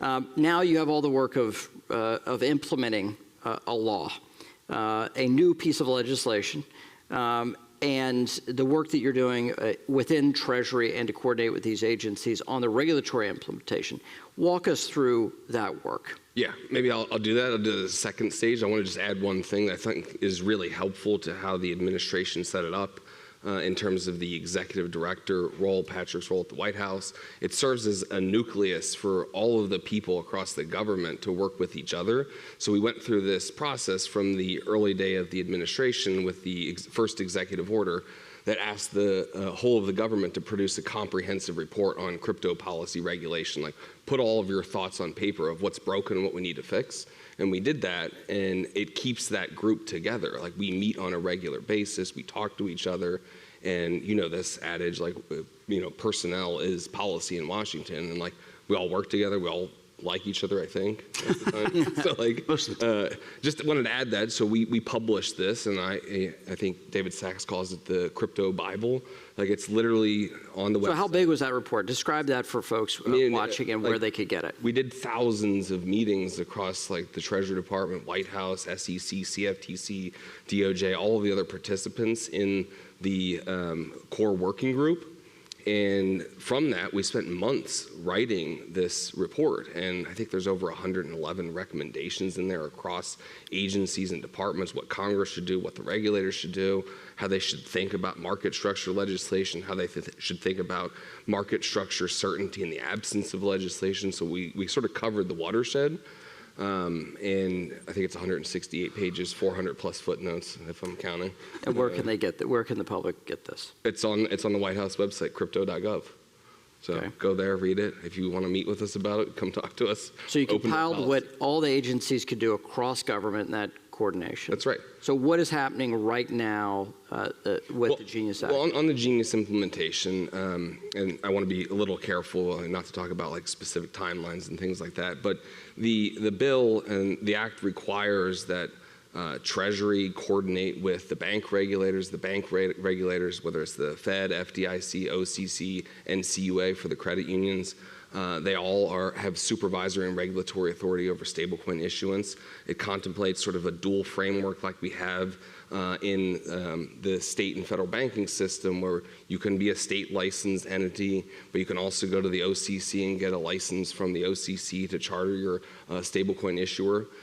So there's the whole government from a bank regulatory perspective is involved. And what I was saying about this early report, like it helps because we all talk to each other all the time. We all work with each other. And so we really set out on this approach, at least from Treasury, that we wanted to make sure we did an advance notice of proposed rulemaking. So we put that out, and we got 400 plus comments back, and we're going through that. The next step that we'll really get to is we'll do proposed rules, which takes time. We have deadlines under the Act that are 1 year in July. We have 18-month deadlines. We have three-year deadlines. So we'll leave it to Congress to come up with these quirky timelines. And I would say, just for like the people who think about Treasury, Treasury is a huge building. We have domestic finance, international affairs, and then the terrorism, risk, and financial intelligence vertical. And then we have the IRS and other bureaus. So we work across the building, the crypto team at Treasury, so we cover the whole building and every piece of Treasury. Okay, so with the Genius Act, we're in that pretty tight timeline. With the Genius Act, the passage of the Genius Act, I think we've taken some of that for granted, right? And the market has taken the fact that we have clear law when it comes to regulating stablecoins in the United States for all 50 states. The model that was before the Genius Act, that all the issuances went through, all the volume went through, was the New York regulatory model. So in many ways, the passage of the Genius Act was not really a revelation for stablecoins. You could issue it through New York. There's a clear regulatory perimeter there. But with just the passage of the Genius Act, and we're not even a year, don't even have a year anniversary yet, we've seen this rush of innovation and volume into stablecoins. And you see heavily regulated institutions, large financial institutions, get into this. You mentioned Fidelity's announcement of Fidelity offering a stablecoin. You see these major players making these moves. You see this with a panel of participants today of some of the largest asset managers in the world here at the Ondo Summit. So that's just one piece of the whole crypto conversation, is stablecoins. Important, yes, but less than 5% of the total dollar value of crypto is in stablecoins. Let's talk about the 95%. Okay, this is the complex bit that needs to be wrestled with. Talk about the complexities of market structure. What is the Clarity Act that the House passed with a very wide bipartisan majority that the Senate is working through?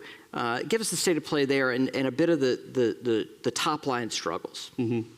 Well, I think it starts with what you just mentioned, which is this is covering and affecting a much larger, orders of magnitude larger size of the pie here. So as you mentioned, stablecoins incredibly important. They're going to continue to grow. Some projections have them just with incredible compounded annual growth rates into the future, but still a relatively small portion of the crypto industry.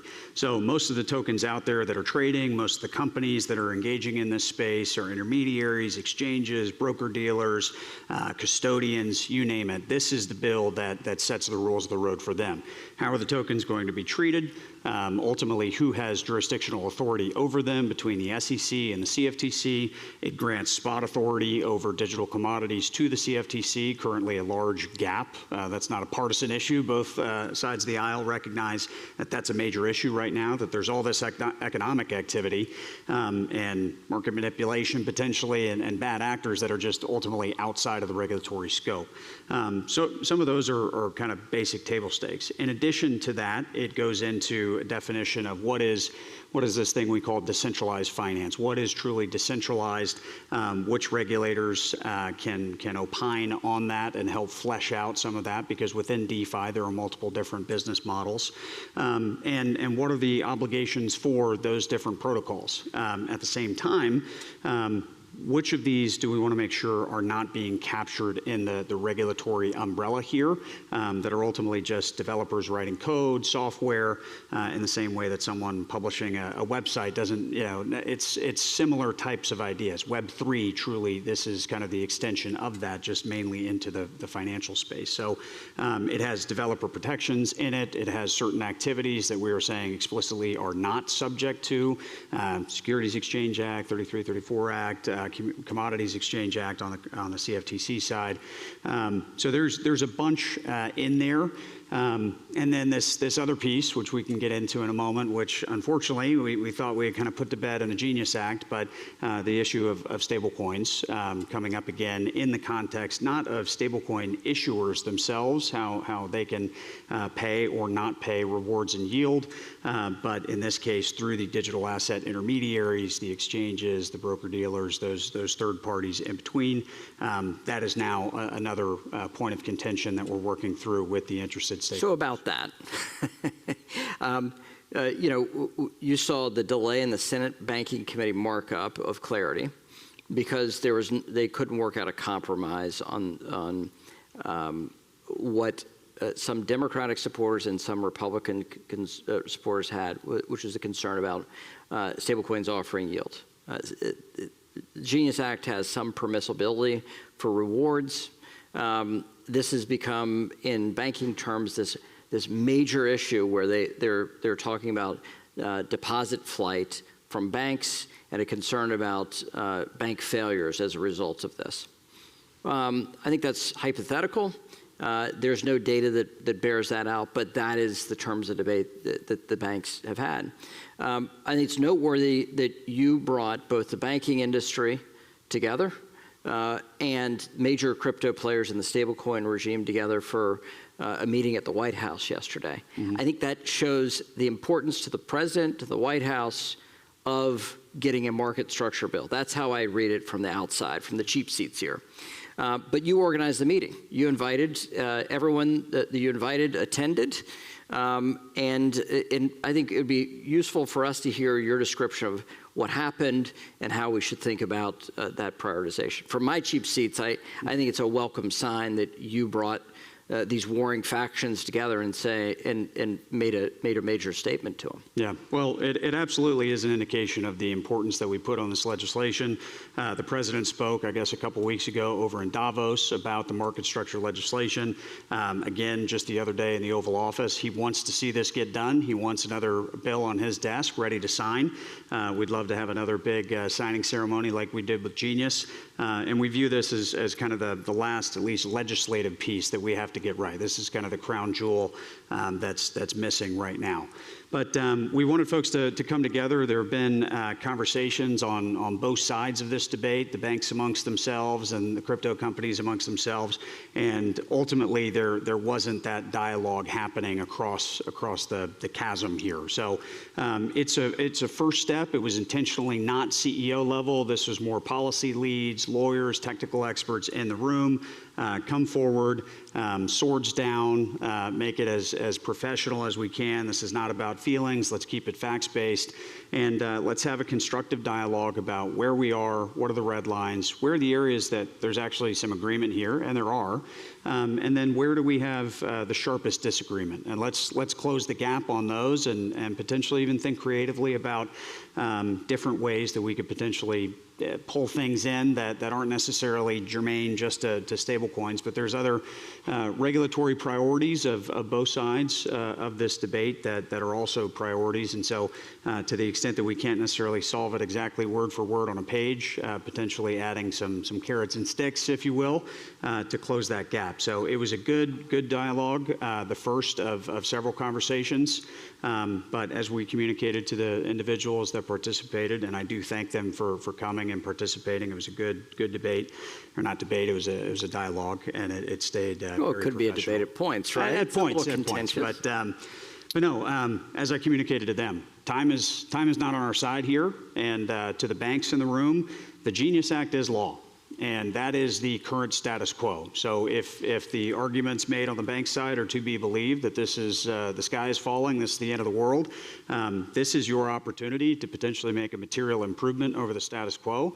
But if ultimately this bill fails or falls down because of this issue, you get nothing. You get Genius. It is what it is. So approach it with a little bit of humility. And then also on the crypto side, what we've communicated to them is this bill, as we just talked about, has so many other good pieces to it. And there's so much that is necessary and positive for the industry. The stablecoin rewards yield issue is an important one, but it's not the core of this bill. And so let's keep things in perspective and approach things rationally and see if we can't land the plane on this. But I do think this is ultimately, with stablecoins, it's a new product. It's threatening to some people that aren't the most familiar with blockchain technology overall and stablecoins in particular. But ultimately, we do believe, as my boss David Sachs communicated over in Davos recently, this is actually an opportunity. This is a product that can be a win-win for the entire financial system, not just crypto at the bank's expense, but actually the banks have a real opportunity here to offer new products. And new business models can be built on top of these products. So we're managing through an interim period, but ultimately I think folks in call it a year, 2 years, 3 years, once they get more familiar with this is going to become part of the financial fabric and will certainly not be as threatening, and people will be quite excited about it. Yes, and look, we're here at the Ondo Summit, and Ondo is the market leader in bringing securities and real-world assets on-chain. This has been largely a product offered to non-U.S. citizens until this year, and the big announcement of this summit is about bringing this back to the United States. That would not have happened but for the election of President Trump, and but for the work that you two gentlemen are doing and your teams are doing. That should be a very welcome thing to the U.S. economy. But riding on that, the most important thing for Ondo and for real-world assets is making sure you have permissionless systems that can operate and compete in the marketplace.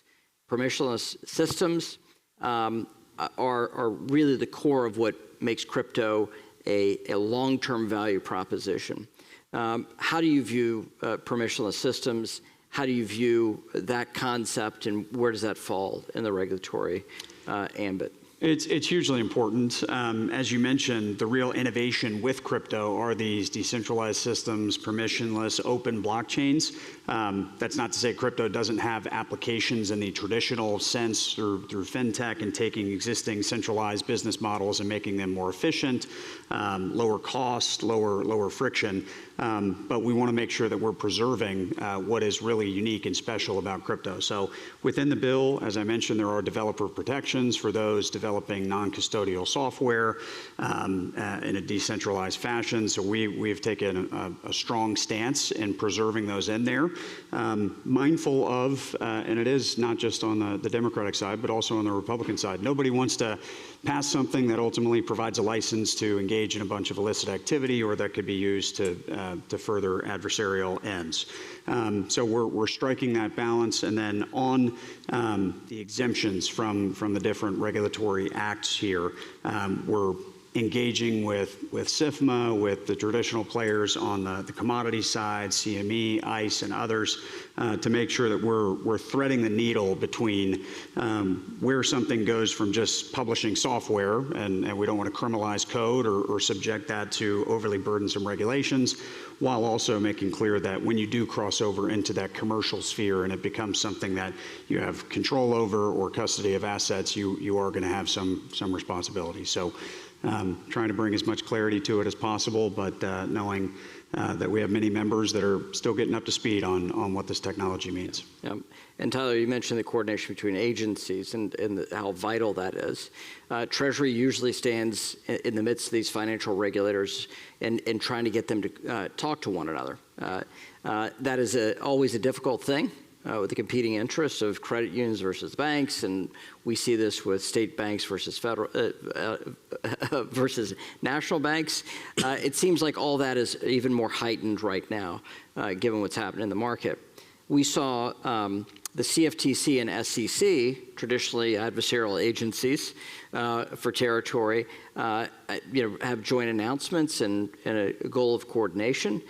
Where does Treasury sit with that coordination across all these regulatory agencies? Well, so we do it across a wide range of topics, whether it's like banking issues, whether it's modernization for different previous acts that have been put in place. What you and Patrick were just talking about, the legislative side of things. We live that with regard to the effectuation and the implementation of the Bank Secrecy Act. So that has been delegated across regulators. So a lot of what this market structure bill would do is contemplate different organizational structures for how different registrants would be subject to the Bank Secrecy Act. So this debate about what is DeFi and what is true DeFi, you hear a lot of Washington talk about this. It's often referring back to the guidance that FinCEN put out in 2019, and what does control over user funds actually mean in law. So when we work with the regulators, we're working with the SEC, the CFTC, and all of our touch points that we have from that. Treasury sits on the board of CIPC. Many people may not know that. So like we have different equities in, no pun intended, we have different equities in many different debates just because of how Treasury is situated in the US government. But I think a lot of our work that we've been doing with Patrick and team on the market structure side of things is just trying to be as like fact-based and evidence-based of like, here's how the law works, here's how sanctions work, here's how the Bank Secrecy Act worked, and like getting all of our experts from like the FinCEN team and the OFAC team to talk to policymakers, because it is hard and it is confusing. And you know this very well, like it's hard to have experts on very specific minutia on congressional staff. So if we can lend ourselves to the debate and be constructive, like this is a bipartisan issue, and like we can do that. So that's our role. From the outside world, the marketplace looks at redundancy of law, right? And says, well, we have 5 different laws that try to do the same thing. Why do we have this? And from my stance as a former lawmaker, the reason is because lawmakers don't know what the law is. So they're like, well, this example on OFAC, right? We don't want rogue regimes being able to use digital assets to carry out their ill intent. Well, first of all, it's an open permissionless blockchain. We can go watch them on this, right? Number one. Number two, we already have laws to go get the bad guys. We just need to make sure they're well adapted to the technology of the day, and that agencies have the capacity to get the best technology to go do that and go get the bad guys. So a lot of this is a lot of educational work that I know you both spend a massive amount of time on, educating policymakers about what is existent and why you shouldn't kill an opportunity for the United States out of something that they don't quite understand, a fear that they don't quite understand or have grounds to hyperventilate about. On the point that you mentioned around certain lawmakers don't necessarily know what the law is, this is not to call any one individual out. I mean, I'm the one that called them out, and I spent 20 years in Congress. In the context of the Senate Banking Committee, for example, I won't necessarily say who, but one of the members said we're talking about Title I, the classification, token taxonomy, SEC versus CFTC authorities, and we're going back and forth on, okay, this is for securities, but what if something's not a security? What about Bitcoin or Ethereum or one of these other ones? And it's like, well, there's this other agency called the CFTC that we're going to be giving authority to regulate these markets, and there's another committee called the Senate Agricultural Committee that's debating provisions of that right now. So there is a bit of a blind spot between the two committees because of the dual nature. And I feel a bit called out by that because that was part of the struggle of legislating when I was chair last Congress, is that we understand the regulatory perimeter around securities in the Financial Services Committee, and we just think the Ag Committee doesn't know anything about commodities. But when we start talking, you realize, well, wait a second, you have a resilient market here, we have a resilient market here. Why don't we take the best of both rather than try to reinvent the wheel? But okay, so we are sitting at still February of 2026. You're 13 months into the Trump administration, 12 and a half months into the Trump administration. Success for this last year was passage of the Genius Act. Years in the making, a huge revolution for crypto in the United States. We saw what 2025 was. Tyler, at the regulatory level, what does success look like in 2026? Patrick, at the legislative level, what does success look like in 2026? Tyler?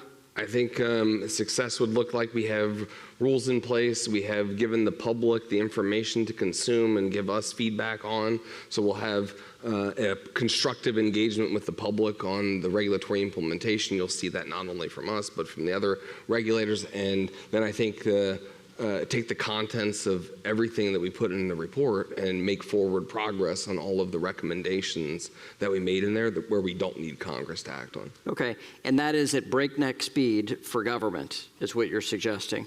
What is breakneck speed for government, just so you can say it out loud for the world to hear? Not on Genius implementation, but on the other things. I think in the report there's tons of stuff that we put in there on tax policy issues, for example. I think making forward progress on that would be so big for the industry. So like we'll try to keep pushing on all that. Okay. Patrick? Building off of that, you mentioned tax. On the legislative side, obviously market structure is priority number 1, 2, and 3, as my boss David Sachs says. So we are deeply focused on that. We're in the thick of it right now with the negotiations. Success would look like obviously passing it out of the banking committee, reconciling those products from the banking and ag committees to getting a bill that is ready to be voted on the floor, and passing that obviously on the House side as well. So getting market structure enacted, and then also there is movement on some tax bills in Congress as well. There's one that's been introduced on the House side. Senator Crapo on the Senate side has recently held hearings. So there is optimism that we might be able to get a product ready for prime time in a short amount of time, relatively speaking. So, if I can put you on the spot, Patrick, when does the president sign the Clarity Act into law? Well, I have a birthday coming up, so let's say April 3rd. How about that? From your lips to God's ear. Here we go. April 3rd. So we heard it here first. Now I've killed the microphone again today. All right. We just heard April 3rd. I can't get a microphone to work. This is the third microphone I've killed today. So Patrick Witt said April 3rd, the President will have the Clarity Act signed into law. That is optimism, but I think it's quite realistic given the level of work that you, your boss, and your boss's boss have put into crypto being made in America once again. And I must say, to wrap this section, these are two examples of fabulous people working in government, working for the public interest here. And I think what you've just heard from this panel today is the best of this administration in Washington. They are committed to the public service and to getting quick and solid action on digital assets. This is a reason why we should be optimistic about digital assets in the United States, and the United States being once again the capital of crypto for the world. And so with that, thank you all for being here. Mr. Witt, Mr. Williams, and that is a wrap for this section. Welcome back to the live desk. You heard it here first. Clarity Act could be signed into law by the president by April 3rd. We shall see.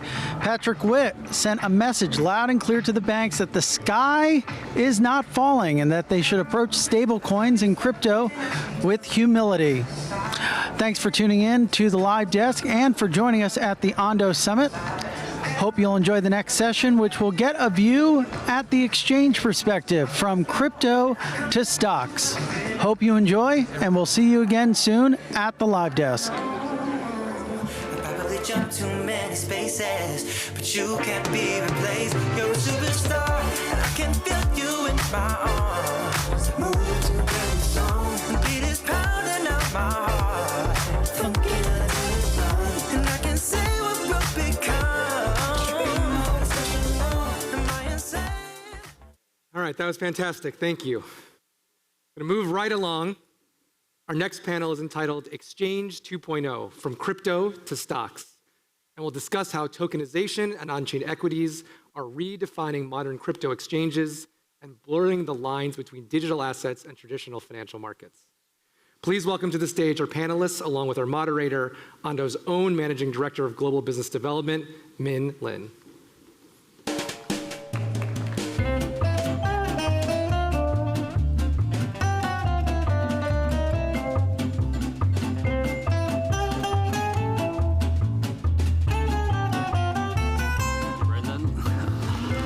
Good afternoon, everyone. Thank you for joining the Exchange 2.0 discussion. I am particularly very excited to talk about sort of like how exchanges have evolved over the years. I've been working at exchanges for the last 5 years, just recently joined Ondo. So I have seen and witnessed sort of like the evolution in terms of how this exchange platforms has adapted into truly a super app. You're able to do literally everything within an exchange platform right now. You can invest, there's wealth management, there are bots already in it, and now we're introducing tokenized stocks and ETFs. So now we are seeing sort of like this blurring between a TradFi platforms and a DeFi platform. So with me, we have leaders in the industry, so I'll ask them to introduce themselves. Oh, great. Well, thanks for having me today. I appreciate it. My name is Peter. I'm the CEO and founder of blockchain.com. We've been helping people and then later institutions be part of the crypto financial system since 2012.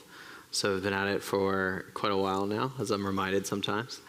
And today we have about 40 million retail customers around the world, about 2,000 institutions that we do various sort of business for, and we transact about 1 to 1.5 trillion in volume a year. We're also a major supplier of liquidity across the ecosystem, and we have sort of helped incubate, invest in, or launch a lot of the sort of more successful projects and companies across the space today. And so, yeah, we have a pretty broad sort of view across the whole ecosystem, and one of the things that we're most excited about is bringing sort of more assets from the traditional finance world into the crypto world. Particularly the sort of really interesting and high quality assets that our customers are eager to have access to. Hi everyone, I'm Gracie Chen. I'm CEO of Bitget. Bitget is a top crypto exchange established seven years ago. according to CoinGecko, CoinMarketCap, we are typically top 5 in terms of trading volume among other offshore exchanges. So one key strategic change that we are having right now or facing in this industry is exactly what the title point out, from crypto to stocks. As Ming pointed, we are all partners with them, and Bitget partner with Ondo mainly on being one of the distributors for their tokenized US stocks and ETFs. And I think according to your data published in December, we contribute about 90% of that volume. So that's definitely a lot of tractions that we're seeing from our retail users who are interested in trading tokenized US stocks and ETFs. We have 120 million users coming from more than 100 countries. So definitely also want to explore other opportunities with you guys, audience, anyone who want to expand or collaborate with an exchange like us. Thanks for having us. Michael Shalov, I'm the CEO and co-founder of Fireblocks. We provide infrastructure for institutions and enterprises, mostly financial institutions, over 2,600 financial institutions that are using our platform. And that includes everything from wallet, settlement technology, tokenization, and access to DeFi, orchestration, and many other things. So, we basically, last year, there was about $6 trillion worth of transaction volume that went through our platform. And about 40% of our client base are what you would define as like exchanges, super apps, neobanks, basically the category that is financial institutions that are facing retail clients. I think, when you aggregate probably over 1 billion of retail clients across all those platforms. And definitely kind of what we've seen front and center in the last 12 months or so is the convergence, or basically the adoption of traditional assets into those platforms, and which I think makes a lot of sense for anyone who is able to offer digital-first experience. And also probably something we're going to talk is a bit of how the incumbents, right, the old-school TradFi, are currently looking at it, and what are they going to do about it. Thank you very much. Peter, diving straight in, right, you've been sort of like in this industry for quite some time, right, since 2011. So you have seen across the various cycles, you have seen sort of like the evolution in terms of how exchanges has adapted over the years. What is your perspective with regards to how are the platforms evolving and now integrating tokenized stocks and ETFs into offering? How are you seeing the competitive landscape with, say, TradFi, super apps? Yeah, it's an interesting question. I think, crypto exchanges are, for the most part, in the business of growing and harvesting sort of retail trading flow. So almost like a payment for order flow model.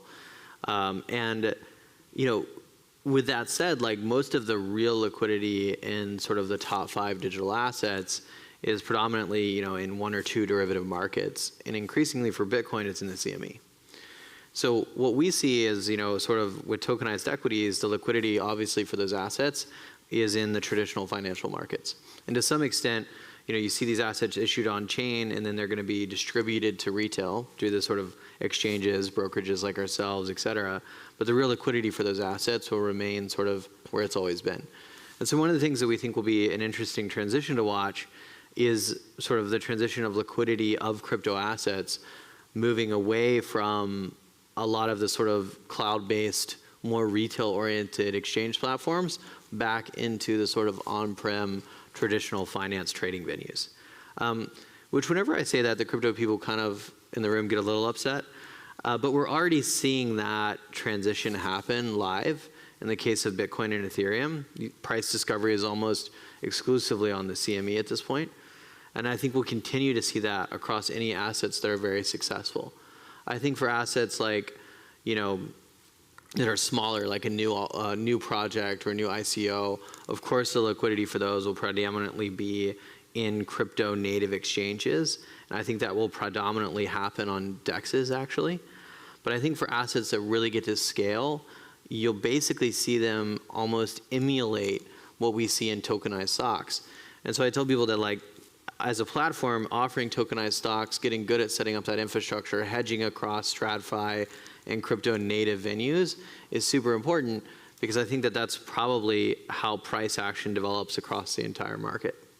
Thanks. And Gracie, I know that Bitget's focus has been kind of like launching what you call the universal exchange, right?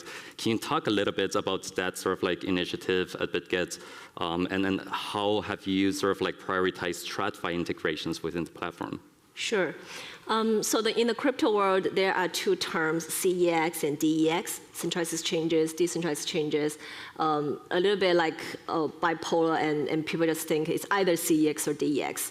In our opinion, it doesn't really explain what we do anymore. Since 2025, we still hold very high security. All of our users need to do KYC, that kind of standard. That's very similar like a UEX.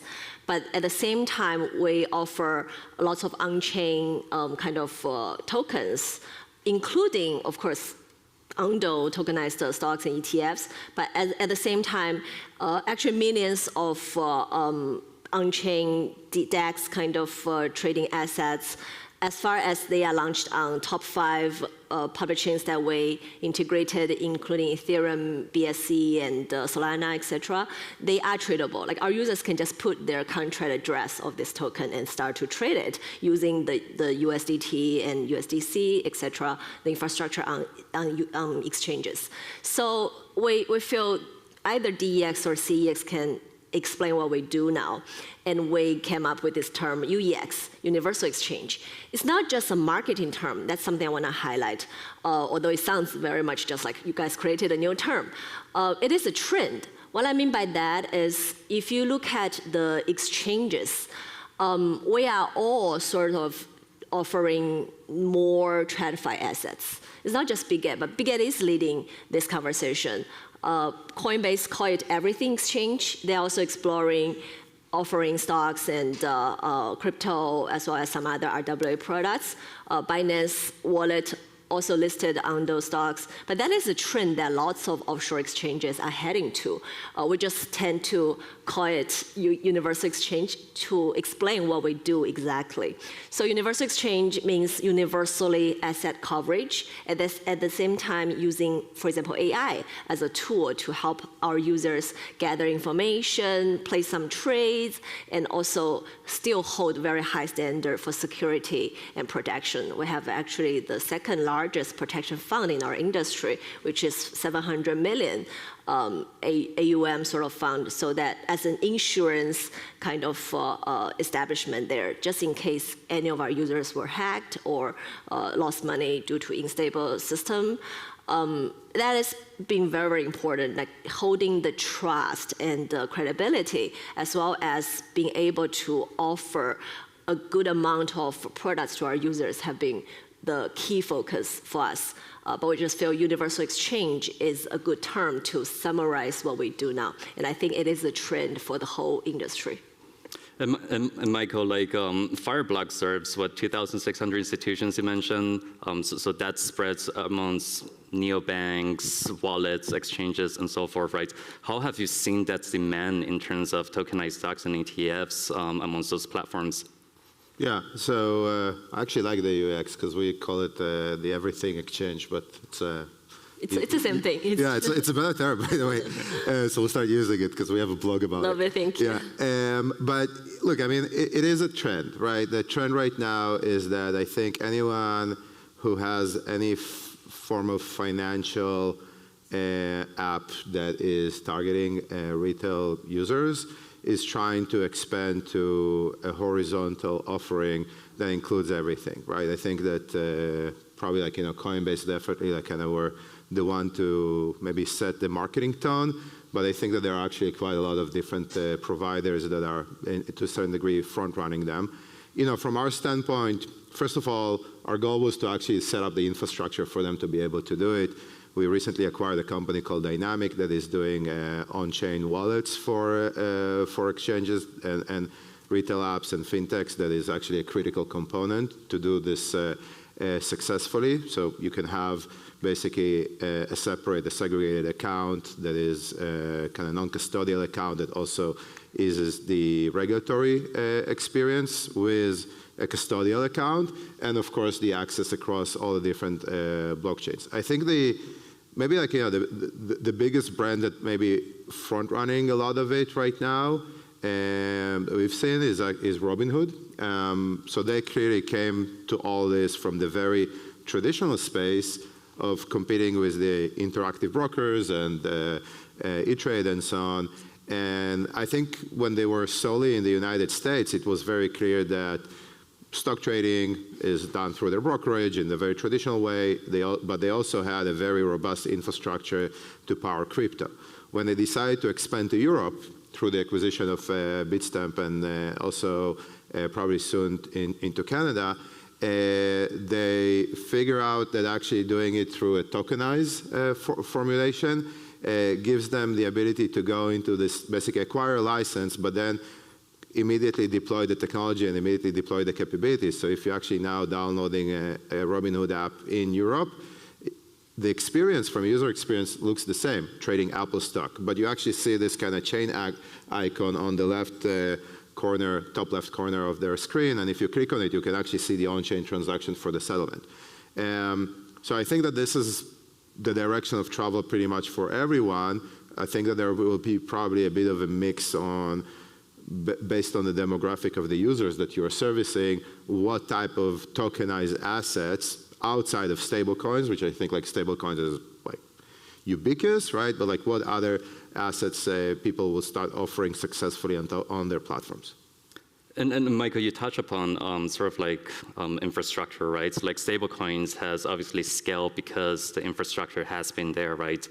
What do you look at from an infrastructure lens standpoint for us to be able to really scale in terms of adoption across tokenized stocks and ETFs? Yeah, I mean, my observation, and again, I think that Grace and Peter, you guys probably will have a more nuanced view on that. From a technical standpoint, my sense is the infrastructure is actually there, or at least like, in our layer of the stack, the infrastructure is there, because the same technology pretty much that we provide people to deal with stablecoins or with any other, so to speak, RWA, is actually suitable for dealing with tokenized stock, right? It's actually asset agnostic. It seems to be that the main difference is actually the regulatory treatment, right, that is happening across different jurisdictions and liquidity, right? But I'll leave it to. Yeah, I would say that the big difference is, in the stablecoin world, there is enormous liquidity. Like we can move billions, from banks to stablecoins and back and forth across all of them a day and have. I think it would be very challenging to move $1 billion of tokenized equities in one day right now. Probably impossible, actually.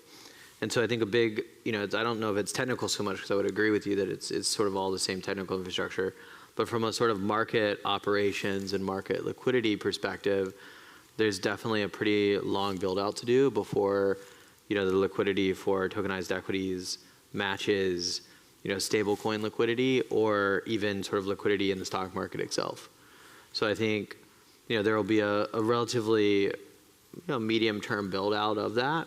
But I don't think it's a very technically difficult challenge, and I know it's something that you guys at Ondo are working on quite actively. But I do think it'll be several years before, a year or two at least, before the market operations side can match like a very heavy demand for tokenized equities. And as we are looking at sort of like scaling adoption, right? I think in the earlier panels, someone touched upon utility, right? And Gracie, I think Bitget has sort of like innovated with regards to, truly the integration of the TradFi products.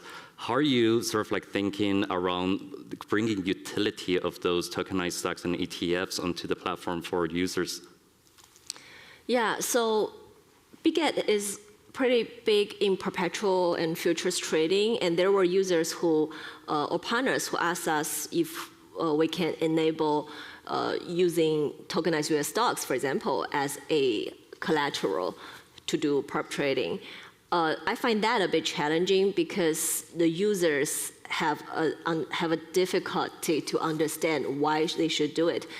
We understand that they don't want to sell it, but it seems that maybe a loan product around that may be more visible, and that is something we are discussing with our partners and internally to see if our users really have a need like that.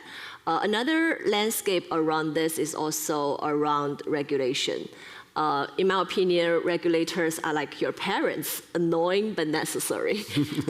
We do need to collaborate with them, and on each individual jurisdiction, the offering can be very different. But I'm sure compliance and regulation is another reason that we're a little bit hesitate about offering even just tokenized stocks to all our users. We can't cover other regions. Yeah, staying on that theme of regulations, actually, like how are you looking at regulations at a global scale, right? Because like how are they looking at sort of like where are the sort of like geographies that are most constructive when it comes to offering this type of products, and where do you see more fragmentation? So MiCA is one region that exchanges are paying close attention to. We are applying for our MiCA license, and it should be done very soon this year. US is another big market that exchanges have problem with. Other than Coinbase, Kraken, maybe Crypto.com, these are more US-based exchanges who grow up from this market that feel very comfortable and have the infrastructure of running it. All the offshore exchanges are very hesitant about entering the US market because the compliance cost is really high. You need to get federal license, individual state license, and all of like sort of remittance and then custodia, different licenses, just too many licenses there. Yeah, our parents ask for a lot of things. And then in Asia, I would say Dubai and maybe Hong Kong are also leading some of the regulation innovations, especially Dubai under the VARA framework. Hong Kong is a little bit back and forth. I think they were very optimistic and crypto-friendly around stablecoin and RWAs last year, but maybe central government of China have kind of put a halt on that, and they went back a little bit. Singapore was very supportive before FTX collapsed, but I think Temasek, the Singapore government fund, lost a lot of money in FTX.com and FTX.US, and after that we saw Singapore backing off a little bit. So it's a very dynamically changing landscape in terms of global regulations, but I would say right now Europe, US, certain cities or regions in Asia are more crypto-friendly and have fairly reasonable frameworks for regulating as exchange business as well as RWA and stablecoin kind of innovations. And bringing it home a little bit, Peter, I know that you're very sort of like involved in the Clarity Act, right? And then the SEC has published a statement around tokenized securities sort of like recently. Do you mind sharing a little bit in terms of your perspective on what has the conversations been around that? Yeah, I've been doing policy meetings in DC since 2013. Which has been fascinating. And I would say the one thing I say is like from where it started in 2013 to today, it's largely just improved. So, give it long enough and we'll get to a good place. But, and there's funny stories I can tell about that, not on stage. But, the biggest irony of the global regulatory landscape for crypto today is that Europe, the EU, is the first major geography to come up with and implement a dedicated harmonized framework across a major market. Which if you'd asked me 10 years ago if Brussels would figure out how to do it first, I would have bet very heavily against it if there was a working prediction market at the time. But that's what's happened. So in Europe, and there's things about MiCA that we don't love, there's things that we love, but at the end of the day, there's a harmonized framework for digital assets across all of the EU, which no other major market or region has. I think that you're going to get that this year in the UK as well. So the FCA is moving from a registration to a full license, from an authorization regime to a license regime. So that'll be harmonized. I think you're right that Singapore was a leader a couple of years ago, and we hold a Singapore license. So we've been through a lot of interesting conversations with the regulator over the last couple of years with MAS. I think they've been a lot less enthusiastic post the FTX crisis. And then I think this year we will get the Clarity Act in the United States, which will clear up a lot of the things that you've talked about with state and federal preemption and what have you. It is difficult. We maintain all of those licenses in America. and they are duplicative, and it is hard sometimes even to figure out which set of rules you should listen to because they are sometimes in conflict. And one of the things that I tell folks in DC, where I've been spending a lot of time lately, is that it's really not about the fact that the industry doesn't want to be regulated. It's that we want to be regulated in a consistent, harmonized framework that allows us to build businesses in a predictable fashion. And also that framework doesn't change every 4 years. Well, that's going to happen. That's just America. It won't change every 4 years because it's very hard to pass bills, but the interpretation of those laws will change. But that's a 20% variance, I think, that you can think of, and I think it'll largely be in a much better space in another 12 to 16 months. Well, one thing though to say about it is that I think that through this implementation, especially with regard to the SEC, I hope that we will see implementation that actually is kind of pro-innovation and takes into account what the technology is actually able to do for consumer protection and liquidity and removing risk from the system, and is not really geared to preserving the kind of old order, old business models, right? Because that's actually not given. And to a certain extent, actually, with tokenization in Europe, I don't think it was fully resolved, so to speak, under MiCA and MiFID. All right. So fast forward, I think the TradFi panel gave their future predictions in terms of what does a future of investment would look like on the crypto exchanges and wallet side. How are you guys seeing say fast forward to 2030? How would this space look like? 2030, 4 years later, I think RWA will grow a lot. I have a very controversial saying that altcoin season may never come. So for the crypto business, it's probably a little bit tricky, and that's why we're going universal exchange, right? Just diversify the asset coverage. But I'm sure RWA is growing a lot. Right now, tokenized US stocks is only less than 0.1% of the TradFi US stocks, so lots of growth potential over there. But not just tokenized stocks, but tokenized almost everything, tokenized gold, silver, commodity, as well as money market fund, etc. They all have lots of growth potential. Peter? Yeah, I think that people will use primarily one app or two apps to trade sort of anything. Whether it's an event-driven trade, which we call prediction markets, but are really just event-driven trades, or equities or commodities or whatever it is. I think people will trade almost everything through one integrated interface with a whole lot of concern or even awareness of the infrastructure that they're trading it on top of. And just because that's a very banal prediction, the other thing I'd say is I fully believe that there will be another altcoin market wave because markets are very, the minute you think that they're done, they come back and hit you again. So now I'm just on the, we're always, there's nothing new under the sun program. But 2030 is a long ways out, and I'll have hit the mandatory crypto retirement age of 40 by then, so I won't be responsible for any of these predictions. Michael, anything to add? Yeah, I mean, I think that I spend a lot of time with not only with the people on the crypto side and the crypto native side, but also with the execs of some of the most traditional banks. It's pretty clear to me that they're going to be dragged into this by kind of market forces, because at the end of the day, the consumers, the retail, the users, right?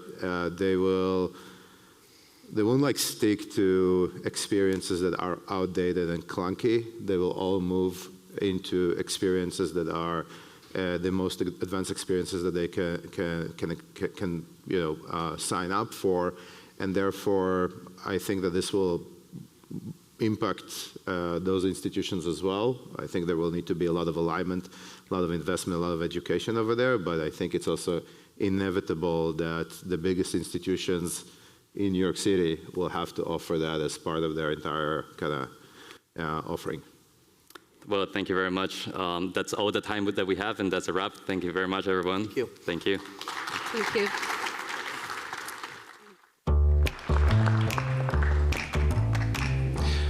Welcome back to the live desk here at the Ondo Summit. We just wrapped up the exchange panel, the perspective from 3 leaders from the crypto exchange world and how they're moving and adjusting to an environment where users want to trade everything through one user interface, through one platform.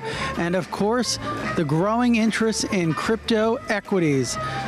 We've got a lot more for you coming up today, folks. I'm most excited for the next panel, which is going to bring an executive from BlackRock on.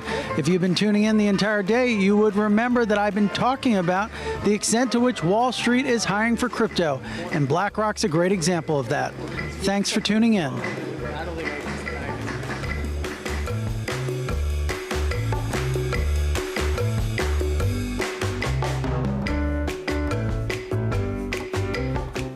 All right. Hope everyone's hanging in there. For our next session, we're hosting an executive fireside with BlackRock to learn more about what the world's largest asset manager thinks about tokenization and how it will affect financial markets. To discuss this, please welcome back to the stage Ondo's Ian DeBode, along with BlackRock's Global Head of Market Development, Samara Cohen.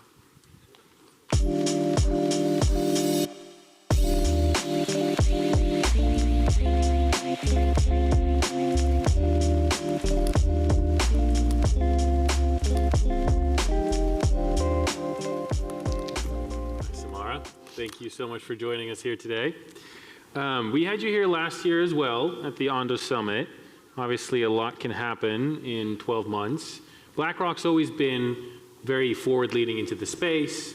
You guys launched the Bitcoin ETPs back in 2024, I believe. You had the tokenized Treasury fund with BitO, and then most recently, quite frankly, some of the iShares ETFs have been tokenized via the Ondo Global Markets platform. So how do you look back over the past 12 months? What changed, what didn't? Just reflections. So thank you so much, Ian, for having me today. I have to tell you, the only thing that feels the same about last year is the snowy landscape, which I explicitly remember. But this weekend, when I was gathering my thoughts for this conversation, I thought to myself, was it really only last year that I was here? Because an extraordinary amount of progress has been made over the course of the year, and there's a lot of things to credit with that, and I think it's something to celebrate, and Ondo has played a really important leadership role in that. But if I think about what's happened over the past year, and some of this, has really been covered over the course of the day, the big pieces are, number one, obviously the progress on the legislative front with the passage of Genius Act and just broadly speaking, regulatory engagement and progress. Lots more to do, but that was a huge milestone of progress.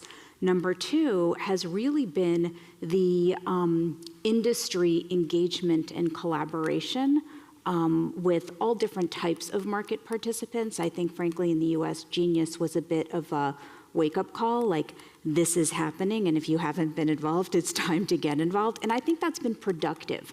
Over the past, call it 8 months since then, I've been a part of many more conversations with both TradFi and, DeFi and crypto players represented, and I think that's been really productive. And lastly, really to your point, has been the innovation that has actually happened in the market, including on the tokenization side. And so I think, we're at a moment where we're kind of on the precipice of what that looks like. And I'm going to add, I love that you referenced IBIT, our ETP, because it shows that you know my passion for labeling, because 99% of the rest of the world, my family, my kids, will call IBIT our ETF. But technically, it's not an ETF. It's an exchange-traded product.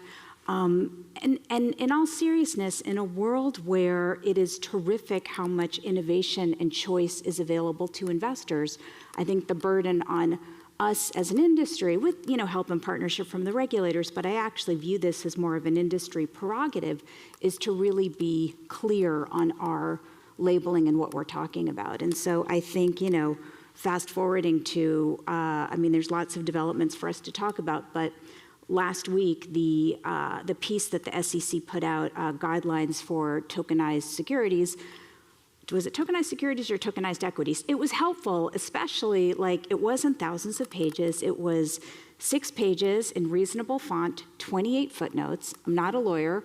I was able to read it. I needed clarifying help on 2 of the footnotes.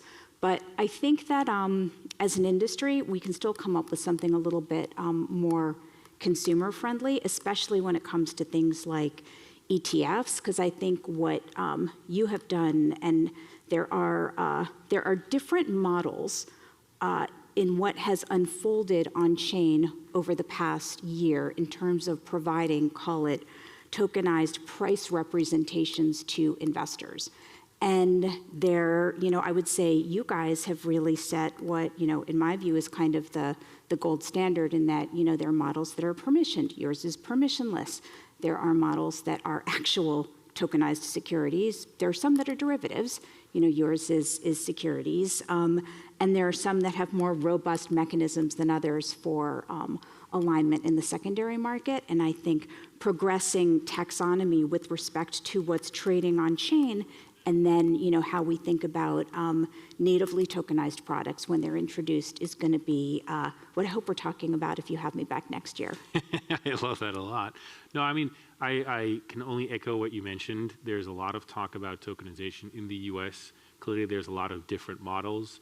Ondo has gone for a model that right now only works offshore. At some point, we hope to bring that to the US. But ultimately, it's good that these different models exist. They should all coexist, just like they do in TradFi to an extent. And then, once the likes of BlackRock start moving in with native tokenization as well, that is absolutely that we, as a company, would also be quite interested in collaborating on something like that and moving part of our backing in those assets. So, can fully agree with everything that you have said. I think for the audience, it could be helpful because I've heard you articulate this a few times, and every time I learn something new. BlackRock is pretty early in leaning forward on both crypto assets and then more recently tokenization. What really triggered that early engagement into crypto and digital assets? Why was that exciting for BlackRock to do in the first place? Well, we have a pretty clear North Star as a firm, which is to help more people participate broadly in the capital markets. And also to make more of the capital markets accessible to them. And so over the course of, the past, we're in 2026, I guess, we built out our digital assets effort started to build it out in 2017.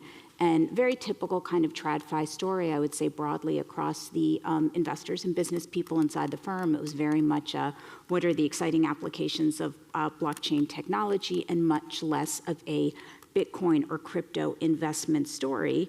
And that changed over the course of, call it 2019, 2020, when we started to hear, and then really acutely into the dual sell-offs of 2022 when equity markets and bond markets sold off together, and investors at a time then that rates started to rise really had to consider what does a diversified portfolio look like over the course of the next 25 years. Now, 2023, they kind of got a pass because, rates were, you could invest in like short-term rates and still earn you could be highly defensive and earn some income, but then you have to think longer term about reinvestment risk. So that kind of what brought us to really listening to our clients and their interest in looking at Bitcoin specifically for its diversification potential. And then we asked ourselves the question, how, and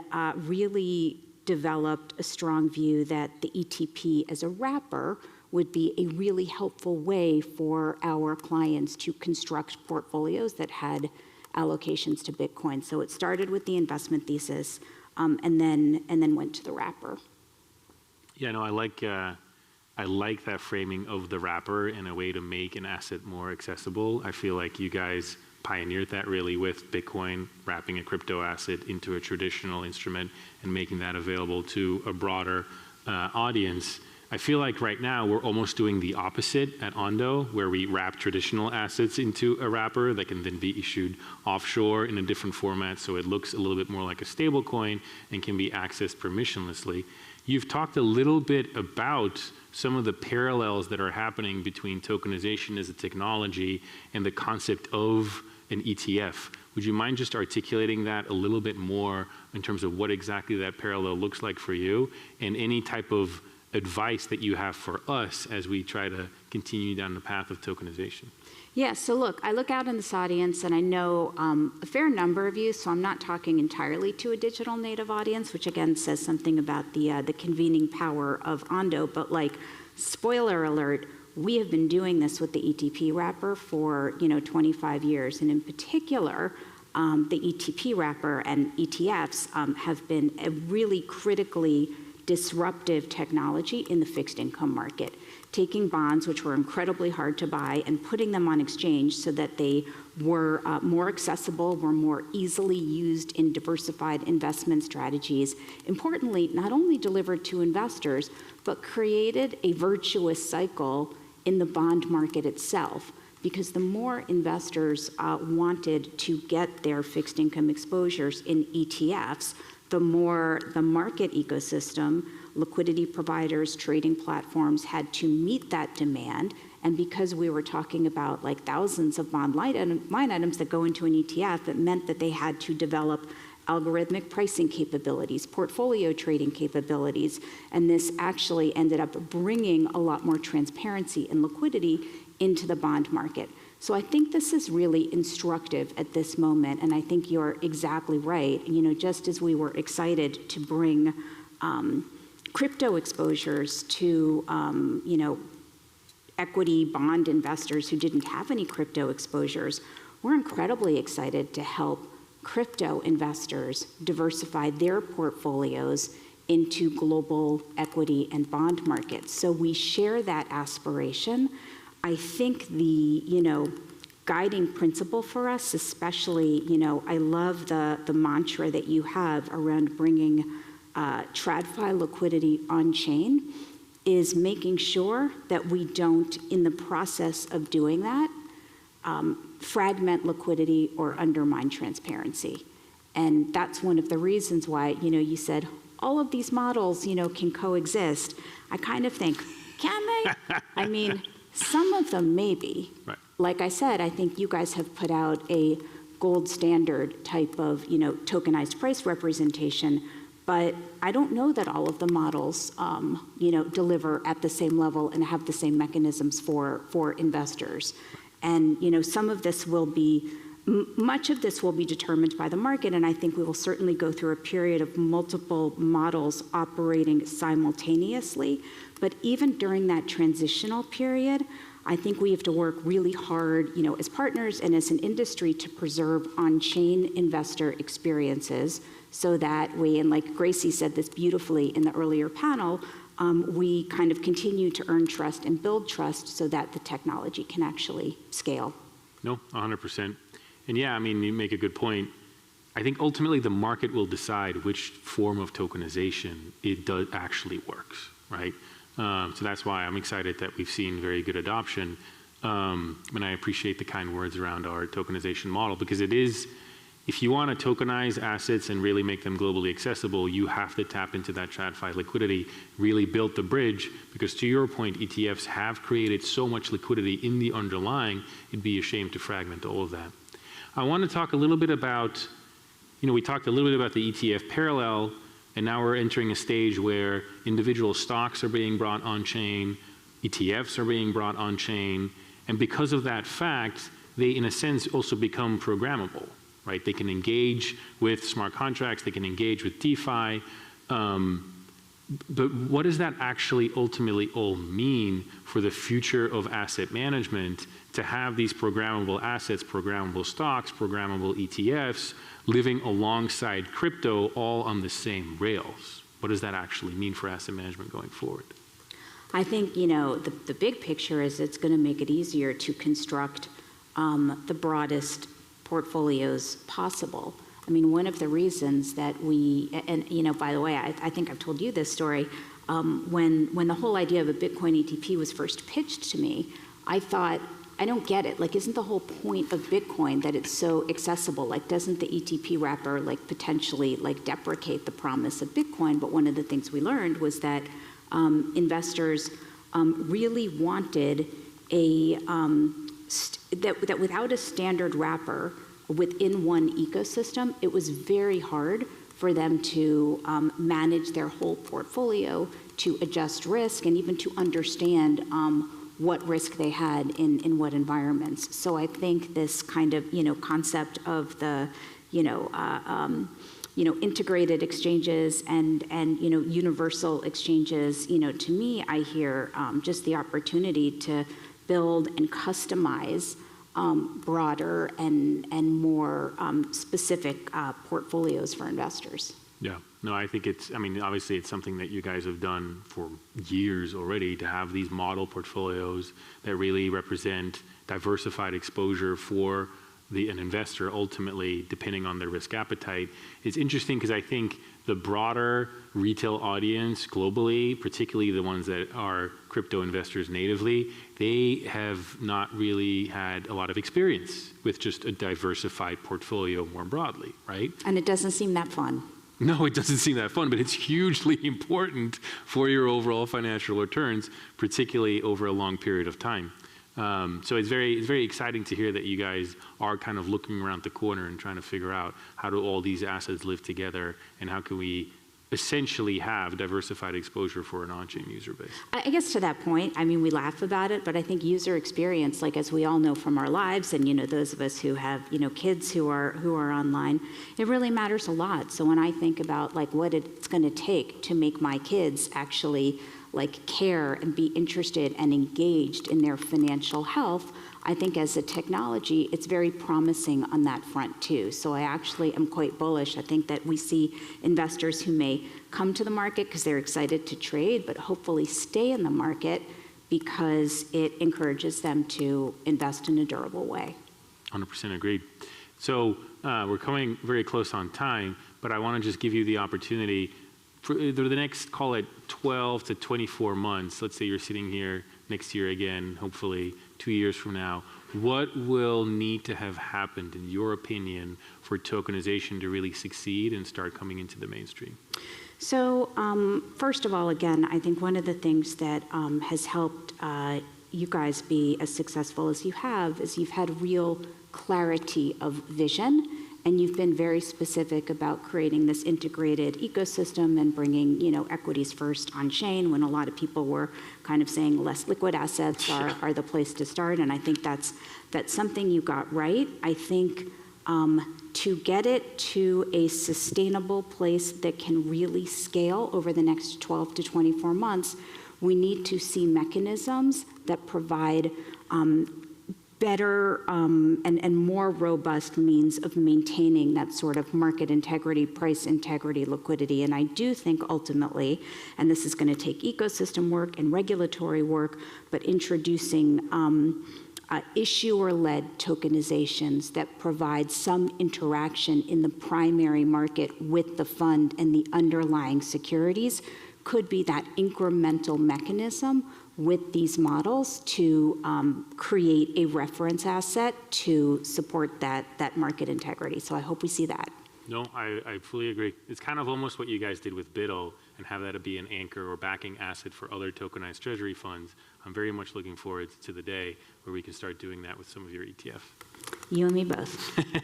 Awesome. All right. Thank you so much, Samara. That's a wrap. Thank you for having me. Appreciate it.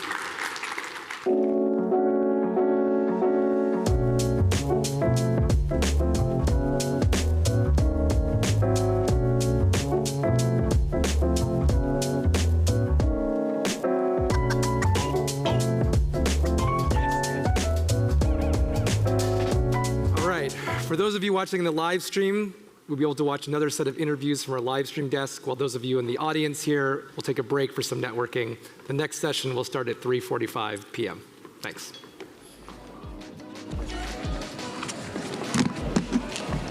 Welcome back to the live stream desk at the Ondo Summit. I'm Frank Chaparro, head of content and special projects at GSR, and I'm pleased to be joined by my old friend Patrick Corker at BNY. Have to be nice to him. He knows my boss. Patrick, how have you been? Give us the lay of the land. Thanks for having me, first of all. This is an awesome opportunity to talk a little bit about how BNY sees the world playing out. Doing really well. We're super busy. Team's growing. We're really invested in the space, and I think seeing a broad level of excitement about the world of tokenization. So lately on Twitter, I've been posting about the number of job ads I've seen in the crypto landscape. And don't worry, to my boss, I'm not looking for a job. I'm just trying to get some content.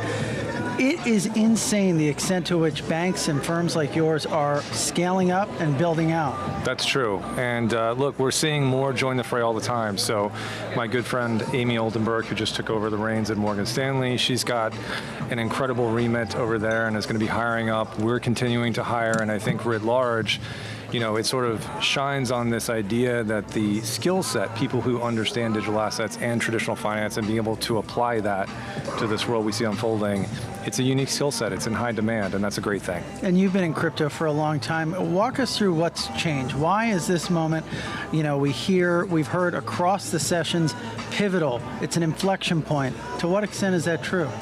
I think it's really true. I mean, look, I had the great fortune of working with Circle and helping to build up what USDC is now to the world. And, you know, all credit to Jeremy Allaire and the visionaries that kind of came to the market with an idea of a regulated stablecoin.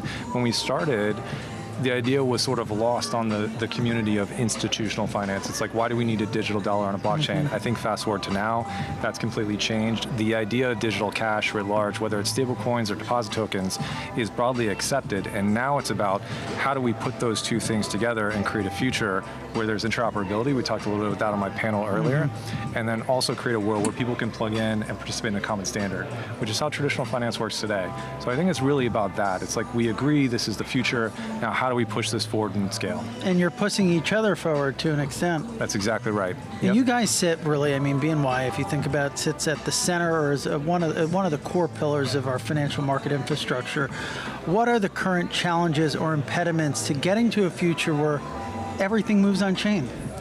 It's a great question. I think a lot of it comes back to scalability. And so, you know, we think of it in terms of the idea that blockchain is capable of so many things. I think what we know is that we can introduce scale that in some ways the blockchain community hasn't seen before writ large. And so it's a lot of testing and learning and trying to find those tools, whether it's things we build internally, and that's the same is true of many traditional finance platforms, whether it be asset managers or banks or payments firms or clearing shops. They're all trying to figure out what are the pieces that we put together, proprietary builds versus partnerships, existing L1s, to make sure that we have the right combination of skill sets, technology, scalability to bring the future of finance on chain. One hot topic that's been discussed throughout the day, right, is the debate vis-a-vis Genius and Clarity over stablecoin and stablecoin yields. It seems like the banks and the crypto firms are pinned against each other on this topic. Do you share that view, or is there a third path that can be sorted out? I think it'll sort out. I think at the end of the day, it's an important topic that needs to get resolved. I think everybody agrees on that. And sooner or later, everybody will come back to the table and figure it out, something that's in the best interest of everyone. And so let's look at maybe what you viewed as overrated, underrated as it pertains to crypto. What are you most excited about, and what do you think people are maybe paying too much attention to? So I think the idea that things can happen sort of almost like a step function change manner, like all of a sudden the world's going to wake up and everything's going to be on chain, is the thing people look to a lot. It's like, wait a second, we've had so many things that have taken hold. Stablecoins are a good example. People are on a use case basis in pockets of investment, tokenizing funds or bonds or stocks. People are making announcements. And so whether it's NYC or ICE or Stripe or pick a bank that's made an announcement, there's many of them. There's sort of this idea of like cumulative massive interest in investment. That's true. But for this to really take effect at scale, it's a little bit of the promise versus the reality. There's a lot of patience, investment, time, resourcing, staffing, strategy that goes into, okay, now we're going to bring everything that happens in traditional finance on chain. That's going to take time to play out. And so I would say that's the one thing I would call out. That makes a lot of sense. You know, one thing that has really stuck with me at this event, thinking back on the 8 some odd years that I've covered this space, banks often scale up and then they scale down throughout the cycles. It doesn't seem like a scale down will happen. We've kind of, we've gotten to a point where you can't really go back. I think that's true in many respects. I mean, look, BNY in many ways is in sort of a unique position as the infrastructure layer for much of what traditional finance is today. We are in pockets of conversations everywhere seeing what's going on. And the investment and the commit to this space is truly as unilateral as I've ever seen it. So I don't think we're going to see a significant drawback in commitment to this space. I think you will see changes and improvements over time in terms of adoption, and I think those will be meaningful. But look, we see a lot of typical indicators of interest and adoption in the crypto markets, i.e. Bitcoin price, for example. Yeah. It's not going so well right now, but at the same time, people are still hiring. There's a commitment to this space that I think will last a meaningful period of time. And the one thing I've noticed, and correct me if you think I'm wrong, it's crypto, not blockchain. When did that shift happen? Or digital assets or blockchain. Yeah, I think the nomenclature has shifted a little bit. It's a lot about the technology, right? I think people in my world and a lot of the partners we have around the table trying to build things, they're less focused on the price of the thing at a point in time, which I think, again, is something that historically was a measure of success in many ways for the industry. We're focused on the core tenets of the technology, and I think that is true regardless of where markets are at a point in time. And so I think that's some of the nomenclature change you're seeing. It's more about the technology. Well said. Well, thank you so much for stopping by. We'll see you soon, Patrick. Enjoy pleasure. the rest of the event. Thank you so much. I appreciate it. Thank you. Patrick Corker, everyone, from BNY. So good to have him. We've got Brian Steele up next from DTCC. Obviously, we're talking about pillars, bedrocks of our financial infrastructure. They're all represented here at the Ondo Summit, and DTCC is probably the prime example of serving at the core of our markets.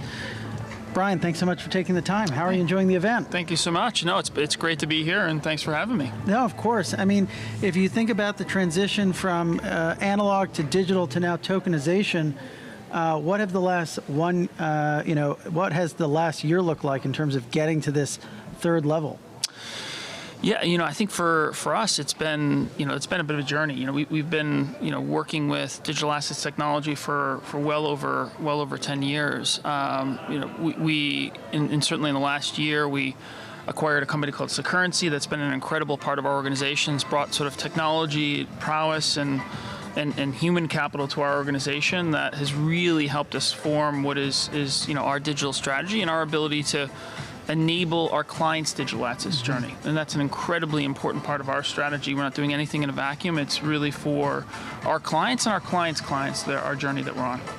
That makes sense. I mean, I've been covering, since I started covering crypto in 2017, DTCC has been interested in blockchain technology, digital ledger technology, and crypto.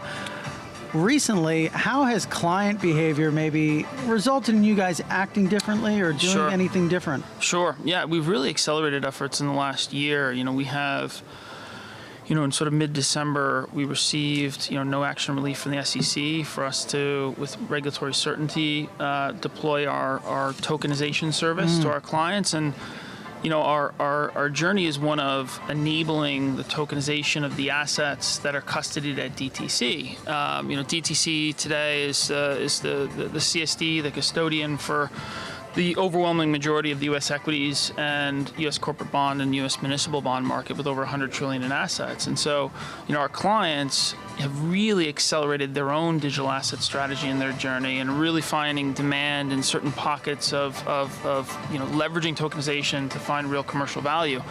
And I think the thing that, sort of the use case that stands out the most, and, I can't tell you how many conversations we've had, certainly in the last few months, with clients is really collateral mobility. And I'm sure you hear that a lot, that's the big right? thing. It's certainly in institutional finance.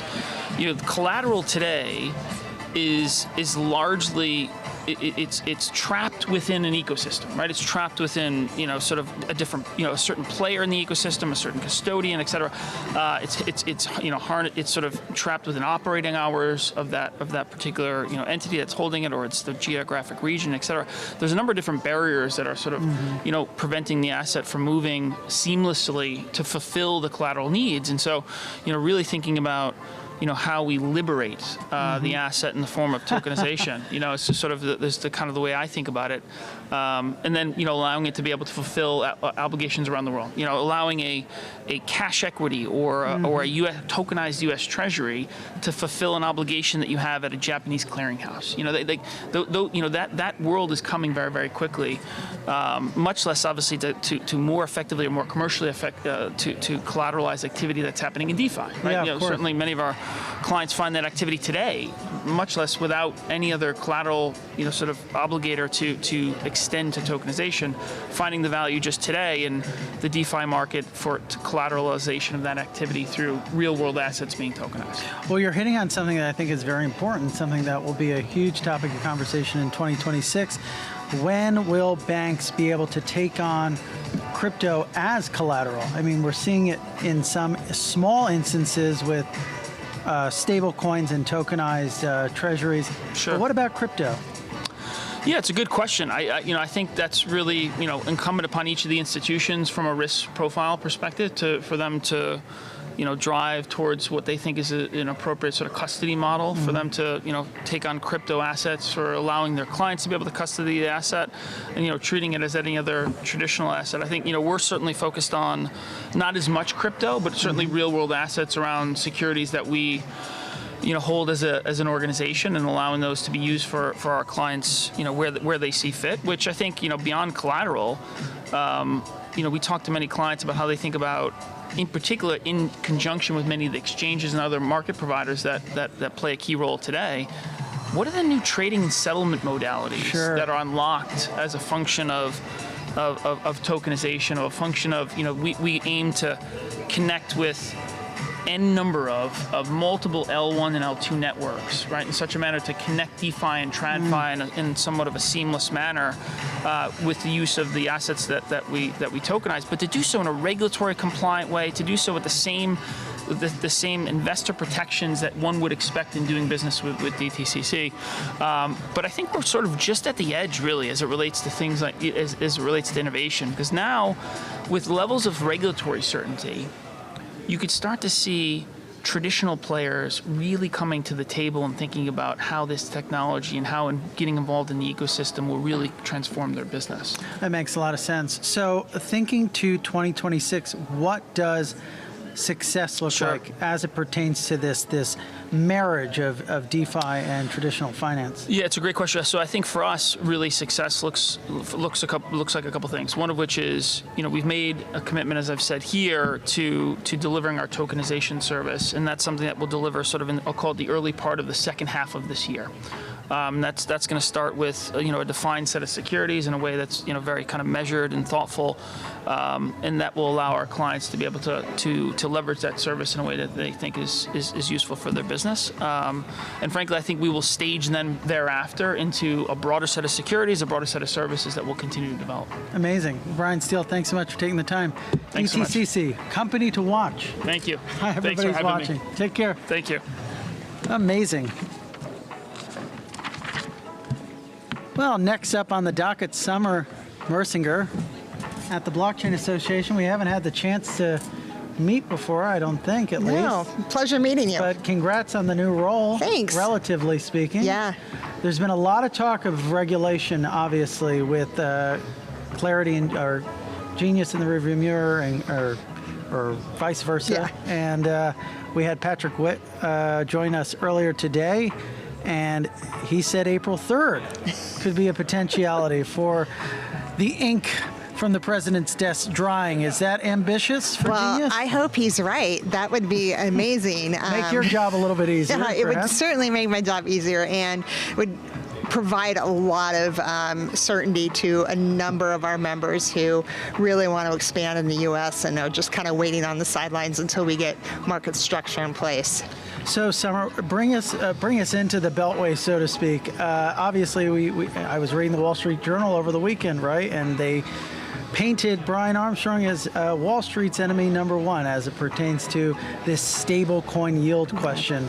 How do you see it all shaking out? Will we be able to come to some form, no pun intended, to a consensus? Yeah, no, it's tough. It's a tough issue.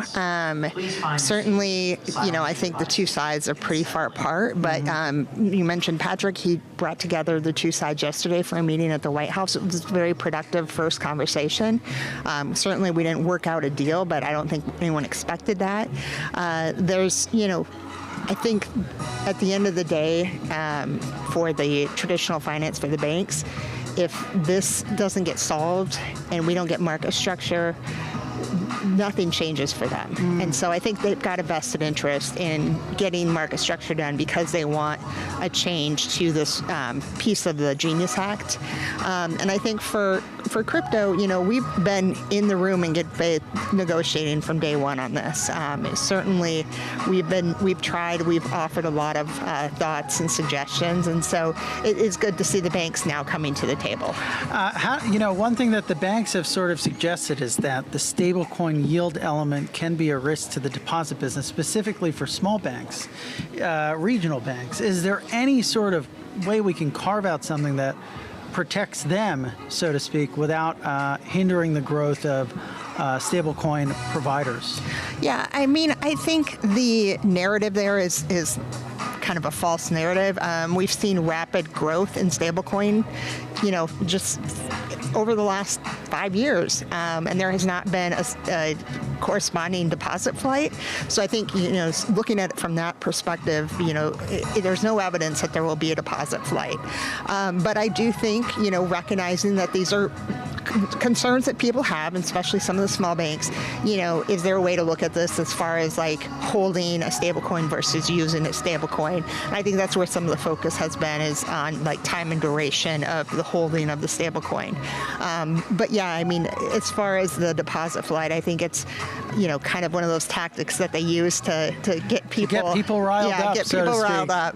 So what do you, if we're going to bring out your crystal ball, so to speak, what do the next few weeks look like? What will get people to come to the table and resolve some of these differences? Yep, I think the White House is going to be a key player here, and really probably take these two groups that met yesterday, shrink them down a little bit, get some decision makers in the room, and really, have these serious conversations about what language could survive in a bill. So I think, yesterday was more theoretical. We're going to get into the legislation, into the text over the next few weeks. And so it'll be busy. It'll be tough. There'll be a lot of, asking members to, make compromises. But like I said, crypto's been at the table in good faith and ready to deal with this, and so I think we're prepared to help find a solution. And there will be a lot of work for you to do, so yes. I anticipate potentially some sleepless nights. Walk us through the more of the political dynamic in Washington as it pertains to crypto. I can't help but think of a dinner I was at earlier last year, where you had Richie Torres and Tom Emmer discussing the future of DeFi together. Folks that you would not think would be strange political partners in that respect, but they both appreciate crypto. What are the partisan lines in crypto? Are new lines being drawn, or are old lines being rewritten? What does it look like?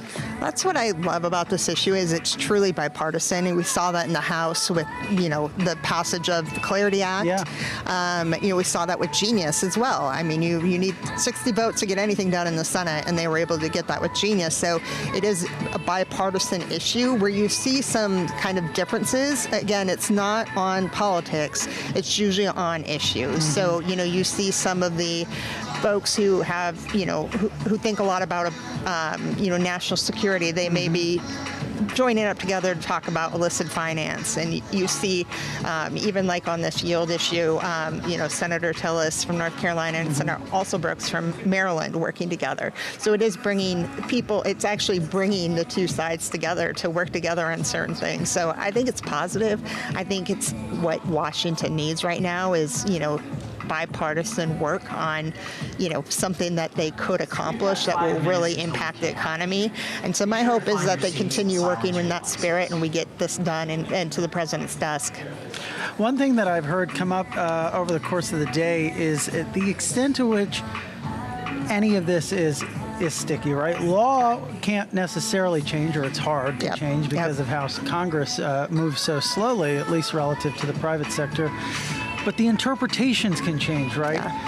To what extent should the folks within this room at this event feel comfortable that the progress we've made on, thanks in part to the Blockchain Association and others, is here to stay? Yeah, I mean, I think when you look at something like market structure, part of it is what is the what regulator it becomes the key regulator, and because everyone's the right choice is the CFTC, and the CFTC has a great track record of having principles-based regulations, allowing the markets to thrive and grow, and giving some. It's not necessarily flexibility, but being able to work closely with stakeholders to make sure things are interpreted in the correct way. So I think a lot of this has to do with the agency that gets the jurisdiction here.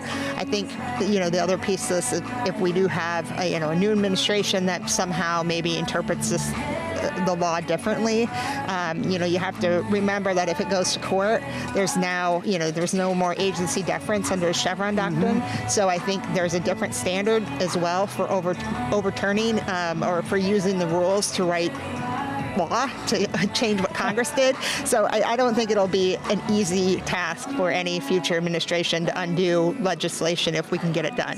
We've seen almost, at least to some extent, alignment between the CFTC and the SEC on the issue of crypto. Would it be naive to think that this sort of kinship is here to stay? It always depends on the chairman of the two agencies, and in this case, and their egos. Yeah, and in this case, Chairman Atkins and Chairman Selig, they've worked together before. They know each other, and it is a great time to try to harmonize some of those rules that maybe there are different definitions or some confusion. But will this be forever? Again, it's really chairman specific, and so future administrations you could see the two agencies pulling apart again. But my hope is while they're in this posture of working closely together, they can fix some things that need to be fixed. That's well said. So without putting the cart before the horse, so to speak, if we get Genius and Clarity both enacted, I guess the question is, what next? Yeah. What work will the Blockchain Association be up to in a world where both of those are the law of the land? I would love to say that I'll go on extended vacation and the work will be done, but that's never the case. I think one of the biggest other, kind of side issues, and it's not even a side issue, this is the core issue, is changing the tax code. The tax code clearly wasn't written with crypto in mind. The way they have applied it has been very disadvantaged. It has not been in a way that helps the markets, and so we need some changes to the law, and that is something that they're working on as well in Congress to update some of the tax codes so it treats digital assets more fairly rather than kind of penalizing it based on the technology. So that's another issue we're really going to be focused on, is getting the tax code fixed. What would be some examples? I can think of something, for instance, stablecoin swaps. If you were to, move from dollars to USDC, that's a taxable event under the current code. Probably shouldn't be.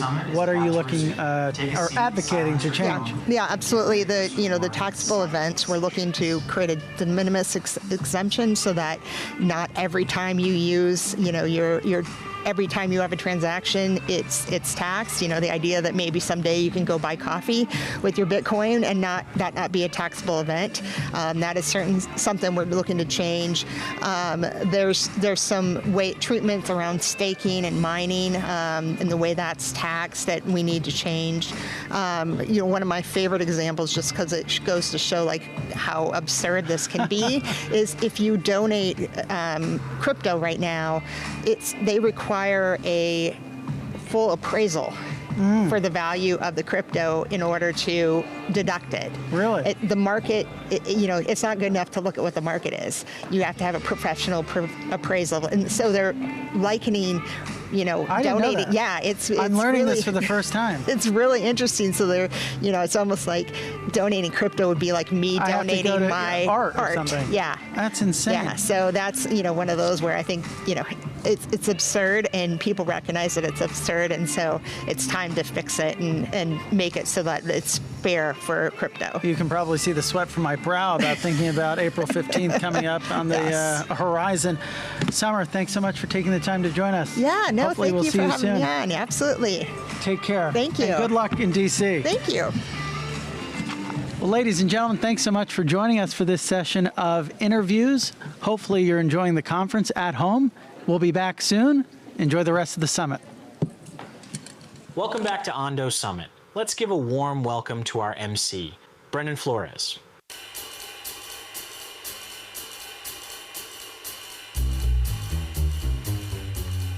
All right. Welcome back, everyone. We're at our final 2 sessions of the day. Are we ready? All right, let's wrap up strong, starting with our next panel entitled On-Chain Capital Markets, examining various approaches to tokenization and their implications. To discuss this, please welcome our panelists to the stage, along with Ondo's own General Counsel, Mark Janoff.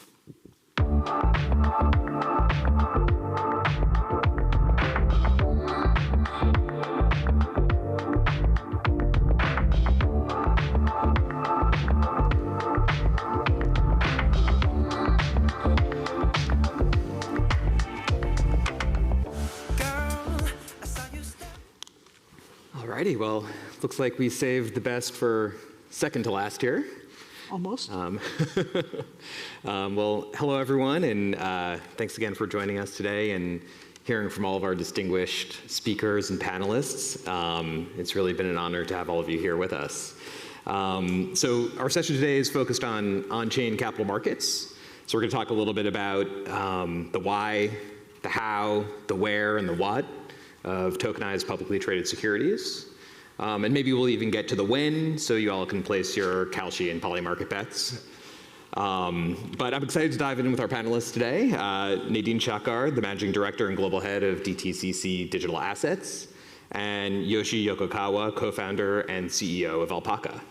Thank you very much for joining us. Thank you for having us. Maybe you could both start just by briefly introducing yourselves and what you do. Nadine? So as Mark said, I'm Nadine Chakar. I run digital for DTCC. Been part of the organization for a couple of years now. Came through an acquisition of a fintech firm. So we're marrying fintech and digital market infrastructure at DTCC. And I think everybody knows by now, because I did get asked about this quite a bit today.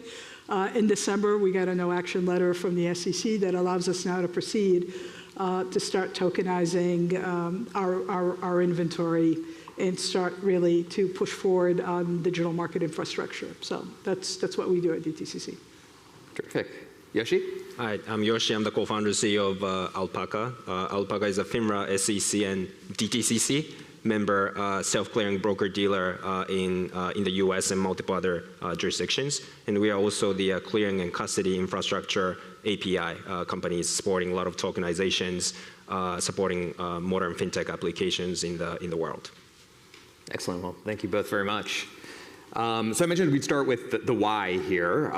So at Ondo, we often talk about tokenization as unlocking access. So access to more financial instruments, to more ways to hold them, to more ways to use them.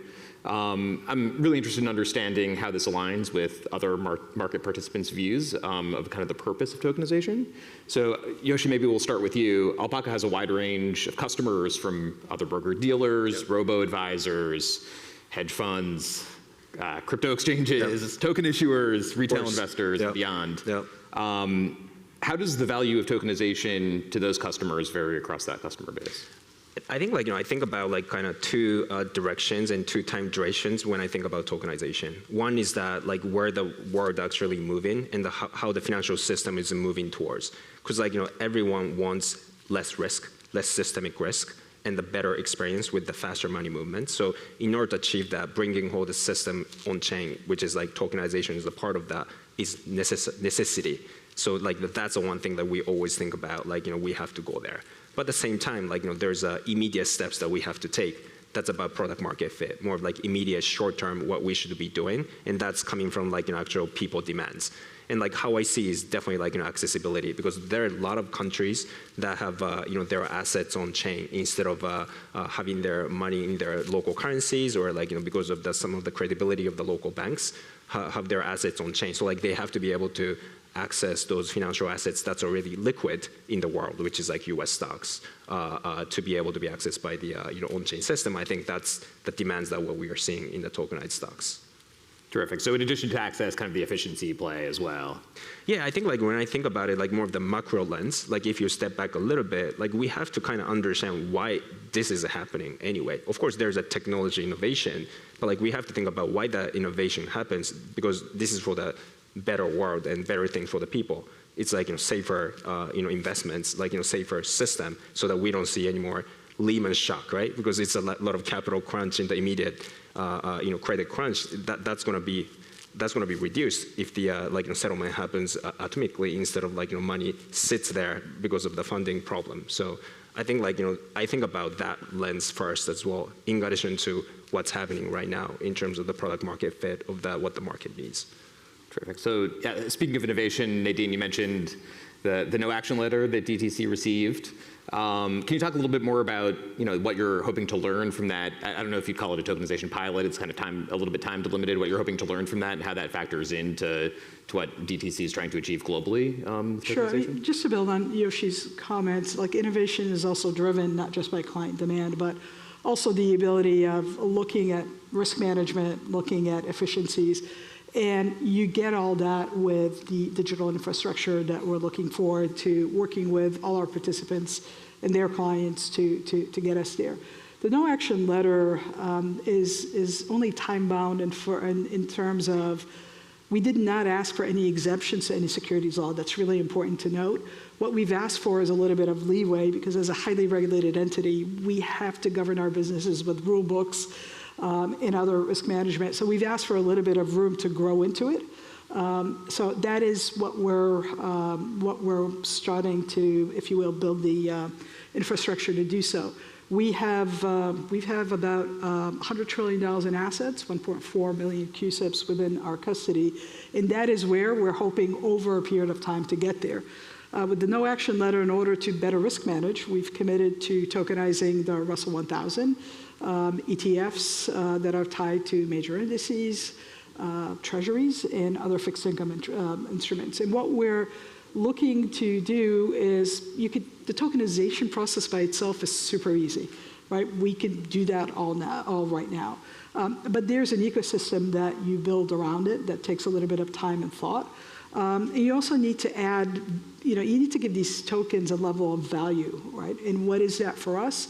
We have been working with a lot of people in this room and elsewhere to build an interconnected, eventually interoperable L1, L2 layer, so we can move, and our participants can move these tokens with ease and security.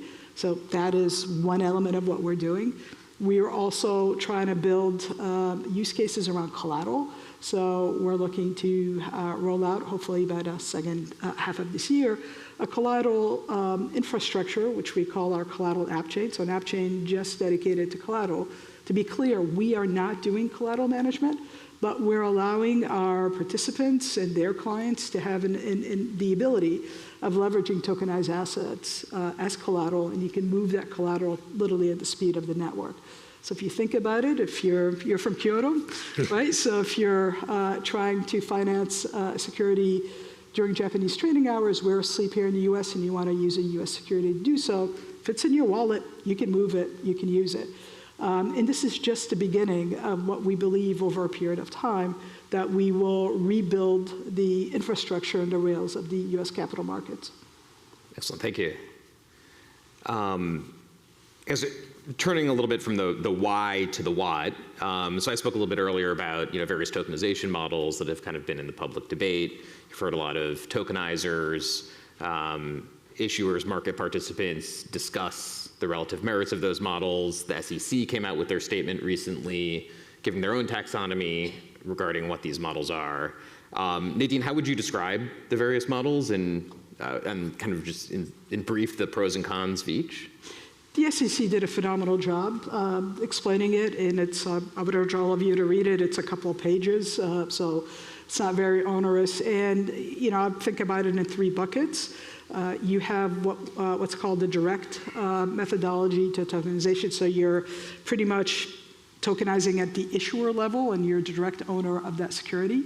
You've got the indirect method that DTCC uses, where we're tokenizing the entitlement, and you've got a third level that other fintechs are using, which is really a synthetic version of that. And they did a nice job between the pros and the cons. But then it's amazing, when our letter of no action came out, this debate over what DTCC is doing or not doing has emerged. But the SEC really clarified that, at least from a DTCC perspective, you preserve the same ownerships that you have today to tomorrow. And we're very, very conscious to ensure that everything that we're doing protects, there's a protection of investor rights in that process, right? So both models are just fine. They've always existed. They've coexisted. They will continue to coexist in the future. But sometimes this world of like having an intermediary, you know, some people, it rubs them the wrong way. But the fact of the matter, whether it's direct or indirect, you still need somebody in the chain to be able to process and preserve this investor protection, right? So if I own a share of Apple directly from Apple, who's going to do my corporate actions? Who's going to make sure that the asset is safe? So there's a lot of things. So intermediation in itself is not a bad term, but this new digital technology is collapsing it, and we're very cognizant of that, and we're doing our part, if you will, to ensure that we continue to proceed with a fair amount of efficiency and protection in the marketplace. Absolutely. And I'm sure I could nerd out for a long time about sort of the legal aspects of these models. I'm not getting with you in the legal debate, so no. I was going to ask Yoshi to talk about that. No. Yoshi, could you just describe a little bit about what characteristics of tokenized securities are important for you and your customers from a business perspective? Yeah, so I think the how we are playing in the tokenization world right now is more of the the kind of synthetic version, right? We have the we are the custodian of the underlying assets, and then tokenization players use that to tokenize assets. And then I think there's, of course, pros and cons in every different methodologies. And I know there's an ideal how it should be. At the same time, I think about what is accepted by the users in the market, and that's what I also focus very much on. Of course, Ondo has been getting amazing traction in terms of the amount and trading volume, and that really proves it's adapted to the market. And I think that's something that we should be focusing a lot, in addition to logical what is pros and cons as well. So I think I'm neutral of I think every single methodology of the tokenization should be happening, because it's a huge market that we have to do every single thing to push things to the digital layer or on-chain layer. But at the same time, we have to be very neutral. Everything should work. Absolutely. So we've covered the what, a little bit of the why. Maybe we'll talk a bit about the where. So as in, what types of blockchains, these assets might be made available on, or some of the use cases might be available on. So Nadine, you mentioned an app chain for collateral. Obviously, there's a variety of different kinds of chains: private permission, public permissionless, hybrid chains, things in between. Nadine, can you talk a little bit about how you view the trade-offs between private permission chains and public permissionless chains? I mean, it's really going to be a trade-off between transparency and scalability versus privacy privacy and compliance. That's at its fundamental core. But the reality is we're going to need a mix of all of it to make it work. So at DTCC, a lot of our infrastructure is built on Hyperledger Besu today. But we also support other L1s that are out there. We have been very public with our relationship with Canton, for example, and we're also working with other L1s and L2 providers out there. The idea for DTCC is to have a curated network of L1s, L2s, where we will overlay an orchestration layer on top And when I say, which is really driven by client demand. What took us to Canton was our clients told us, we want to work on Canton, and we will select layer the next one and next one, again, based on liquidity and where our clients want to go. But what we're trying to do, we're trying really hard, and we will not pick winners or losers, right? It's going to be really up to the clients to direct us which networks they want to do. What we want to be able to do is facilitate that movement. Now, I purposely am not using the word interoperable because I just don't believe that exists yet, but it's truly interconnected. And as an industry, we do need to work ease our way into interoperability, which is more than technology. It's around standards, it's around data.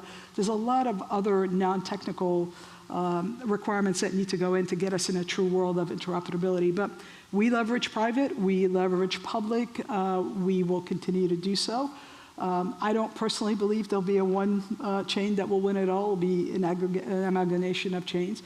And the way we manage all this is ensuring that at the core we can track movement in a real-time basis, ensuring the scalability and the security of that network as we move forward. And that's why I think a DTCC curated environment will help expedite adoption and fluidity in the marketplace. Understood. And Yoshi, some critics of private chains talk about how maybe they're just kind of centralized databases with a little bit of extra marketing pop. Do you think private chains can fulfill the promises or the goals of your customers, or are public permission chains really needed for to achieve those purposes? I think I'm very much same opinion about Nadine about what's good or who's going to be winner or what is best. But I think about is that this is actually connected to a lot of even nations' interest of what chains or what layers that countries want the people to use as well, right? Because we're talking about U.S. stock tokenization, but it's going to be all global stock tokenization, and there's going to be global assets tokenization. But the reality is that all of them are in different countries, but we're only talking about this Clarity Act and how it's going to be used, and the SEC letter how it's going to be recognized. But the reality is that each of the countries, each of the region has a different understanding, but the assets from each of the countries will be on the same same network. Mm-hmm. And I think eventually I feel it's going to be different national interests will probably pick or push certain network regardless of private or public, and then it's going to have certain type of the conflicts between those, just each of the country has certain conflicts China, Russia, United States. So that's how I think about it, and so that's the reason why I feel I see it. This is no winner or loser, and it's going to be multiple that's going to continue to exist. And I feel it's going to be connected more to the government's national interest level, what's going to be adopted. Very interesting. And Nadine, you talked a bit about this app chain for collateral. Do you view that as being kind of a hub that other chains are plugging into? Some of them public permissionless, some of them private chains, or do I have that paradigm kind of all wrong? No, you sort of got it. Okay. Right.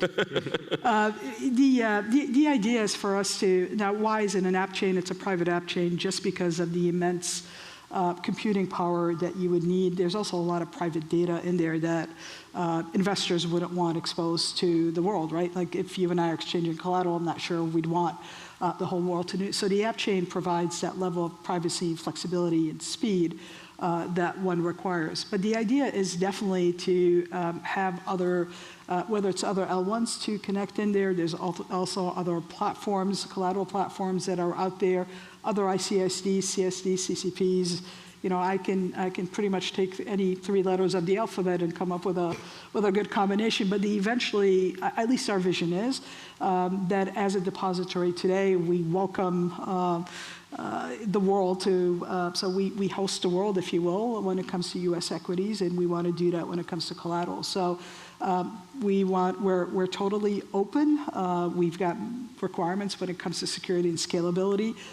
Beyond that, we have been very careful not to, even when it comes to a collateral, to a token standard, while we're EVM compatible and pretty much ERC20 driven, we tend to use different and will support different levels of tokens, versions of tokens, to ensure that we can be more compatible and open.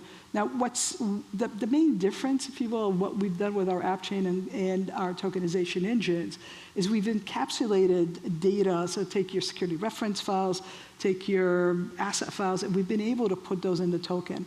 Because when you think about it, as an industry, we've spent years and decades, we've spent millions of dollars trying to find the latest and greatest collateral management system that's going to allow us to reconcile quickly, resolve disputes. And at the end of the day, we still all use Outlook to get there. And when fundamentally you look at why, it's the data, right? We can't get the data components right. So at DTCC, what we've done is we've looked at it a little bit differently. We started with a compliance-driven model, added a data model to it, putting standards on it, and we're going to open it up to anybody that is interested in leveraging this infrastructure to move collateral from point A to point B at the speed of the network. We would welcome them to join us. Very interesting. Thank you. Maybe we should talk a bit about liquidity, kind of versus fragmentation, and some of the time we have left. So there's multiple schools of thought out there. There are concerns from certain folks that tokenization can really fragment liquidity. Others feel like, well, it's going to lead to more liquidity because you're going to bring more people on chain. There's going to be faster settlement, 24/7 trading, reduced counterparty risk. Yoshi, how can a player in Alpaca's shoes help promote more liquidity in on-chain capital markets?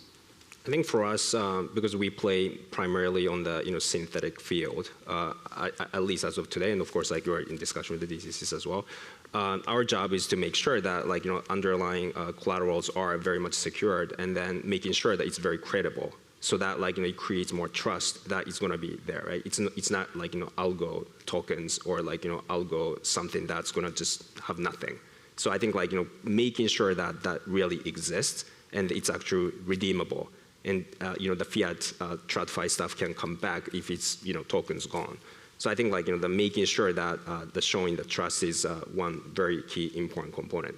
And I think about liquidity, we definitely see extremely big growth of the liquidity of the stock tokens right now, right? Because a lot of the DMMs, market makers coming into the market, because now there's a lot of arbitrage opportunity with the TradFi stocks and then tokenized stocks, and I think that's just going to continue to increase, and then that's going to even increase more users to be able to buy the stock tokens on chain too. So I think, in my opinion, it's a good thing. Of course, NYC and Nasdaq should have fear, because the liquidity of the fiat stocks may be gone, moved to the on-chain side, and that's the reason why they're very proactive, pushing the new initiatives to be happening, right? So I think this is inevitable, and then we have to accept the fact, and then we have to understand why those players continue to be very proactively involved, and I think that's a good thing for all investors and all ecosystem that we're in right now. Absolutely. And Nadine, is this fragmentation problem, is it a genuine problem? And if so, how is it easily solved? It is a genuine problem, and let's go back. We've been at this as an industry for about 10 years, and during that period of time, what we saw is the emergence of a lot of fragmentation as every single financial institution out there built their own infrastructure. So that in itself created a lot of friction and fragmentation in the marketplace. Now with DTCC, and I can say that because we are the depository, we're not competing with anybody. If anything, we're enabling all of you in this room and in your firms to advance your digital aspirations. So with DTCC moving in and starting to, if you will, establish roots in building more financial infrastructure for digital assets, we are urging everybody to stop competing on infrastructure and really work with us to build an infrastructure that's scalable across the marketplace and compete on the strength of your ideas and products versus infrastructure. As we start to do that, and we think our message is getting a little bit of traction, and obviously as we start to hopefully move in the second part of this year and offer more tokenization services and release the app chain, the tokenization methodology that we're pursuing is purposely designed to ensure that there's no fragmentation of liquidity. So we do tokenize the entitlement, we do use digital twins. That's been poo-pooed a little bit left, right, and center, but if you really think of its value, the ability of having a digital twin and being able to convert it back and forth into digital or back to traditional gives you access to greater depth of liquidity. We're also using the same QSIP, right? So we're not fragmenting at the QSIP level. And we believe as you take those steps and we move forward, it's going to be helpful to ensure that we don't fragment the liquidity. And as more of the assets that we're tokenizing, whether it's treasuries, it's stocks, it's ETFs, whatever it is, as the investors find more usefulness for these instruments as collateral, you're now augmenting the pool of collateral that goes with it, and it's getting, it's aggregating in one place. It doesn't necessarily mean you're doing all your collateral management in one place, but with the app chain, we can then act as an aggregator of liquidity and help anybody who wants to tap into that do that. So we believe we'll add more liquidity, or at a minimum reduce friction by doing the things I just talked about. But also operationally, you're taking friction and inefficiency out of the market, which again should be helpful as we move forward. So we're at least that's our hypothesis, that this is where we'll end up. And as more of you join us on this journey, I think we can make it happen. Terrific. And Yoshi, any closing thoughts about the opportunities and threats that the on-chain capital markets world poses for a broker-dealer like Alpaca? Yeah, I mean, like, this is just the very much beginning, right? Like, I think, like, any layers of the responsibilities in the TradFi world, I think is continue to exist. Like, as being the broker-dealer, like investor protection, or the clearing, custody with the, investor protection, 15C33, like all those things have to happen in the, crypto world as well. So I think each player has to, play their own accountability in this, like, transition as well. So, definitely like understanding the second QSIP model and all those things, like it makes sense. And I think there are a bunch of different methodologies that we want to be a part of alongside with what you do. Excellent. Well, thanks very much, Yoshi and Nadine, and thank you, thanks y'all for being here. Thank you. Thank you.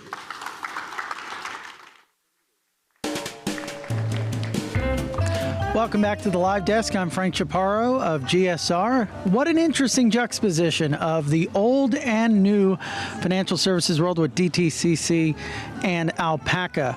Clearly, the drumbeat of tokenized equities continues at Ondo Summit, and we'll probably hear more about that in the next. Well, we'll definitely hear more about that in the last and final session of the day, the future of stocks where trading is headed, with Howard Lidzen and Eleanor Terrett.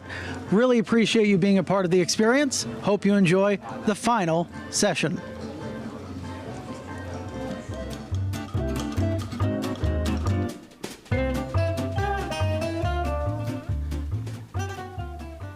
All right, we are here, the last session of the day.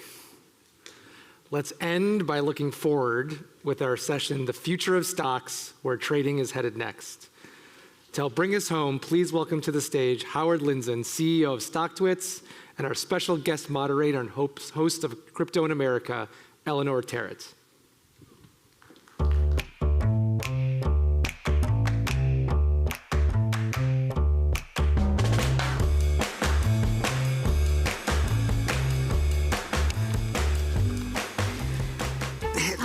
We're back again. Hello. How's it going? Good. Good. I'd say happy Friday. Gosh, happy Friday. It's only Tuesday. It feels like it's 2030. Yeah. Well, it's only 2026, and I'm excited to get your projections for 2026. But first of all, I heard you say recently that there's never been a better time to be 60. Tell me why that is. Because I have money? No.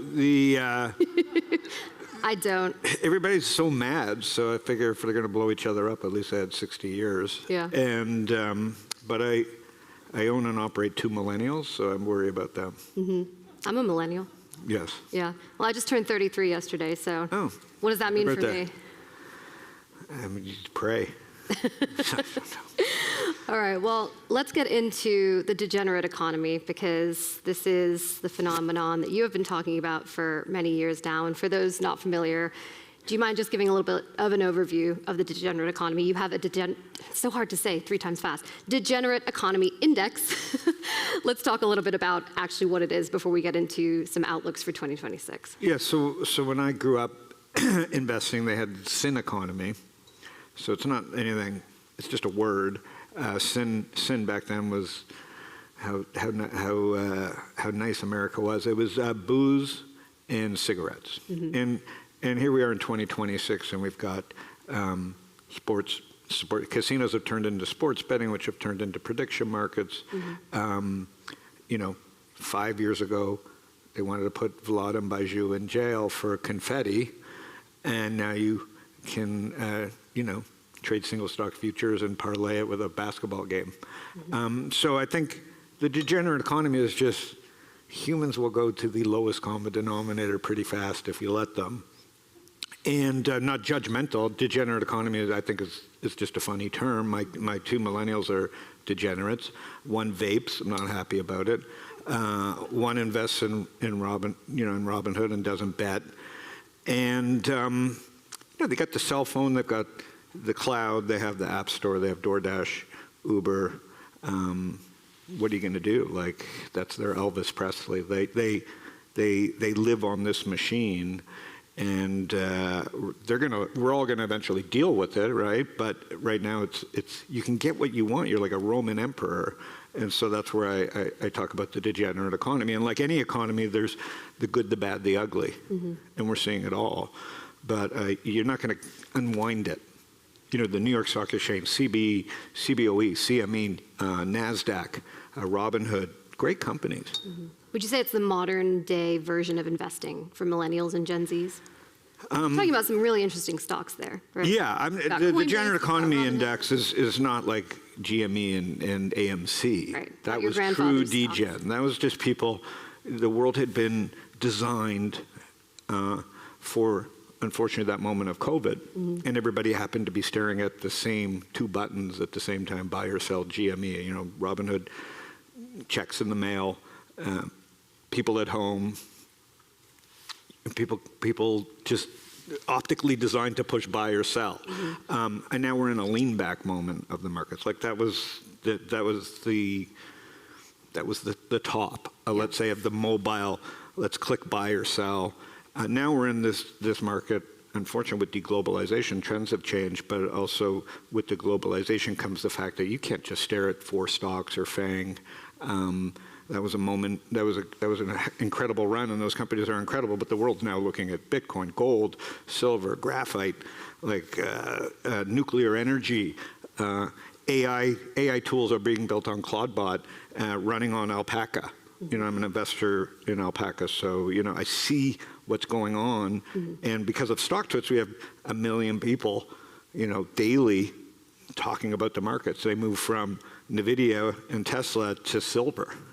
Right. They're not stupid. They on Stocktwits they fast follow each other into these trends. You talked about the gamification of stocks. I think you mentioned the confetti on Robinhood back in 2021, right? Yeah. We saw the rise of GME. The quaint days of 2020. Yeah.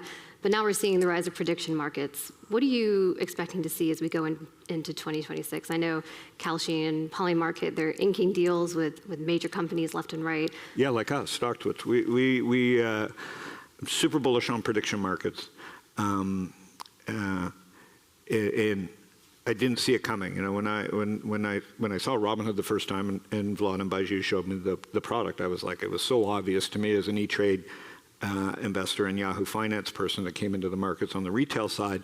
It just seemed crazy that it hadn't existed as soon as the App Store came out. So I was all in on Robinhood, and before that eToro. And because I had started Stocktwits and we had an open API, I didn't have the nerve or the skills to go or to go build a broker dealer in 2009, 2010, 11. And by the way, the venture capitalists didn't either. The venture capitalists were all about let's build the next Vanguard, like Wealthfront, Betterment. Not horrible ideas, but took tons of capital. And the idea was, well, we'll just whoever can get to $1 trillion under assets under management first wins. And that turned out to be the wrong bet. The right bet was let's get 10 million people trading, and that's how you make money, right? You get right at the right time when everybody's moving one way and you move one way. With prediction markets, there's no way I would have, if Shane or if they had walked into my office and pitched me the ideas like, Howard, you're the founder of Stocktwits, an early investor in Robinhood eToro. Look at this, and I would have not got it because I don't bet, right? And so you can't get it right. But then, you know, it was my son at Wimbledon, and he's picking up a girl on Hinge, and I wasn't, and I probably couldn't, and I'm betting on the app. I'm betting on Wimbledon on Robinhood, and I'm like, wow. Right. So it wasn't like I'm a gambler, but I was like, he's going on a date, and I'm alone at Wimbledon, and I'm like, betting on Wimbledon. And it was the first time I'd done it, and I was like, wow. And, you know, kudos to Robinhood for doing that. At Stocktwits, I see it completely different. We have all this great sentiment over 17 years. We have millions of people using it.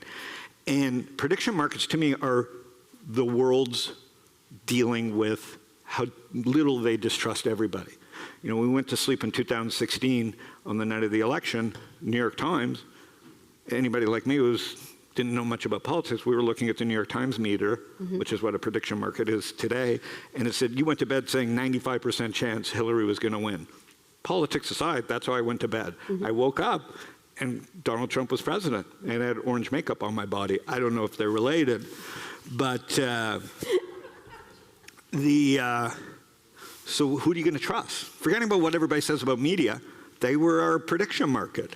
So no different than Satoshi out of 2008 crisis. Prediction markets are born out of the 2016 distrust of media because we all were looking at the same stupid bet. And it wasn't even a bet. So it was opinion. It was New York Times wrapped around the meter. And so who am I to argue?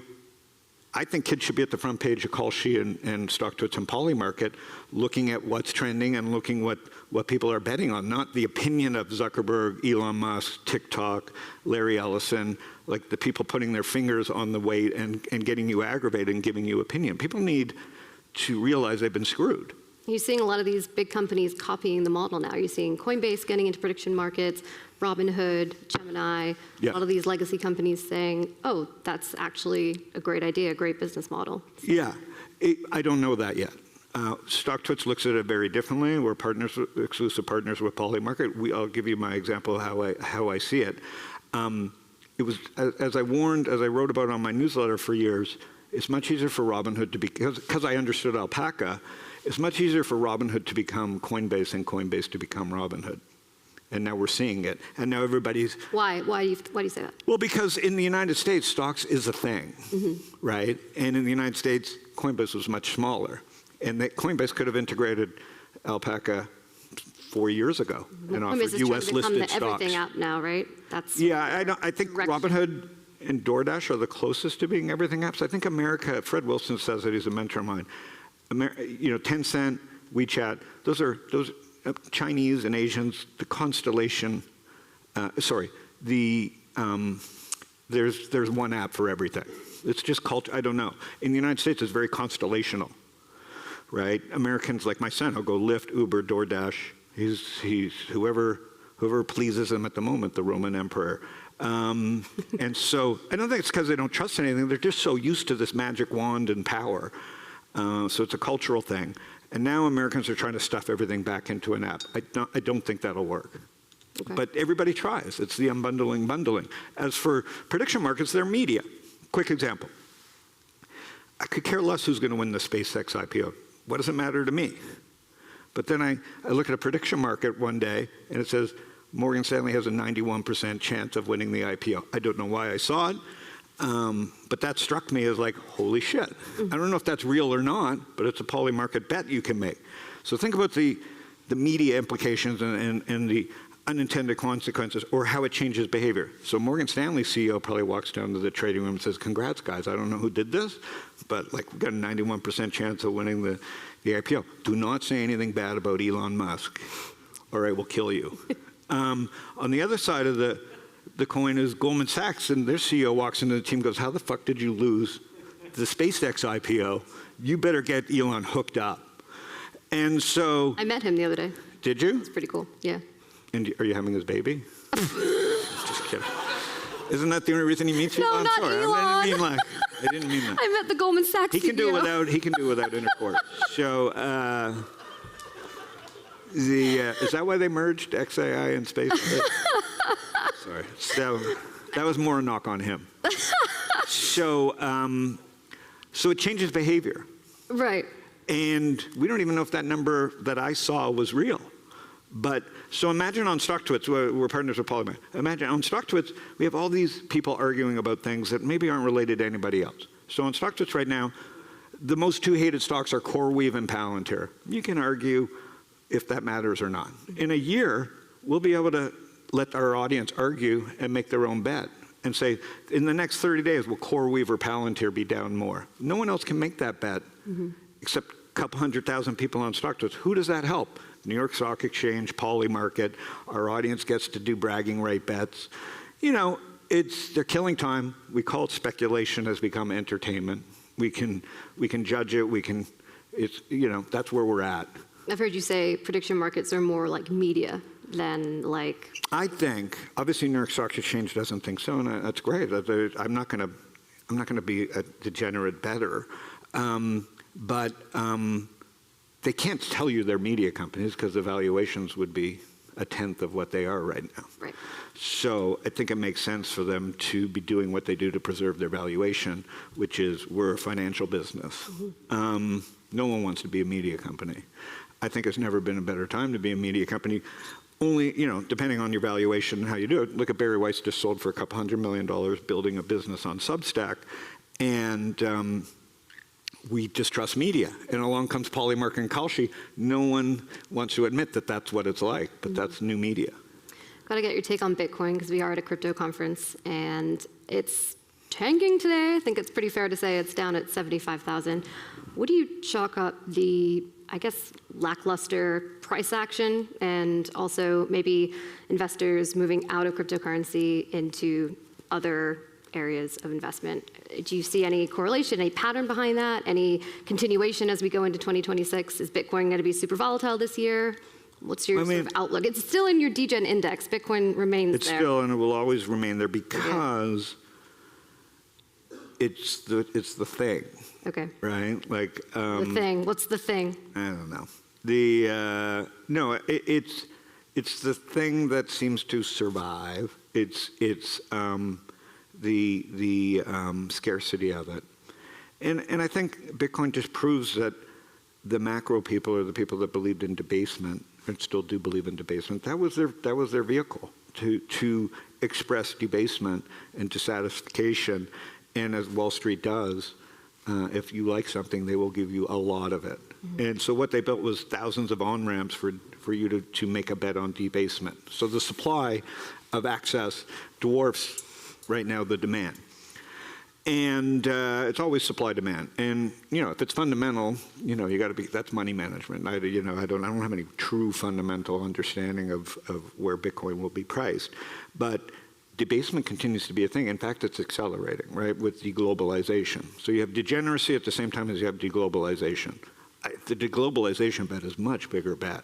Like it's over my pay grade. We're talking about border fighting. We're talking about Canada's our enemy, not our enemy, but we'll kick their ass. But Greenland. Do I have to worry that my kids are going to be welcome in Europe or certain places? These are new concerns, and there's hoarding going on. So if you're hoarding and you need metals and you're worried about raw materials, Bitcoin doesn't really do you any good as a country. So what do? And so they're hoarding. They're steel, oil. So this is just a trade that's gone on cyclically for a long time, for centuries. And people are taking their money out of Bitcoin too and buying gold, silver. And the problem, like the thing with gold and silver, and I see it on Stocktwits, is there's not 1,000 tickers, right? You can't go buy 10,000 different ETFs to get access like you could for Bitcoin. You got to go SLV or SIL. So like all that money just shot into precious metals because young investors are just learning that, there's other ideas besides just Bitcoin. So I think it's just this continued trade going on that Bitcoin led the way and gold and silver and other things are catching up. And, I think over 10 years, Bitcoin's done much better than gold. So it just depends on what the time frame. Yeah, with Bitcoin, everyone always says you got to zoom out. Yeah, I think you have to zoom out because you do that with gold. People do that with gold. Yeah. So regulation. So we've gone from a very strict SEC head in Gary Gensler to a much more relaxed head in Paul Atkins, just in terms of red tape and letting the markets kind of do what they do. Yeah. what's your take on how that's going to be for the markets going forward? I know you've had some thoughts on that. I've listened to your podcast. Is it good for the markets and the economy to have this sort of just, I don't think you used the word free-for-all, but it's kind of sort of what you implied. You said, no rules equals chaos. I don't think that there's no rules, but I did interview the head of the SEC and the head of the CFTC last week, and their whole shtick basically is, the least amount of regulation, the most light touch as possible, but still effective regulation, but not over-regulate. Is that something you think will be effective as we continue with this administration? I mean, listen, I'm very biased here. Kramer on Seinfeld was like, yeah, no rules is chaos.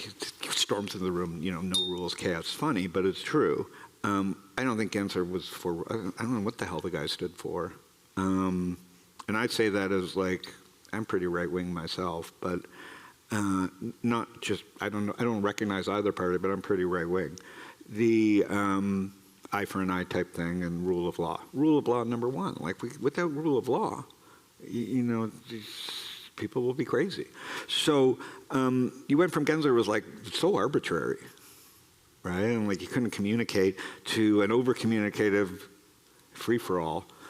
And I think if you have a free-for-all, people get pissed. Like in crypto, like you need some sort of like rules and behavior. And if people aren't going to behave, like with silver and gold, even though the SEC's knowing about, the CME curbed your ability to leverage. They acted as some, whether you like it or not, there's some rules, and they acted as to protect people and themselves. And I kind of like that. Mm-hmm. I can trade against anybody. Like I'm not scared of that. But I think at a time when we've onboarded hundreds of millions of people through Robinhood, Alpaca, tons of companies, Coinbase, Kraken, Stocktwits, they deserve a fair shot, right? The Wild West, they're really great things to watch. I love Westerns. Settling of the West is an incredible, not recent history. And so crypto and all these things are the digital frontier. What made the West great was I wouldn't have been that first guy over. I said, listen, 10 you people go first. I don't need to be so rich. Let you guys go carve the path. So, the people that are dealing with crypto on the front side, they've got the arrows in their back. I think at some point, we need a clear path so we can go settle that digital frontier. Right. And I think in the physical world, same thing. And we have an administration that doesn't seem to be playing by any rules with their own money and with their own circle of friends. And I don't know, I don't like that. I can survive in that world, which is why I say it's a good time to be 60. But the fallout from this is not going to be pleasant. And if we ping pong left and right, I mean, that's not good for any young person. We'll bring it full circle. It's a good time to be 60. It's a good time to be 33, hopefully. Peptides. I don't even know what they are. Howard Lindzen, thank you so much. Thank you. Thank you all for listening.